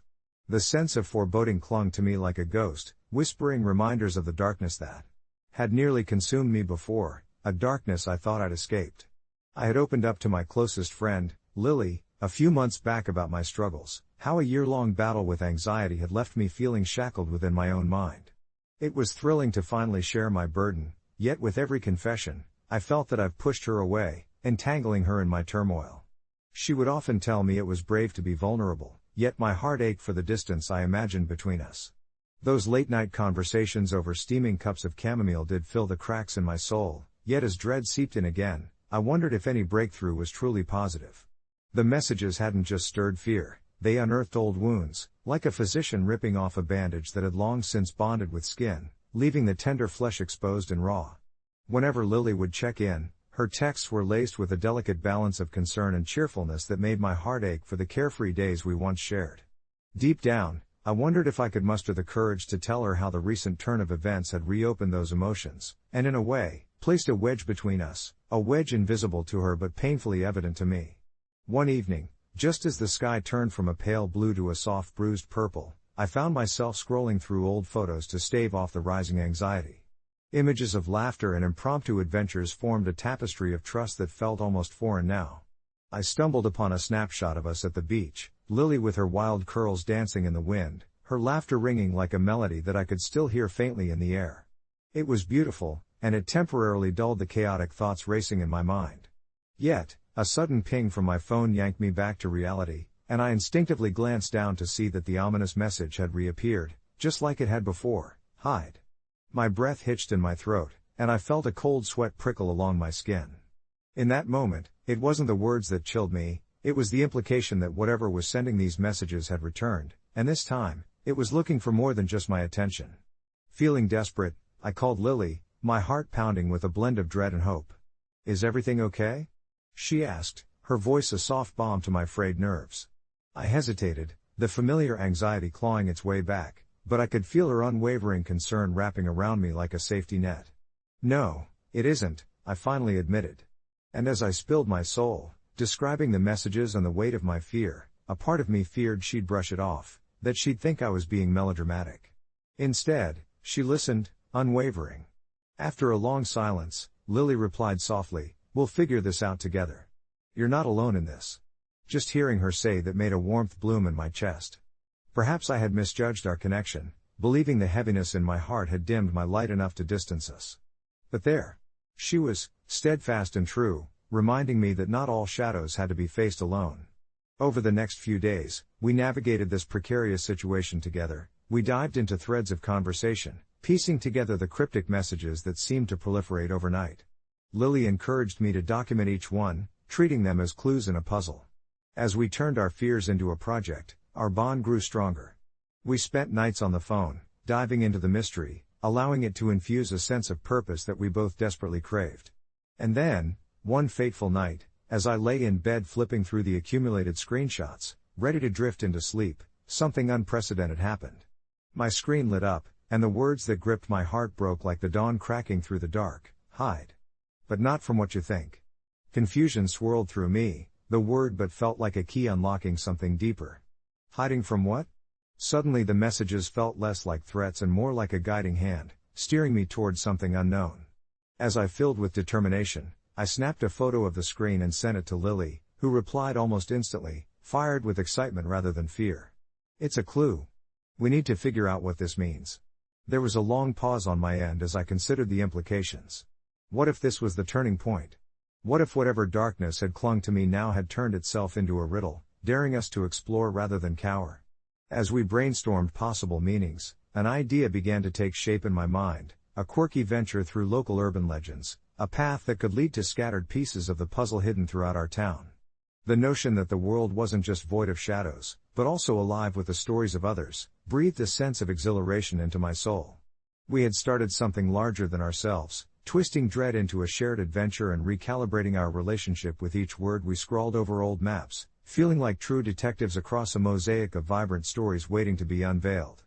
Perhaps I was slowly embracing the shadows, not as a harbinger of despair, but as a canvas upon which new experiences could be painted. The messages weren't just warnings, at least, not entirely. They became gateways to an old friend and a reminder that even when darkness loomed, there was light to be found in unity, adventure, and courage. And as I shut my eyes that night, I held onto that thought, the thrill of the unknown blossoming within me, not as a threat but as an invitation, a chance to rewrite our story together, one hidden message at a time. The next morning greeted me with a hesitant light creeping through the curtains, softening the edges of the trepidation still clinging to me like a heavy mist. Instinctively, I reached for my phone, half expecting another cryptic message waiting for me, but this time there was nothing, just the dull maintenance of my usual notifications. The absence of alert from the screens around me felt oddly louder than any of the messages I had previously seen. As my caffeine-fueled thoughts began to swirl, I considered how I would address Lucy. She had been a pillar of strength throughout this bizarre ordeal, sharing her own fears and curiosities with me over late-night cups of tea. Together, we had spent countless hours unraveling the mysteries woven into those chilling notifications, our conversations bridging the gap between the surreal and the rational. "It's not over," I whispered to myself, a confession of my lingering anxieties, as I prepared to head to her apartment for our usual Saturday brunch ritual. The sun had risen to its rightful place in the sky, but a nagging sense of foreboding remained, reminding me that beneath the tranquil surface, there was an unsettling current waiting just to be recognized. When I arrived, Lucy was already seated at the table, her fingers wrapped around a steaming mug as she gazed out at the colorful leaves dancing in the autumn breeze. There was a look of pensive serenity on her face, and for the briefest moment, I wished I could share that calmness. But as I slid into the chair across from her, I could feel the weight of the past few days clash against the warmth of her smile. "Hey, you," she said, her voice bright, "I was just thinking about how wild it was that we both got the same notification last night. Did you freak out too?" A laugh bubbled up from my throat that was more nervous than amused, yet I could see the sincerity in her eyes. "It's crazy, right? I mean, not just what it said, but how it makes you feel, like we're being roped into something much bigger than ourselves," I replied, glimpsing the unease that lurked behind her smile.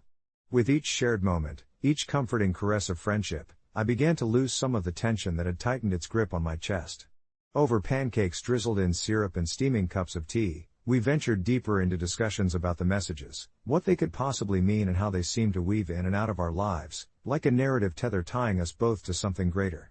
The hours rolled by, merging laughter with serious contemplations, as we mapped out a series of possibilities. By the time we finished our brunch, a plan had begun to form, an exploration we were both willing to embark on. We would confront this strange phenomenon together, stepping beyond the comfort of our homes into the realm of the unknown, equipped only with our wits, a shared sense of adventure, and the lingering warmth of our connection.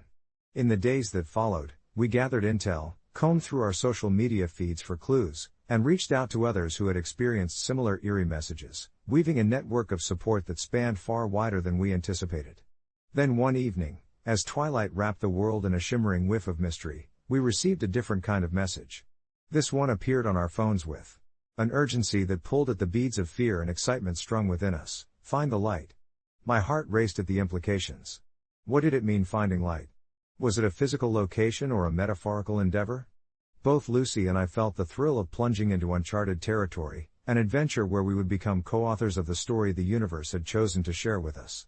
We centralized our efforts to the town's old library, a labyrinth of dusty tomes and forgotten relics that had fostered many youthful imaginations. There, beneath the worn shelves, countless lives had intersected with stories that lingered in the margins, a serene backdrop for our quest. I wandered into the musty aisles brimming with nostalgia, trying to interpret the message as I climbed the well-worn wooden stepladder toward a collection of novels hidden high above the lesser-explored stacks. It was a slow and meaningful search, our hearts synchronized, tinged with an understanding that what we sought wasn't just an answer but a piece of ourselves amidst the chaos. It was Lucy who discovered it first, a small brass lamp hidden behind a thick volume of poetry, retreating silently from the world but undeniably beckoning us to turn it on. As the electricity coursed through its threads, A warm golden hue expelled shadows from the corners of the library, melting them away like whispers in the night.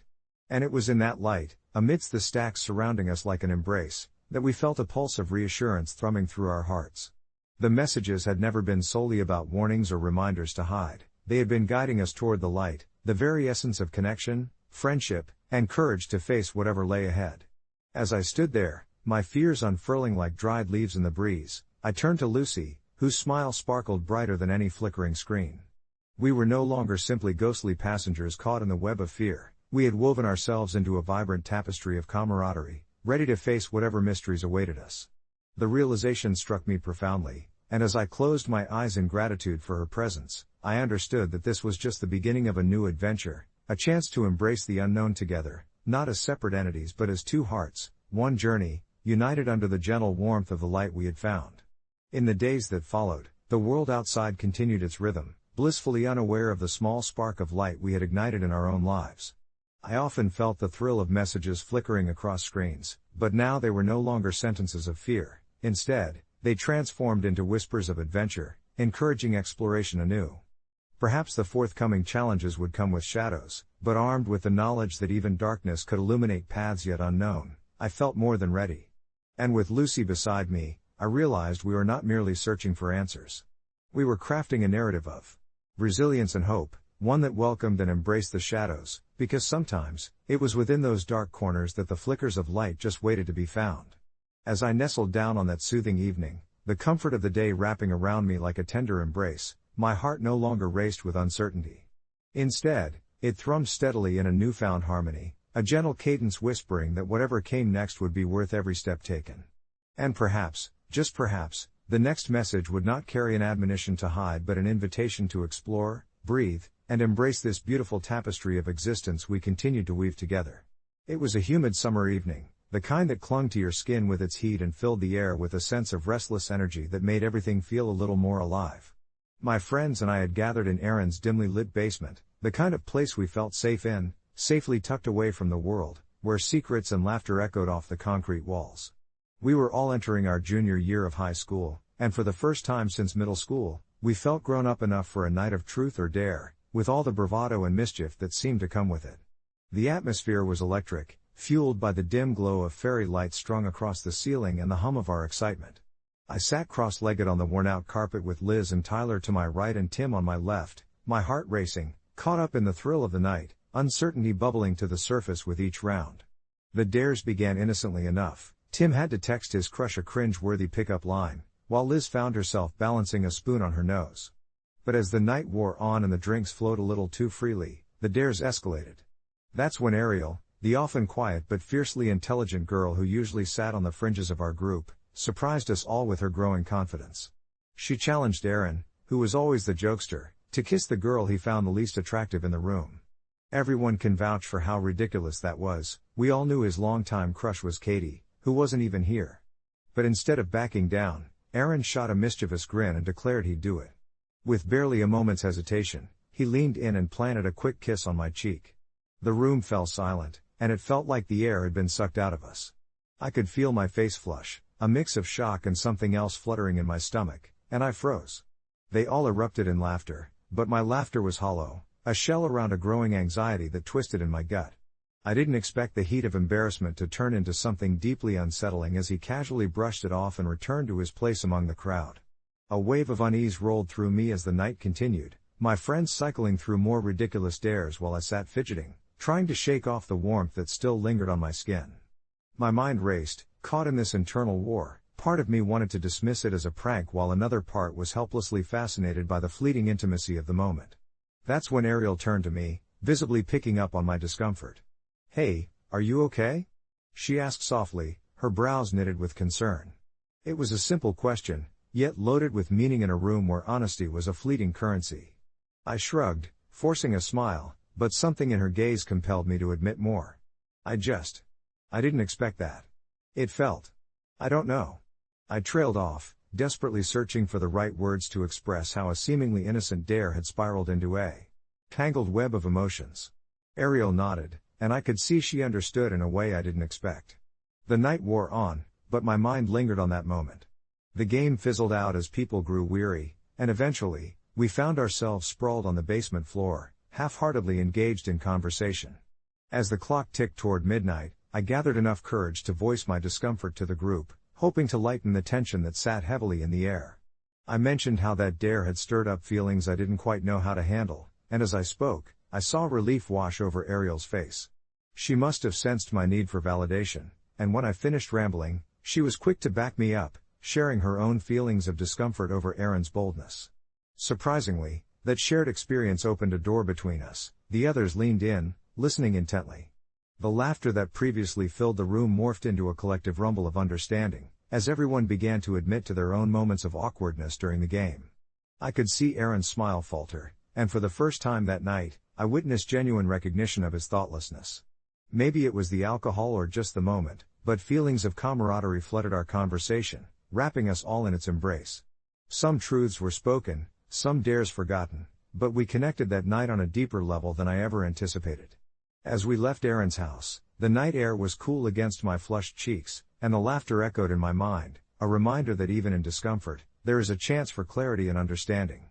Reflecting on it all, I realized that sometimes it takes a moment of absurdity to bring a group a little closer, to allow vulnerability to glitter beneath the surface. A few weeks later, when I saw Ariel again in English class, I noted a wave of reassurance as we exchanged knowing smiles, a small reminder of how that one chaotic game had shifted something within our circle. It had made me think about friendship and honesty in a new light. As I drifted to sleep that night, my heart felt lighter, knowing I wasn't alone in navigating these strange, growing feelings of adolescence. Ariel and I had forged an unlikely bond over a silly dare that taught us both something profound about ourselves and each other. It wasn't just another game. It was a pivotal moment in our lives that bridged into deeper connections and understanding. Anyone bold enough to kiss beneath the veil of a simple dare unknowingly opens the door to vast exploration of emotions, and sometimes that's all it takes for true friendship to flourish.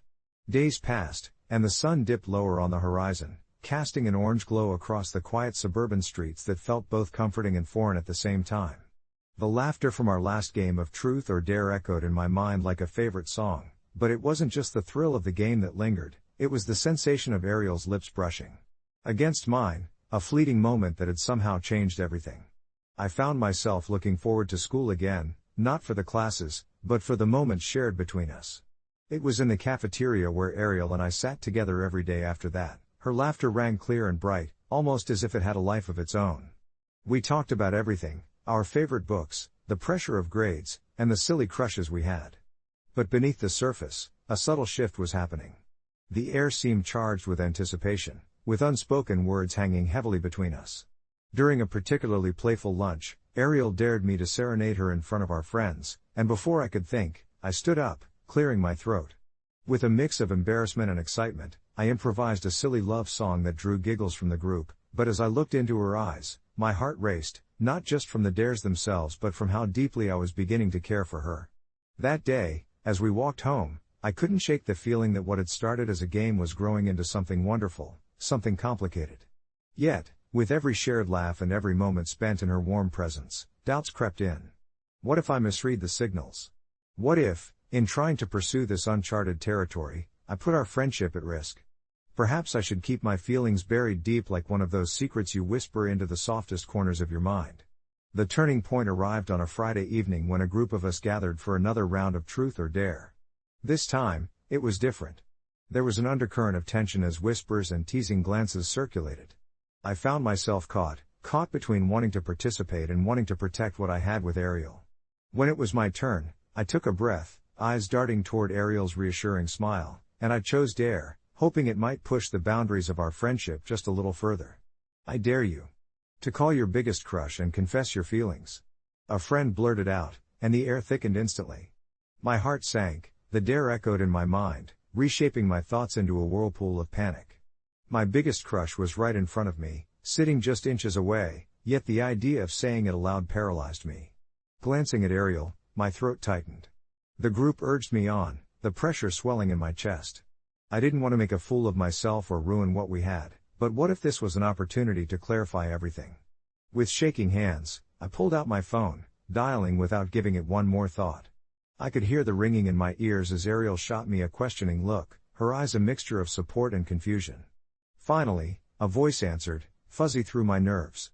Hey, I said, trying to keep my tone light, but all I could think about was Ariel's expectant gaze. I stumbled through the first few lines, but then as we reached an awkward silence, something shifted inside me. Actually, I said, you know what? I think I just made a mistake. Because there's someone I really like, and I think I should tell her. So, yeah, I'm going to go ahead and do it.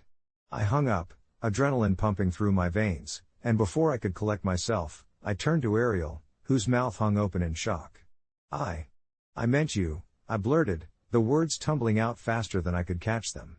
The room went quiet, and finally, the silence broke, my friends stifling giggles while maintaining their conspiratorial whispers. Ariel's cheeks flushed a deep crimson, but her expression softened, confusion melting into understanding. I could feel my heart pounding against my ribcage, the weight of the moment pressing down on my shoulders. Time froze as we locked eyes, and suddenly it felt as if the walls around us had melted away, leaving just the two of us suspended in a cosmic bubble of anticipation. Really? She whispered, almost as if she were afraid to shatter the fragile canvas of this new reality.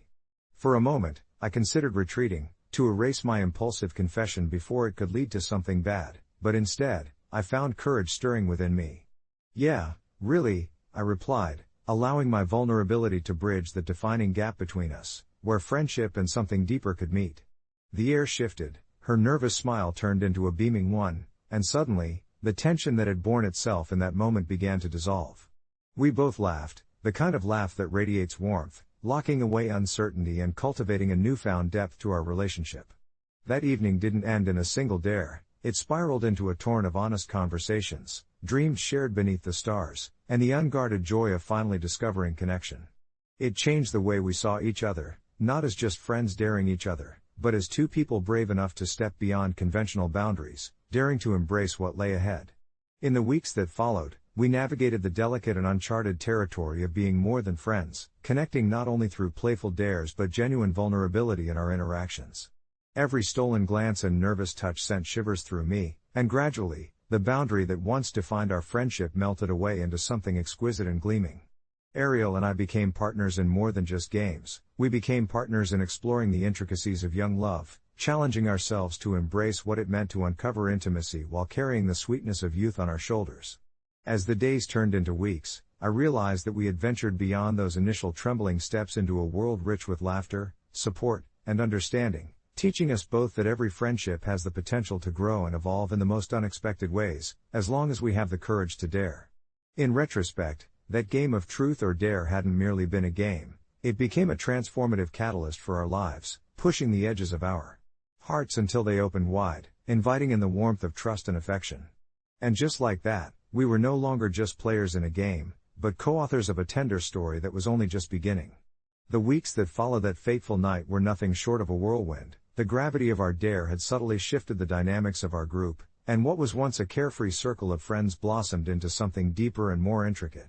Every Friday, we gathered at the old tree in my backyard, now a sanctuary of laughter and secrets. The sun dipped low on the horizon, casting golden hues that danced through the branches, making the world feel like a secret haven. I could feel the change in the air, as conversations faded into soft smiles and longing glances exchanged between Ariel and me. It wasn't overt, but rather an unspoken agreement that lingered just beneath the surface. My heart was a patched quilt of excitement and anxiety as I started to wonder what it meant for us to redefine our friendship, to cross the boundaries laid out by childish innocence. One evening, with soft twilight surrounding us, Ariel dared me to share a secret, her tone playful but her eyes searching. My thoughts raced. It would have been easy to share something inconsequential, a quirky habit or an embarrassing moment, but the worry still lodged in my throat that our friendship would change irrevocably made me hesitate. Was I ready to lay my heart bare? Finally, I decided on the secret I had kept tucked away. I confessed how that kiss had shifted something inside me.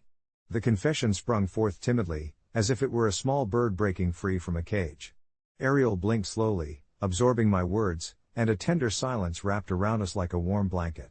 I held my breath, waiting for her response. After what felt like an eternity, her smile broke into the kind of radiance that filled the space between us with warmth. I feel the same way, she replied, her voice a soft whisper caught in the evening breeze. Those simple words transformed the air around us, filling it with a sweet heaviness. A mix of relief and exhilaration engulfed me, and suddenly, The tremors of my previous doubts seemed trivial against the vastness of our connection. We moved closer, our shoulders brushing, creating a spark that ignited behind my ribs. The laughter of our friends in the distance faded, giving way to a cocoon of intimacy that felt both thrilling and terrifying. That night marked a pivot in our friendship. We began to confide in each other more, sharing dreams and fears over quiet conversations beneath the stars. In those moments of vulnerability, I discovered layers of Ariel I had never known. The way her eyes lit up when she spoke about her dreams of being a photographer, how she wrestled with self-doubt, and how she found solace in nature's quiet embrace. Life was starting to unveil its complexities, each layer revealing deeper shades of understanding and admiration. However, with the beauty of blossoming feelings also came complications. As the pressure of our new dynamic settled in, I worried with each passing day, what if this bond, so fragile and precious, fractured under the weight of expectations? I watched as our friends, including Jake and Lily, began to notice the subtle shift, their taunts and playful nudges serving as jarring reminders of our transformation. Each time they jokingly nudged us together, claiming we were dating, a prickle of anxiety shot through me. Were we ready for that? One Friday evening, our group took a spontaneous trip to a local carnival, filled with laughter and tangled threads of joy. The air was saturated with the aroma of cotton candy and popcorn, a nostalgic scent I could hardly resist. As we walked through the throngs of people, my heart raced not just from the excitement of the carnival atmosphere but from the undeniable tension bubbling under the surface between Ariel and me. That night, the game we played took on a life of its own. It was no longer about childish dares but about truths we were unprepared to face amidst the laughter. After riding the Ferris wheel, we ended up in a quiet corner away from the jubilant crowd, and Luna, ever the instigator, suggested a game of truth or dare. I could sense the exhilaration dancing in the group as if everyone was holding their breath, unsure of what was to come. When it was my turn, I chose truth, contemplating whether to confront my emotions or cloak them in the comfort of playfulness. I could feel Ariel's gaze on me, searching, as if she, too, were taking stock of what was happening. "Do you have feelings for anyone in this group?" Jake asked, his eyes darting mischievously between us, igniting the familiar tension swirling around our little gang.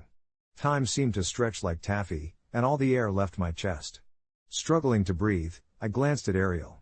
The secret of our burgeoning feelings loomed over us like a dark cloud, and my heart raced at the thought of confessing what lay hidden beneath the surface. Looking into her eyes, I felt a sudden surge of courage.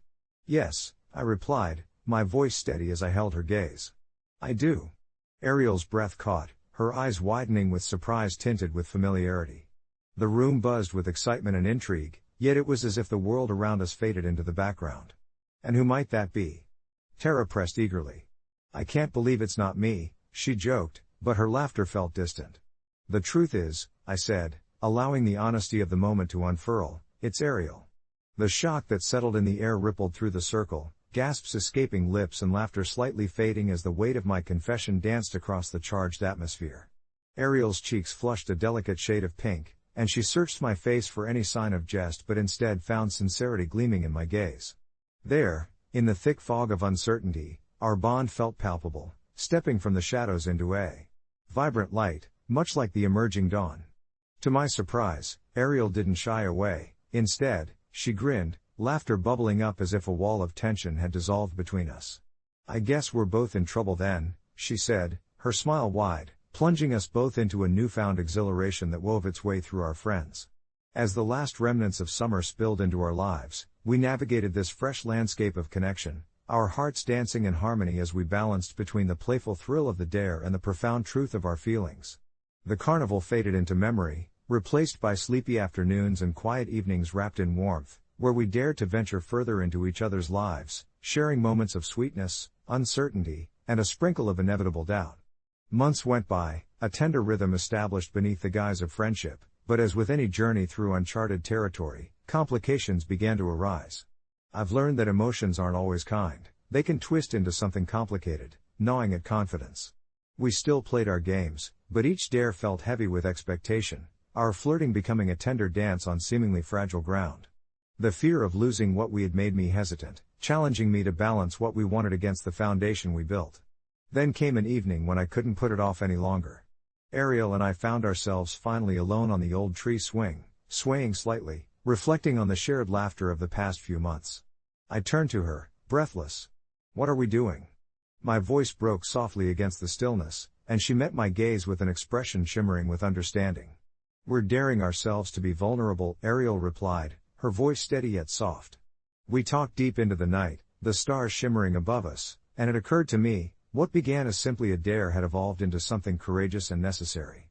We had traversed the tender intricacies of friendship and intimacy, learning to embrace the duality of being both creators and caretakers of our story. In that moment, I wasn't afraid anymore. I wanted the story to continue, with all its complications and beauty, an intricate tapestry woven from our laughter, caution, and daring love. It was neither a clear-cut beginning nor a resolute ending, it was simply the unfolding of what we had dared to explore. Friendship matters, especially when it fosters love, and as dawn broke on the horizon that night, I felt an invigorating rush of certainty. Whatever came next, we would face it together, hand in hand, open to the wild and wonderful journey that lay ahead. And so, as I laid my head down that night, a smile lingered on my lips, breathing warmth into my dreams, knowing whatever shadows danced at the edges of our story would only serve to deepen the bond we had forged, the bond seated in a silly dare that had blossomed into a beautiful connection, as real and tender as we dared to believe it could be. My father's birthday dinner was supposed to be a joyous occasion, a celebration filled with laughter and shared memories, but as I sat there, the weight of unresolved grief rested heavily on my chest. It's funny how the three of us, my dad, my sister Sarah, and I, had always formed a tight-knit unit, yet recent events had begun to fracture that bond. Just 6 months had passed since I suffered a miscarriage, a time when my world turned gray, where joy felt like a distant memory, and the unwavering support I had hoped for from my family seemed, at best, insufficient. I had spent weeks preparing myself for this dinner, eager to distract my mind and feel a sense of normalcy again, but a knot began to twist in my stomach as soon as we arrived at the quaint little restaurant my dad loved. The walls were decorated with photographs from his past birthdays, capturing moments of bliss that now felt unbearably distant. As our waiter brought over the first round of drinks, I inhaled deeply, trying to soak in the laughter of others at nearby tables, the clinking of glasses ringing like a soft melody in my ears. My dad, with his warm eyes twinkling, regaled us with stories from his youth, tales of cross-country road trips and shenanigans with friends. I smiled and took sips of my wine, cherishing the moments of levity he brought, yet shadows loomed in my heart, blossoming with each passing minute. That's when I heard it, a quiet voice carrying through the room, sharp enough to slice through the cheerful hum of conversation. Sarah, seated just across from me, casually remarked to her partner, "Well, at least Mom didn't have to deal with a tiny grave this year." The words dropped heavily into the air, and for a moment, the world around me faded. My heart raced, and my fingers gripped the edge of the table as dread washed over me like bitter cold water. How could she say something so callous? The hurt of my loss bubbled up, intertwining with a complex blend of anger and disbelief. I had always considered Sarah my closest confidant, but now she felt like a stranger, one who didn't comprehend the weight of what I had been through or the sensitivity required when discussing grief. It took all my strength to maintain a facade of composure, but each shallow breath hinted at the storm brewing within me.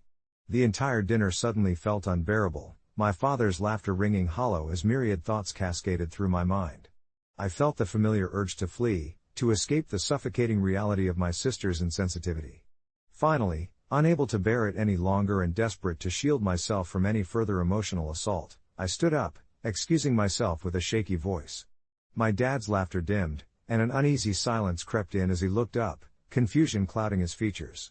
I hurried toward the restroom, each step feeling like an avalanche of regret crashing down on me, for leaving, for how my sister could be so ignorant of my pain, for what was supposed to be a celebration of my father's life morphing into a spotlight on my loss. Once inside the small, dimly lit restroom, I stared at my reflection in the mirror, trying to decipher the woman looking back. Anger flared like wildfire, and I told myself I was justified to feel this way. I reached for my phone, contemplating sending a message to my sister, maybe to explain how her comment had tangled my heart in knots. But each time I typed a word, it felt inadequate, like I was fumbling to convey a deep sadness that she may never understand. I left the restaurant, heart aching and burdened, and as I sat alone in my car, the muffled sounds of the joyful gathering faded into the night. I ruminated over my sister's words, wondering if I had truly overreacted. I drove home in silence, clutching the steering wheel tight, the road ahead blurring through tears. I tried to keep at bay. It wasn't until I got home that I found a sliver of calmness, the weight of the day beginning to lift, and I reflected on the necessity of self-care amidst the chaos. Maybe my response to Sarah was not just about her comment, it was my silent plea for recognition of my pain, a desperate call for empathy that I longed for, yet struggled to express.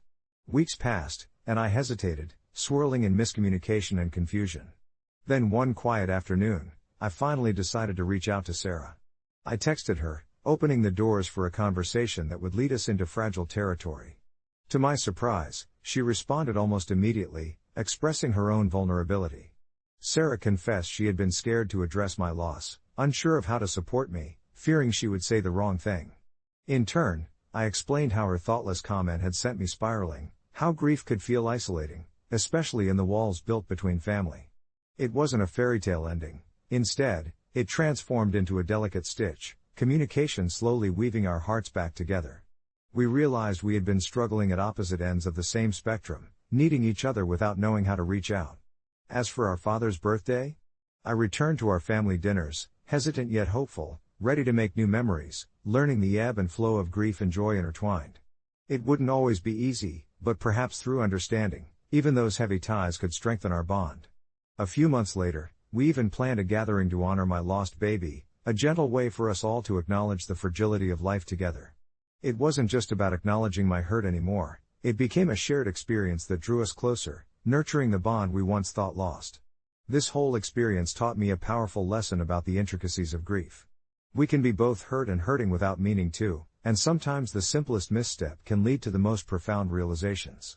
In the end, we came to understand that healing is a journey best walked together, even when the path may be a bit rocky. As the weeks rolled on, my family and I began to reshape the focus of our gatherings, infusing them with stories about the loved ones we had lost and celebrating the lives we still had. Each meeting became a chapter in our collective healing, and slowly, we found joy in shared laughter and nostalgic recollections, all while allowing room for tears when they surfaced. It felt surreal at times, navigating the delicate balance between joy and sorrow. My sister would often reminisce about growing up, cracking jokes about our childhood antics, and I would join in, laughing until I forgot about the heavy ache nestled within my heart. Yet, with every joke, I was acutely aware of an underlying tension that lingered. Our grief was raw, and though we had found a semblance of healing, there were still unspoken words tethered to our experiences. One evening, after what had been a particularly lovely dinner filled with good food and laughter, I noticed my sister staring out the window, her brow furrowed in a way that suggested a silent battle was happening inside her. It was a moment of connection lost in translation, and somehow I knew that she was wrestling with her own guilt, her own questions about our shared experience of loss. Taking a deep breath, I asked her what was on her mind, and she hesitated before her voice came out as merely a whisper. "I can't believe how different life feels now. Do you think we'll ever get back to normal?" As she looked at me, vulnerability flickering in her eyes, I recognized the fear she held, fear that our family would remain fractured, struggling beneath the weight of absence. I reached for her hand, a simple gesture meant to convey solidarity, signaling that the pathway to normal was no longer our goal. Together, we were redefining what our family meant. In the days that followed, we made it a point to engage in small but meaningful rituals. We repurposed anniversaries of our losses into days of gratitude, where we would sit together, perhaps with a candle lit or a favorite photo framed between us, and recount stories of our loved ones, mirthful tales mixed with those easier to swallow that were steeped in love. My sister opened up more, sharing her own struggles with guilt and regret, angles of grief I hadn't seen before. Each conversation gradually eroded the walls we had built around our hearts. We remembered not just those who had left us but also acknowledged our shared humanity and the heavy burden it bore.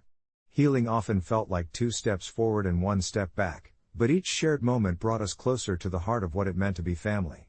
My father, who had been notably quiet after my loss, appeared to appreciate this newfound dynamic, often chiming in with his own stories that nurtured the laughter in our home once again.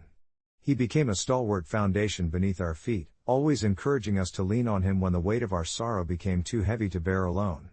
I learned that he, too, was navigating his grief in his own way, the quiet moments of reflection weaving together a narrative of strength and vulnerability that inspired me to keep pushing forward. As spring began to emerge with its floral blooms, glimmers of hope sparkled amidst our healing. I had always held the belief that moments of shared vulnerability could bind us closer together, and my experience had only reinforced that notion. The rocky path I had trekked with my sister transformed into vibrant hues of compassion. However, it wasn't until one particular afternoon, while we were sipping coffee on the porch, that I felt we had truly turned a corner. "You know," my sister said, her fingers absent-mindedly tracing the rim of her cup, "I think about the baby often. I still grieve, but it feels different now. It's more about remembering than just sadness." Those words settled around us like a gentle breeze, palpable yet comforting as we both acknowledged the bittersweet nature of our memories. By this point, I realized healing wasn't a linear path but rather an intricate tapestry of emotions, perspectives, and connections. As the sun dipped below the horizon that evening, casting hues of gold across the landscape, I felt an overwhelming sense of gratitude for where we were. This persistent journey teased out the best of us, the lessons learned, the love rekindled, and bonds fortified through shared experiences of grief and love. Looking back now, I understand that acknowledging our individual and collective hurt was just the beginning.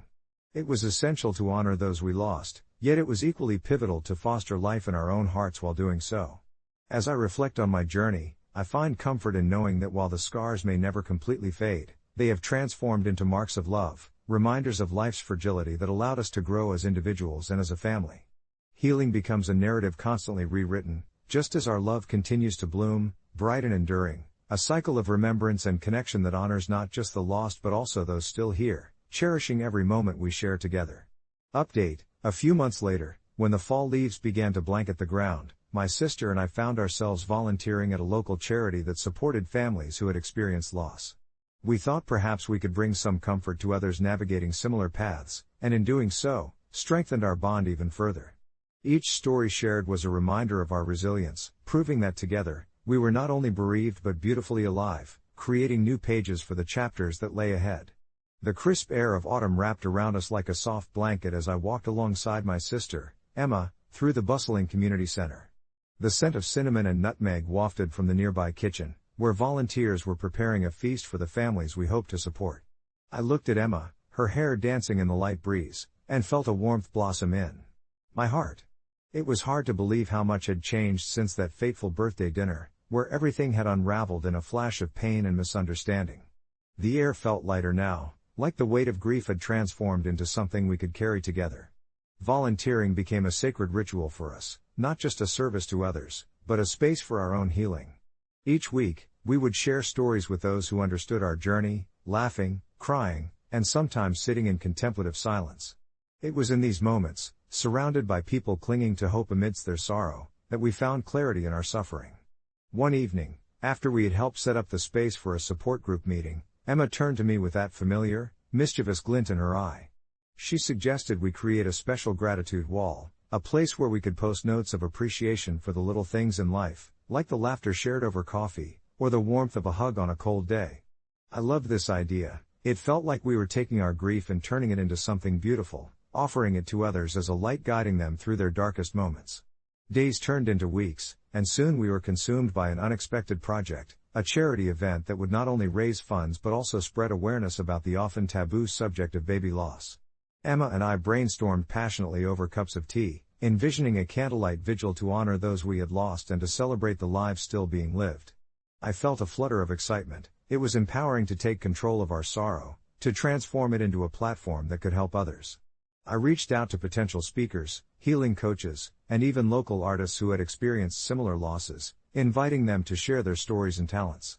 Our community embraced the idea, gathering behind us, and soon what was once a simple concept blossomed into an event that rippled throughout the town. The day of the vigil arrived, and as the sun set in a blaze of orange and gold, I stood at the forefront of a small group, my heart racing with anticipation. Emma squeezed my hand and smiled, a reassuring gesture that brought me comfort.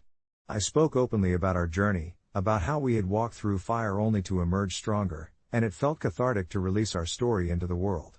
As candles flickered to life, their gentle flames reflecting in the eyes of those gathered, I felt a profound sense of connection, no longer alone in my sorrow, but part of something much greater.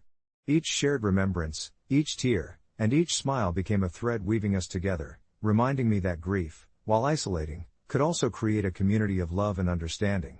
After the event, as we cleaned up and started to close the space for the night, Emma surprised me with a warm hug. "I didn't think we could turn our sadness into something so beautiful," she said, a hint of disbelief in her voice. "But look at what we did." I nodded, overwhelmed with emotion. The evening had been a testament to resilience, not just ours but of everyone who had braved their own storms. Just when I thought I couldn't feel more connected to Emma, I realized the shared labor of love had sewn us closer, and the fragile harmony we had nurtured gave me hope with deep, unwavering roots. As the days faded into the past, I sometimes found myself reflecting quietly in my room, on the journey that had led me to this moment.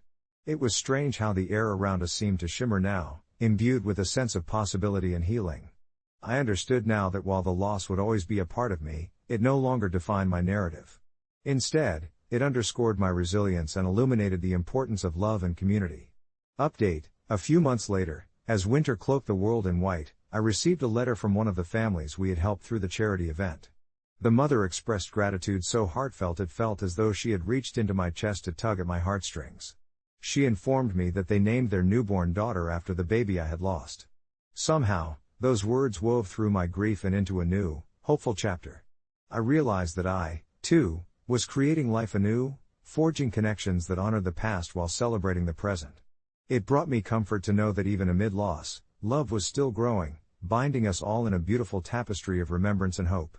And so, as the world outside darkened early, I wrapped myself in a blanket of warmth and possibility, letting sleep find me with a heart full of love, knowing that together with Emma, we were brightening the path for others, and ourselves, in this ever-evolving journey of life.